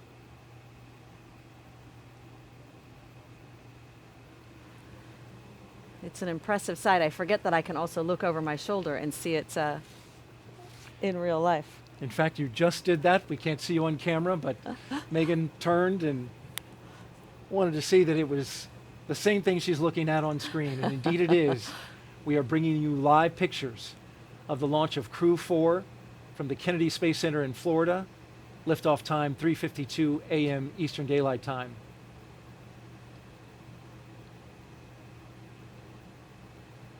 If you're just joining us, we want to tell you a little bit about the crew on board. Dr. Kjell Lindgren is the commander. He was born in Taipei, Taiwan, but spent most of his childhood overseas in England. He is married with 3 children. He was an instructor and jump master with the U.S. Air Force Academy, and he also has a doctorate in medicine. He served as a NASA flight surgeon and then as an astronaut aboard Soyuz, where he spent 141 days in space during Expedition 44 and 45. And as I mentioned, today he is the commander of Crew Dragon. Sitting next to him is his pilot, Bob Hines, who was born in Fayetteville, North Carolina. There he is. He's married with 3 daughters. He has a Master of Science degree in aerospace engineering and served 21 years in the U.S. Air Force as a test pilot and as a fighter pilot in the F-15E.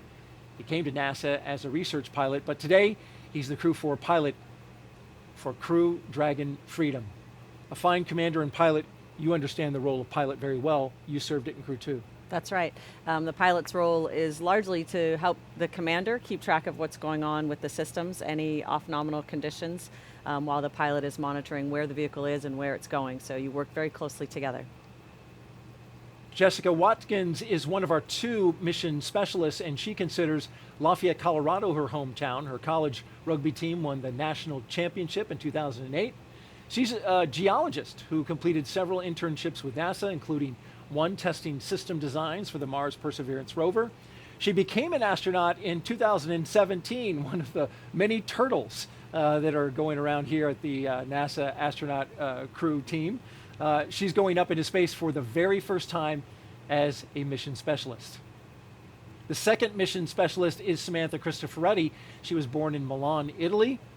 She has 2 children. She's a fighter pilot, and in 2013, Cristoforetti launched into space aboard a Soyuz for a long-duration spaceflight to the International Space Station. Several years later, she was awarded the Knight Grand Cross of the Order of Merit from the President of Italy. And today she returns to space with Crew-4, 2 fine mission specialists. Now, each of these 4 crew members will be a part of Expedition 67 once they arrive at the International Space Station. If you are here locally and watching this broadcast and want to step away from the Stage 2 lock screen, load has begun. just heard the call out for Stage 2 prop load. As I was mentioning, if you're listening to the radio, you can find the launch coverage on the frequencies you see at the bottom of your screen. VH radio frequency 146.940 on the megahertz scale, and UHF radio at 444.925 in the FM mode on the megahertz scale. All of that can be seen, or I'm sorry, heard rather, here on the Space Coast.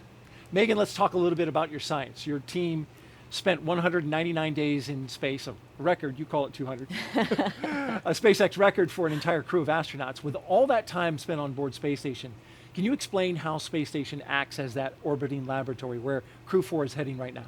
Absolutely. So the space station is obviously a very unique environment, right? It's long-term access to micro-G environment that scientists can't replicate or simulate accurately here on Earth. So it's the ability to run these experiments that teach us fundamental things about the physics of fluid mechanics, about combustion, things that we can't, again, replicate on Earth that can lead to discoveries that can benefit us in space, but can also benefit us back on Earth, like understanding diseases well enough to create new treatments for them, or understanding combustion in a new way to allow us to build cleaner burning engines. You mentioned some of the science that you've worked on. What was the most impressive and stands out to you in your mind? Well, it's hard to choose a favorite, but of course one that is always popular is one you get to eat. So we got to participate in the Plant Habitat 4 experiment, where we grew chili peppers that hailed from Hatch, New Mexico. And so we got to monitor them over a period of many months. It was a fruiting plant that took a long time to germinate and to fruit. And for long duration missions will provide an important vitamin C and other minerals for crews on long duration missions. And they were also just really tasty. So that was a lot of fun. That's a bonus. And growing plants in space is part of deeper space exploration, especially growing them in mass amounts, right? So that you can feed a crew. Absolutely right. It'll be an important part of those future missions. Crew-4 will fly aboard a brand new Dragon capsule, by the way, that the astronauts named Freedom. But the booster has flown 3 previous times, and there you can see it there with the sooty covered NASA meatball right above them. That's Crew-4 below, standing next to their booster. This flight will be the 4th for that booster, which is a first for NASA and ESA astronauts. Now, at the time that booster lights and takes that crew into space, the International Space Station will be 260 miles over Western Romania. We talked a little bit earlier about chasing down station. Well, when this thing lights, Crew-4 will then spend the next 16 hours chasing down the International Space Station for a rendezvous at 8:15 this evening. And there's a special guest there. That is an Apollo astronaut, Harrison Schmitt. He is a moonwalker, you may recall. One of the 12 men who walked on the moon. He launched on the night of December 7th, 1972, from the same launch pad we're using tonight, pad 39A. And then 3 days later, Schmitt and Commander Gene Cernan landed on the moon. What an honor to have him watching tonight. He, a geologist, watching another geologist, Jessica Watkins, going up to space today, so they share that. And Harrison Schmitt, one of the 4 surviving astronauts who walked on the moon. Buzz Aldrin, David Scott, Charlie Duke, and Harrison Schmitt. And they are a national treasure. Megan, we are T-minus 12 minutes and counting. Some final thoughts as we get ready to light this candle for, by the way, Samantha Cristoforetti's birthday was yesterday. Yes. What a big birthday candle. That's right. It's a pretty good birthday celebration, I think. She's going to enjoy that. But what will they experience the moment of liftoff? The moment of liftoff is really, it's hard to describe. I've heard it described as lots of different things. A kick in the pants, someone hits your chair with a baseball bat. It's almost indescribable because you start moving so fast and you're accelerating so fast the whole time that it's just a sensory overload. You're really, really moving fast. And on our crew, people enjoyed that very much. There was a lot of hooting and laughing basically in response to that. And as the rocket changes its speed, it accelerates down and then back up again. You feel all of that, and it's a tremendous ride. Astronauts from Crew-4 getting ready to experience that. We're about to watch this launch. So at T-minus 11 minutes and 25 seconds, let's toss it to Andy at SpaceX in California. Daryl, Megan, thank you so much. It's getting more and more exciting here as we are just about 11 minutes until liftoff. Things are still looking great for both Falcon 9 and Dragon. Falcon 9 began loading propellants at the T-minus 35-minute mark. We should finish around the T-minus 2-minute mark. Right now, densified liquid oxygen is loading and continuing on the first stage. And again, this is going to wrap up around the T-minus 2-minute mark. The Dragon mission director and team are reporting no issues. Communication checkouts are complete. The crew access arm is retracted. The launch escape system is armed, and the crew is strapped in and ready to go. Final instructions to the crew come in at the T-minus 10-minute mark.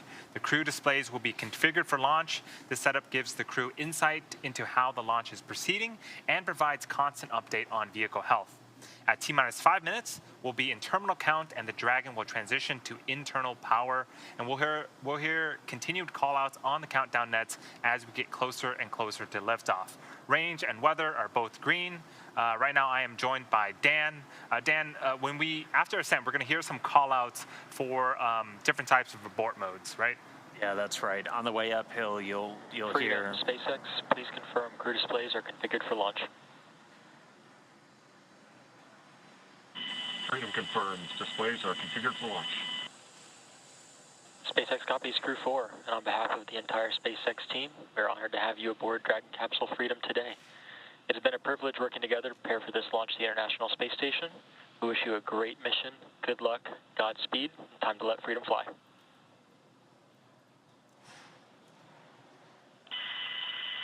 Copy SpaceX. We'd like to take this opportunity to extend our thanks to our NASA, SpaceX, international partner teams, and most of all our families for getting us to the threshold of this amazing opportunity to launch to the International Space Station from Kennedy Space Center. A heartfelt thank you to every one of you that made this possible. Now, let's let Falcon roar and freedom ring. Okay, so crew displays are configured. The crew just reported they're good to go. They're ready to launch. Saw a couple of fist bumps there. But yeah, as you mentioned, we'll hear a couple of different call-outs on the way uphill, a combination letter and a number. You'll hear 1A right at liftoff, and these just correspond to the different abort modes. There's 2 for the first stage, and then A through E for the second stage, and these are telling the crew essentially which direction Dragon's going to be pointing when it performs a burn of those Super Draco engines. Also gives you an idea of where they're likely to come down if we have an abort on the way uphill. But you'll hear those throughout the flight uphill. You'll also hear a number of call-outs from some of the key positions on the Falcon 9 team, the guidance, navigation, and control officer, and also the prop lead. And we're going to be looking to hear trajectory nominal, propulsion nominal, just as we make that flight uphill. It's going to be about a 9-minute trip from ground to orbit. And right now we're just 8 minutes away. And we've got a couple more events coming up starting at right around 7 minutes, right, Andy? Yeah, in about 50 seconds at T-minus 7 minutes, we're going to begin engine chill on the first stage engine. This is where we inject a small amount of super chilled liquid oxygen into the Merlin engine turbopumps before letting the full flow of LOX during ignition. So we do this in order to make sure that we don't shock the engines because liquid oxygen is so cold. We actually do the same exact things for the second stage engine. That happens during ascent, but we should hear the call out after liftoff for that as well. And again, that is coming up in about 15 seconds, and we should hear the call outs over the nets.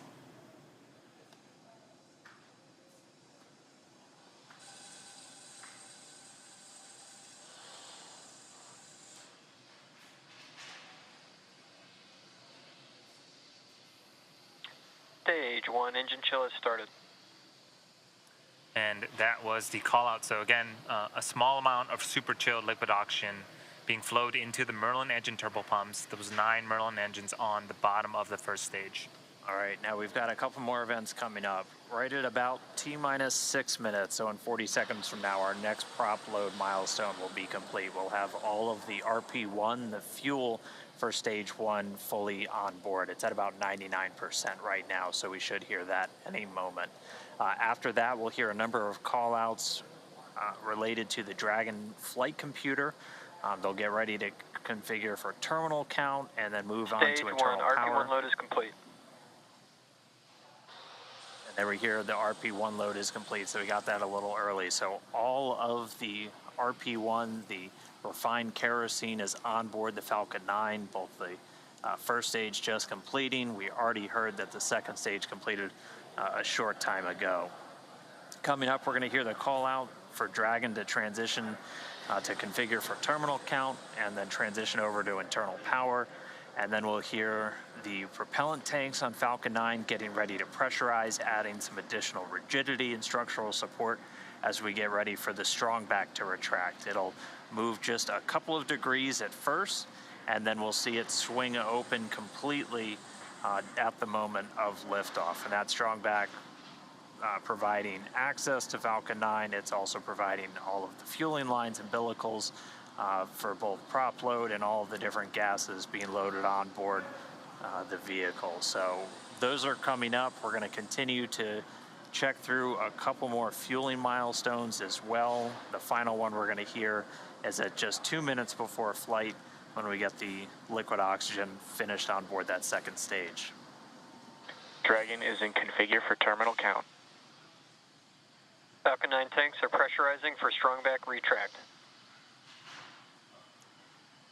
So that call out that we just heard, Falcon 9 is beginning to pressurize for the strong back retract. So if you look closely on the left-hand side of your screen, or excuse me, the left-hand side of the vehicle, there is a large truss structure. That is the strong back. We have some clamp arms just at the bottom of Dragon. In about... Retract sequence has started. Stand by for alarm. Well, right now, those clamp arms are beginning to open up. You can see them right behind all of the white clouds around the vehicle. Once that is fully open, then the strong back structure will retract away to its pre-launch position about 2 degrees away from the vehicle. And as we get closer to D0, it will continue to recline back to make room for Falcon 9 and Dragon to lift off and clear the launch pad. And so here's a great shot of those clamp arms at the bottom of the screen, opening wide open. And we should see that structure to the right of Falcon 9 and Dragon begin to recline away from the vehicles.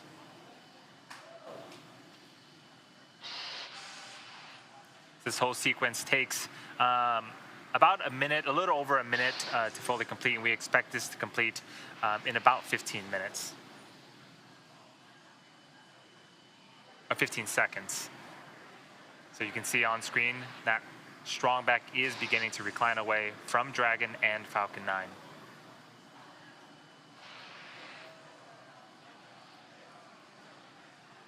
All right, now coming up next is going to be the finish of loading that liquid oxygen on a stage 1. We finish up on the liquid oxygen. Stage 1 LOX load is complete. There we go. All of the oxidizer loaded on to stage 1. Yep, and in about a minute here, we should hear the last call out related to propellant. That's going to be stage 2 LOX load complete. And again, that is the last of propellant loading on the vehicle. Dragon is in terminal count and on internal power. And as we wait for that call out, all of the white clouds that you're seeing on screen, that is normal and expected for us at this stage in the countdown. We'll continue to see them build up as we get closer and closer to D0. We want to make sure that we are keeping the tanks as full as possible, and the warm ambient air of Florida is helping to create those clouds around the vehicle.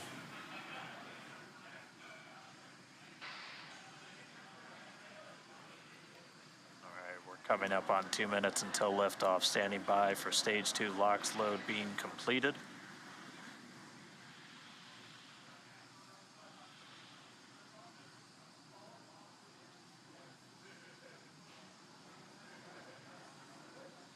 Stage 2 LOX load is complete. Dragon is in auto idle. All right, Dragon's flight computer and auto idle. Next, it'll flip over to countdown. Expect loud venting. Gas closeout has started, so we're now isolating all of the feed lines for the different gas systems from the Falcon 9 rocket. They're going to then get vented. You can hear that venting start.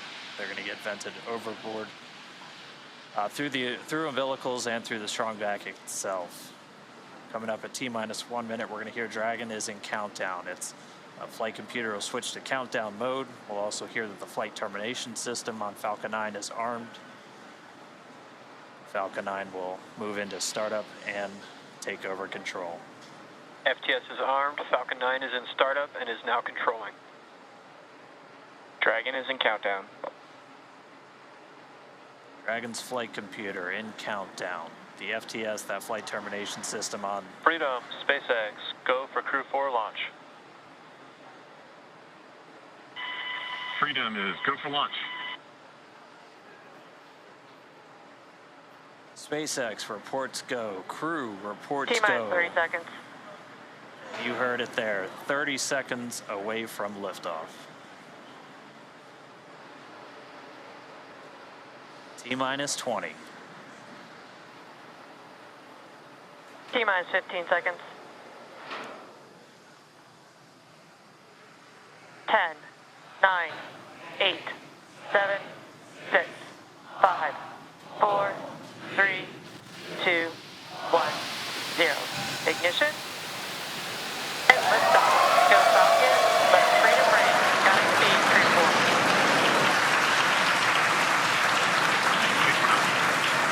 Vehicle is pitching downrange.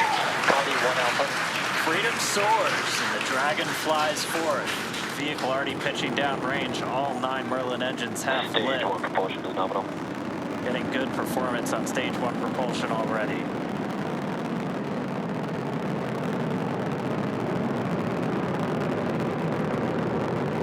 We are T plus 35 seconds into the 4th rotational crew mission on board Dragon and the Falcon 9. The 9 Merlin 1D engines on the first stage are beginning to throttle down. Stage 1 throttle down. In preparation for max Q. This is where the vehicle will experience the highest amount of aerodynamic pressures, so we'll throttle down the engines in preparation for that event. Vehicle is supersonic. All right, so we've passed the speed of sound. We're already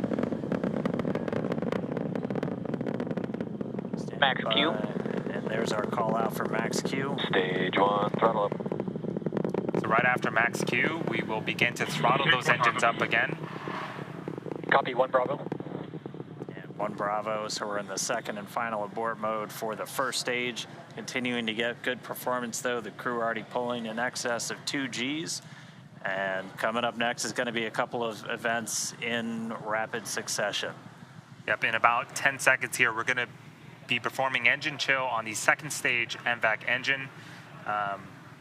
And then in about a minute, we're going to start off with MECO, also known as main engine cutoff. This is where those 9 engines that you're seeing ignite on, being lit up on screen, those are going to cut off in preparation for stage separation, where the first and second stages will separate from one another, and then the single Merlin vacuum engine on the second stage will ignite and continue to carry our Crew-4 astronauts to orbit.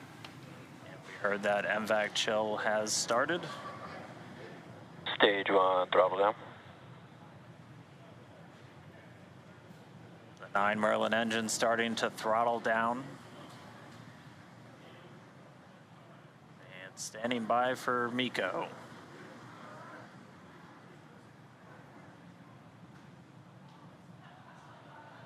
And MECO. Stage separation confirmed.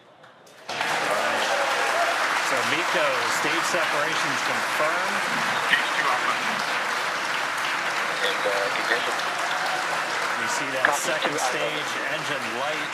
We're in 2 Alpha, the second abort mode. The second stage is lit, continuing to carry the Crew-4 astronauts onto orbit. And this is a fantastic view. On the left-hand side, this is the first stage, now separated from the second stage, but it's still being illuminated by that single Merlin vacuum engine on the second stage on the right-hand side of your screen. So right now, the first stage is making its way back to Earth to attempt its 4th landing on our drone ship, a shortfall of gravitas. The crew is on the opposite side of the engine that you see on the right-hand side of your screen. They are continuing with their journey to outer space. Seeing good performance on that lone Merlin vacuum engine on the second stage. The cruise G-load dips right when we hit that separation event. It's going to continue to build up now. You heard acquisition of signal Bermuda. That means we're Dragon, now... SpaceX, nominal trajectory. Freedom copies, nominal trajectory. That was our guidance, navigation, and control officer. Nominal trajectory. Dragon's pointed in the right direction, continuing its flight to orbit. We heard Bermuda called out. That's one of the ground stations now receiving telemetry from the Dragon as it continues its path uphill. So we'll have the dueling boxes here for a while as the first stage makes its way down. That second stage going to continue firing until about a little over 8 minutes into the flight. Doing the heavy lifting now. The first stage has a couple of events itself in order to land on our drone ship. So at T plus 7 minutes and 25 seconds, it's going to start its entry burn. It's going to be one of 2 burns. This is where 3 of the 9 Merlin engines SpaceX nominal trajectory on the first stage will relight and burn for about 30 seconds in order to slow the vehicle down before hitting the denser parts of the Earth's atmosphere. acquisition of signal, New Hampshire. All right, now on the New Hampshire ground station, another call out there from our guidance, navigation, and control officer, nominal trajectory. Second stage continues to power. Call out just then, propulsion is nominal, the engine performing as expected. Crew pulling a little more than 1.25 Gs right now. Again, that's going to continue to ramp up, peaking just before we get to that second stage cutoff.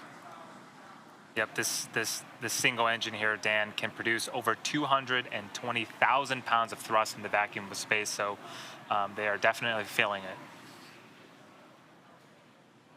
We're already about 200 kilometers in altitude. Dragon, SpaceX, nominal trajectory. Freedom copies, nominal trajectory. Great call out that we are headed in the direction that we need to, and we just heard from Kjell, the commander.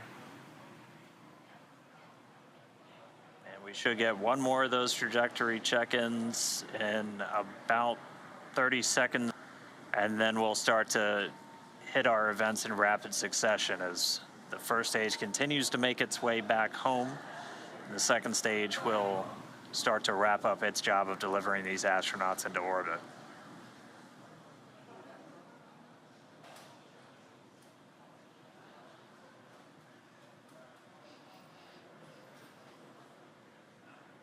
Yeah, we don't see it on screen right now, but the first stage is making its way back to our drone ship in about... Dragon, SpaceX, nominal trajectory. In about 30 seconds here, it's going to start its entry burn. Freedom copies, nominal trajectory. And there was the other call out that you were mentioning, Dan, about the trajectory.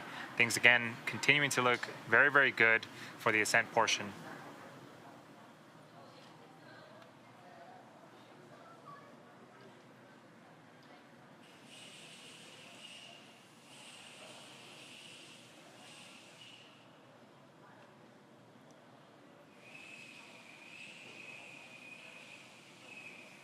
Stage 2, flight termination system. So for those just joining us, Stage we 1, are entry burn startup.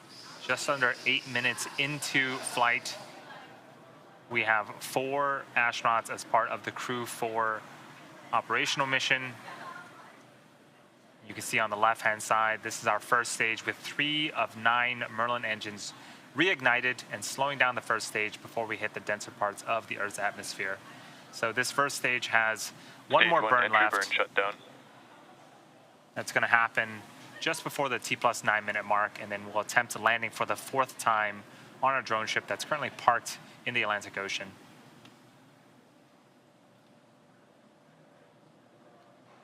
So as that entry burn completes, Terminal guidance. we're in the final stages of the second stage's flight into orbit. We're about to pass through several of the different abort phases, which essentially correspond to areas along the very northeastern seaboard of the U.S. and then across the Atlantic and off the coast of Scotland. But continuing to get call-outs that Stage 2 propulsion is nominal. Copy, Shannon. And the call-out of Shannon, Ireland, that's Stage 1 transonic.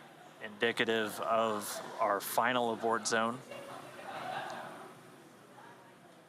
And after this second stage engine shuts off its engine, we are going to be listening for the confirmation of a good orbit, which tells us that the Crew and Dragon are where they need to be in Stage orbit. 1 landing burn. Dragon, SpaceX, nominal orbit insertion. And that was the call out that we wanted on the second stage. Here's a fantastic view. We're glad to be in orbit. Of the Dragon, first stage. SpaceX launch escape system is disarmed. Fantastic view of the first stage. Landing legs have been deployed, returning back to Earth for a fourth time. And just like that, a fourth landing as part of the Crew-4 mission. You can hear the applause behind us.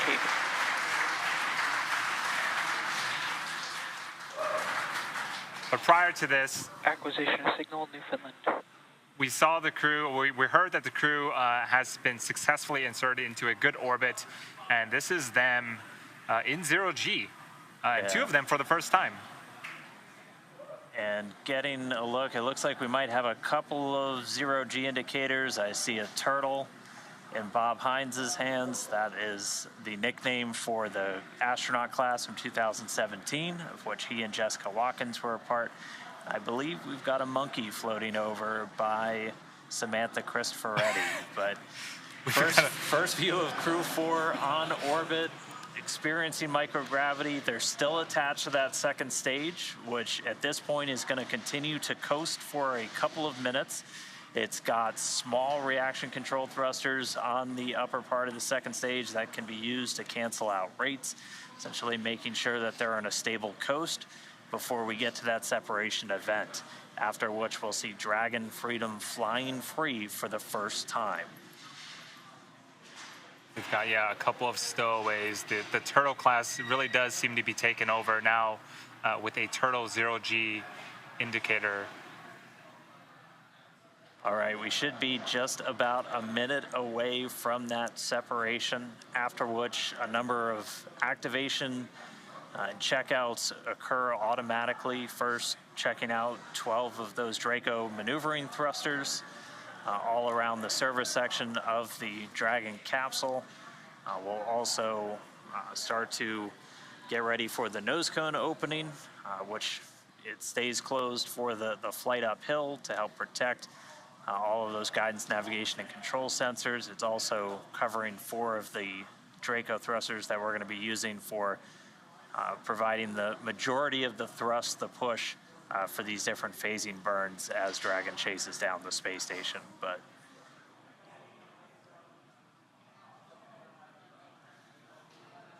all right, standing by for separation.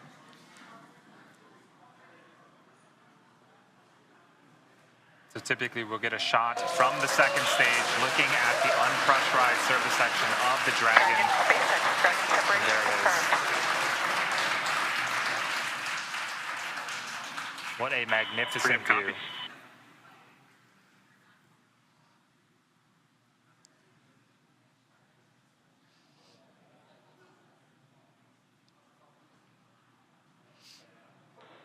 And looking like a good separation, good rates. Dragon Freedom flying free for the very first time. So again, now those Draco checkouts are starting. And pretty shortly we'll get to the nose cone deploy, and that's when they'll start to open up hooks that are holding the nose cone in place, and it sounds like that has begun. And expected loss of signal, New Hampshire.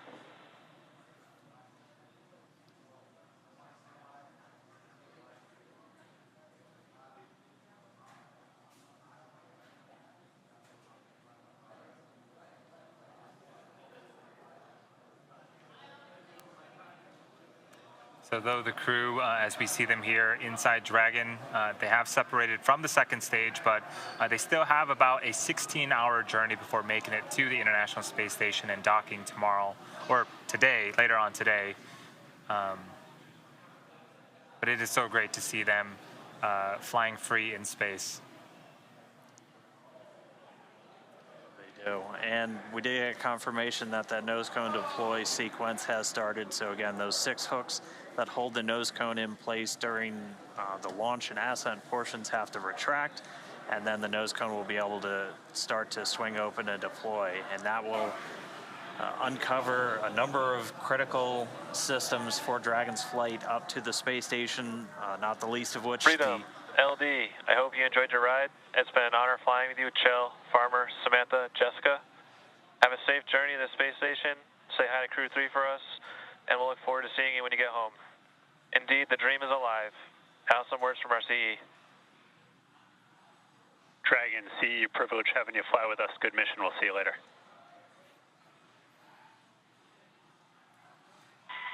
Hey, and from Freedom, we want to thank a big thank you to SpaceX, the Commercial Crew Program, and specifically the Falcon 9 team for a great ride. It is a privilege to get to fly this new vehicle, the Crew Dragon Freedom, to orbit. Huge thanks to the teams that assembled and prepared her for flight. We're feeling great and looking forward to the view.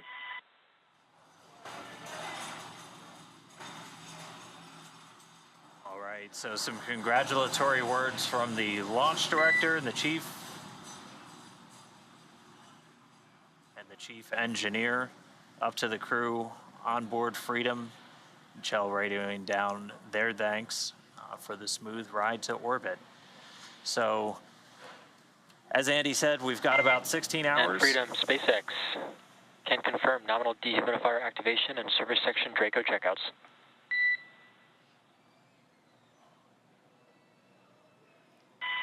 Okay, Freedom copies. Equals activation complete. We're going to go visors up. And that call from the Corps here in Hawthorne.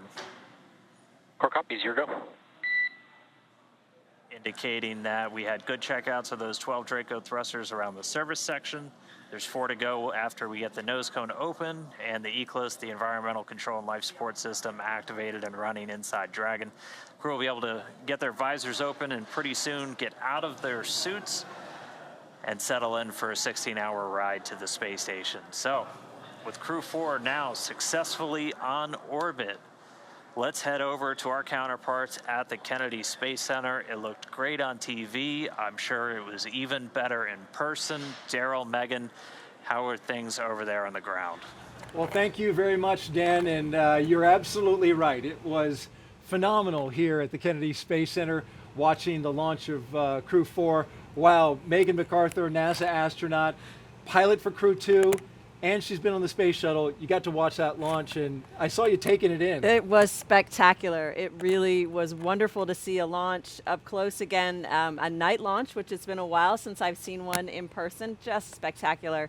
It never gets old. I think if it gets old, you're probably in the wrong business. Absolutely. It was so loud, so powerful. The roar of the engines when it lifted off, it seemed louder than usual, but that just might be because of the atmospherics. And then that light off the water, what a beautiful sight. Not only were we watching, but also crew on station tuned in to the NASA TV broadcast, watching them lift off as they await for them to arrive tonight at 8:15. That's right. I know they're excited for lots of reasons. One, they're going to get to see their friends, and they're going to get to come home themselves. So they're looking forward to it. All right. Well, Megan, thank you for your thoughts on that. And we also have a very special guest who watched the launch with us here at the Kennedy Space Center. Let's get over to Megan Cruz, who is with one of the astronauts who walked on the moon almost 50 years ago. Megan? Yeah, I am really honored to be standing next to Apollo astronaut Harrison Schmitt. I really cannot believe I'm standing next to you. It really is an honor. Oh, it's my pleasure. I'm happy I'm here. Oh, well, we're so thrilled to have you here. And actually, we're going to pull up some old photos of you. Why don't we take a trip down memory lane? Hey, why not? So for those who don't know, Harrison was the last person to step on the moon with Apollo 17 in 1972. What picture are we looking at right here? Well, this is the crew, Ron Evans, Gene Cernan, myself. This was sort of the publicity shot with the lunar rover. We were the third mission to have a lunar rover that we drove around on the surface of the moon. We actually landed in a valley deeper than the Grand Canyon. Yeah. And the rover enabled us to visit both sides of the valley, and really just had not only a great time, but tremendous scientific return. How does it feel to look back on these pictures? There's you on the moon there. To look back on these pictures and to be standing here 50 years later and you just watched Crew-4 launch. Well, of course, I'm happy to be standing here 50 years later. Good point. And the launch of the Falcon 9 and the Dragon to the International Space Station was spectacular. Those of us that rode a Saturn V into space are a little bit jaded about the smaller rockets, but still, it really was something. And on board was a geologist, Yes. Jessica Watkins. Yes, you got your special invite today from Jessica. I mean, what do you think about that? That's great. Jessica and I have worked a little bit in Houston with the lunar samples and the like during the Apollo 11 celebration, 50th anniversary celebration. And she was very kind enough to invite me and my wife here, my wife Teresa Fitzgibbon, and we sort of consider ourselves the Jessica team. Oh, that's so sweet. Just what do you think about the fact that there is a geologist on board, the importance of having a geologist for this mission? Well, for me, I did not have a chance to gain the kind of operational experience that Jessica is getting. I gained my operational experience from learning to fly T-38s and helicopters, and then a lot of simulator time. She's gaining it in space, and that's very important. Yeah. And I hope it'll stand us in good stead for being part of one of the Artemis crews that goes to the moon. Yeah, absolutely. Artemis, let's talk about that. That's going to return us to the moon. Isn't that crazy? It's crazy. It's been a long time. There have been several attempts to get us back there. The two Bush presidents both tried to get something going, and it didn't materialize, but maybe Artemis is the third time's the charm. Yeah. And we're looking forward to it, believe me. Do you think we're ready to go back to the moon? We need to go back to the moon? Oh, I think we've been ready for a long time. The technology is there. The big difference is NASA had to develop the technology for Apollo, advance old technologies as well as new technologies. The thing that's changed is the commercial sector has taken the NASA technologies and moved forward, and now NASA has to integrate that into a new lunar program such as Artemis. And you saw that tonight with the Falcon 9 launch. That was developed by the SpaceX Corporation, and it's turned out to be an extraordinarily reliable vehicle for launches in general, and in particular now the fourth launch to the International Space Station. Yeah, well, like you said, I'm glad that you're here, and I'm glad that you witness Crew-4, and then also that you'll see Artemis launch soon. So thank you so much for being here. Well, thank you for inviting me. It's great, and my best to everyone in NASA, and keep doing great work. Perfect. Thank you so much. Back to you guys. All right, thank you, Megan, and thank you to Moonwalker Harrison Schmitt. Boy, for astronaut Jessica Watkins to have a moonwalker on your team is a pretty nice thing. That's pretty great, yeah. It's fantastic. Well, we're joined now by Josef Aschbacher, Director General of the European Space Agency, who just watched his first crew launch just a few moments ago. Josef, thanks for being here, and what'd you think? Oh, thank you, Daryl. It's just a fascinating moment. This is my first crew launch. I've been Director General only since 1 year, so this is really a good experience. I have to say this is phenomenal. But let me also say a word of thank you to NASA. NASA is an enormously good partner to us, the European Space Agency. It's really a pleasure working with NASA. We have very good relationships, a very strong partnership. But also thank you to SpaceX for delivering our astronaut, Samantha Cristoforetti, up into the space station, and this is a very important moment. But for us also at the European Space Agency, we are building up a strong human exploration program, and Samantha is the third astronaut now in a row, following Thomas Pesquet, Matthias Maurer, who is in space right now, and now joined by Samantha. So a year and a half of presence of ESA astronauts in the space station is the longest time ever, and therefore for us this is really a very important moment, and I'm very excited personally, but thrilled to see what's coming. Samantha will have a lot of work to do, a lot of experiments.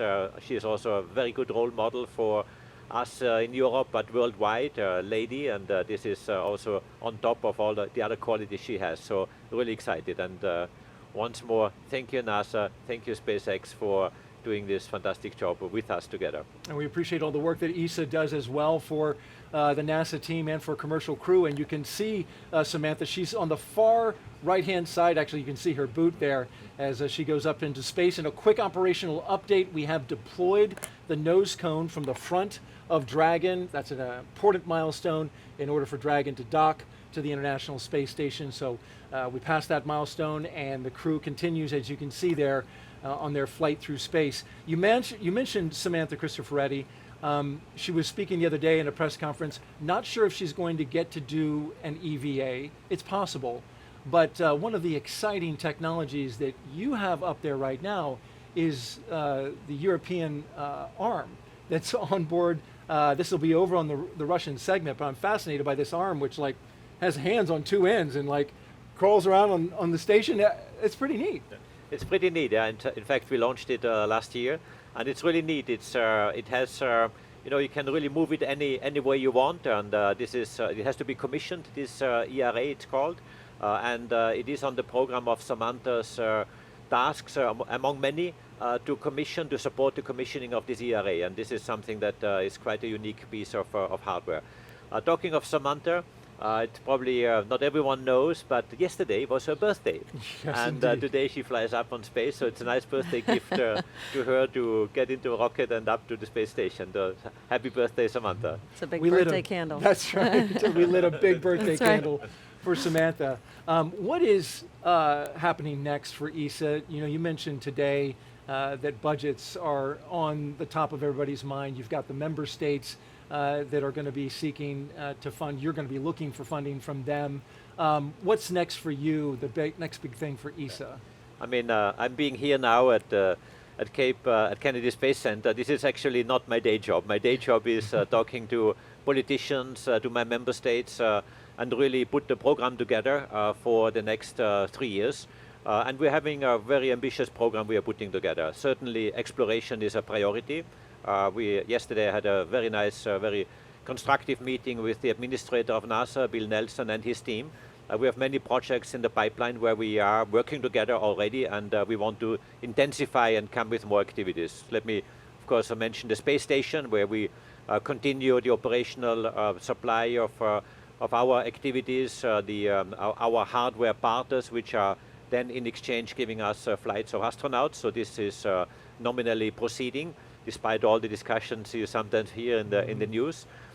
Then, of course, on Mars sample return, we are preparing together with NASA our contribution to Mars sample return. We are also planning missions to the moon. We have a large lander which we are preparing in Europe, which would be, again, a part of contribution to NASA, again, in exchange for NASA flights. This will be a huge one. It will be a truck, actually, going up to the moon, capable of launching or transporting about 1.5 tons of mass to the moon, which of course is necessary to build up bases and the various infrastructure which will be required. And we have many other activities where we work very nicely and very closely with NASA. I should mention also ExoMars. ExoMars was a mission we did prepare together with Russia until very recently, and through the invasion we cannot continue there, obviously. The rover called the Rosalind Franklin rover is ready for launch. We would have shipped it to Baikonur, but of course now I had to stop, I had to suspend this cooperation, and now I have to find new ways of bringing this really incredibly fascinating rover onto the Mars surface. So I'm working now with my member states, obviously, but we're doing industrial studies, and again, NASA has reached out to us, supporting us with expertise on how we could bring this rover now to the Mars surface, and replacing obviously those components that have been Russian with European ones, or possibly with some help of the US. So we have yet to see that, and decisions are being prepared right now. We have decisions on that in the July timeframe, but our big moment of ESA is in November, when we come with a big package of next space programs to our member states to fund our activities for the next 3 years. Well, good luck with that. Good luck with continuing to work the ExoMars. That was a bit of a blow. But your moon stuff, we've got part of your hardware over there in the VAB right now. And so have you had a chance to go over there and see the SLS rocket? I have seen, of course, the SLS rocket. I've seen it last time in the VAB. I've seen it just the day before yesterday out in the open air. And I have to say, this is so impressive. I'm very proud to be part of the SLS. You see a little ESA logo under the NASA logo, because we provide the ESM, the European Service Module, a very element on the critical path. And again, once more, thank you, NASA, for this strong partnership, which we enjoy working with you. All right. Josef Asbacher, Director General of ESA, thank you so much for making time and joining us, and good luck to you. Thank you very much. All right, well, mentioning the International Space Station, NASA recently announced the International Space Station would be extended another 8 years and then decommissioned.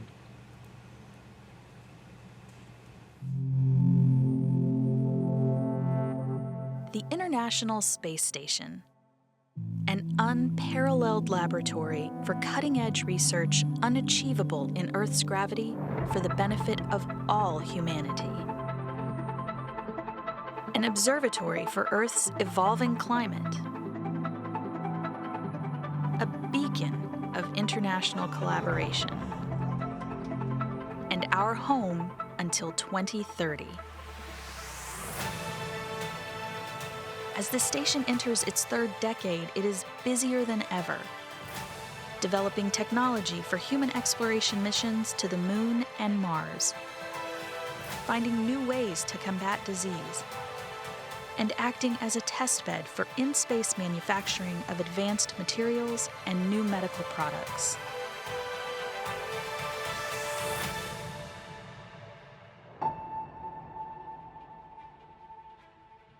Humanity's future is an ever-expanding team of nations and companies enabling exploration together and for the benefit of all.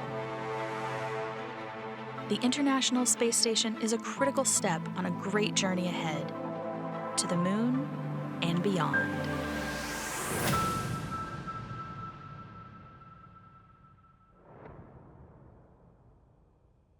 Today's launch is the 4th operational mission for NASA's Commercial Crew program.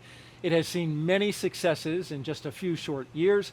NASA's Megan Cruz is back now with some leadership from our NASA program. Megan. Yeah, I'm here with Dana Hutcherson. She's the Deputy Manager of NASA's Commercial Crew program. It is really great to have you here. Thanks for having me. So what did you think of today's launch? It's so exciting. You know, the launches never get old. I'm always excited to get to see a launch and to be up here on the balcony and hear new people watch the launch. It's always just a breath of fresh air to hear that. Yeah. You know, our mission's not done though, so we're always watching, and I don't breathe a sigh of relief until we actually land the crew. So what I thought was really cool though is right after a liftoff, pretty shortly after a liftoff, we heard the Commander Kjell give you guys a shout out, the Commercial Crew program a shout out. Yeah, exactly. I think that was really awesome. We have a lot of great people that work in our program, and a lot of people that spend tireless days working with them, both SpaceX and NASA, and all of our teams that work together. So really appreciate that shout out from Kjell. Well, is this program, would you say, accomplishing what it set out to do when it was created 11 years ago? Yeah, I do believe it has. I mean, it was cost-effective, safe, reliable transportation to low Earth orbit and to the International Space Station. So yes, I believe we have definitely achieved that goal. And also working with these commercial companies, building multiple commercial systems, spaceflight systems, delivering our astronauts to space. It's also opened up the doors for the private industry as well, and so enabling that space transportation for the public. So it's just, we actually had 2 private missions in the last year, right, that SpaceX has accomplished. So I think our goals in the Commercial Crew program, we've gone above and beyond on meeting those goals. Yeah, you've really been the springboard into what we can expect to be our near future, it sounds like, with all these commercial programs, like you said. Exactly. It's a new era with NASA and the commercial and human spaceflight, for sure. Dana, thank you so much. I appreciate you being here. All right, thank you. Daryl and Megan, back to you. All right, thank you very much, Megan. Kjell, Bob, Jessica, and Samantha are now on course to arrive at the International Space Station around 8:15 p.m. Eastern Daylight Time tonight. And NASA TV will stay on the air for continuous live coverage along Crew-4's entire ride to station. Meanwhile, SpaceX's YouTube channel will join live coverage starting roughly 2 hours prior to docking.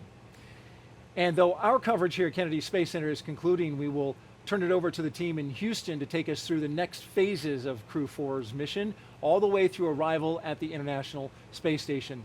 Megan, when they arrive at the International Space Station, you were talking about a moment ago, it's a big moment. You arrived, you finally got there. It is such a big moment. It is sort of the culmination of so much training, not just your mission-specific training, but something that you have been, working towards pretty much your whole career. And so it's a fantastic moment to come through the hatch, to see your friends there waiting for you, smiling at you. There's a lot of emotions, just a lot of joy, and you're about to get started on a pretty great adventure. Bob Hines and Jessica Watkins flying for the first time. I wonder what that was like for them. Well, I'm sure they're still talking about it and still processing it, right? Yeah. I mean, it's a lot of things that happen so quickly that it's hard to take it all in, and they'll be talking about it for days to come, I think. But we're going to see great things from them, from all 4 of them, once they reach the International Space Station. I think big smiles all around, but lots of great work as well. Absolutely, and we look forward to seeing the work that they will do. For those of you watching online on YouTube, make sure you take a look at the description below the video. We'll have a new link for the Crew-4 coast phase, and that live coverage will continue at that new location shortly. If you're watching on NASA TV, well, you won't notice a thing, and coverage will continue. Also, a post-launch news conference is scheduled for 5:30 a.m. Eastern Daylight Time on NASA TV. And you can find mission updates at any time on Twitter, at NASA, at SpaceX, and on the web at nasa.gov, including the timing on any potential live tours of Dragon Freedom during the trip to the station. Now, before we sign off, I want to thank Megan MacArthur for being on the launch broadcast and sharing your incredible insight and experiences on an overnight that started yesterday and ran into today. Really appreciate it. You Absolutely. did a fantastic job. It was totally worth it. Oh, fantastic. It was great to hear you say that. And so now we will leave you with a little bit of a replay, and thanks to all of our guests who came here, the NASA social participants who joined us and are now going to share the story of their adventures here with their audiences. And of course, we thank all of you who are watching right now. Here are now some highlights from the journey to orbit off the Earth for the Earth. Take care, everyone, and keep looking up. This is the suit-up room inside the operations and checkout building at the Kennedy Space Center. And here comes Crew-4 down the hallway. All right.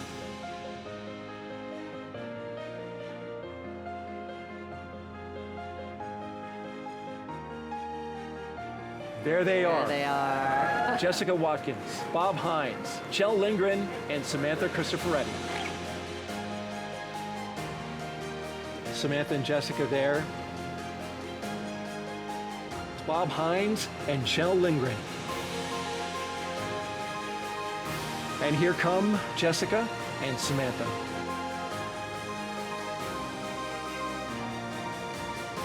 The closeout crew there appears to have the hatch shut.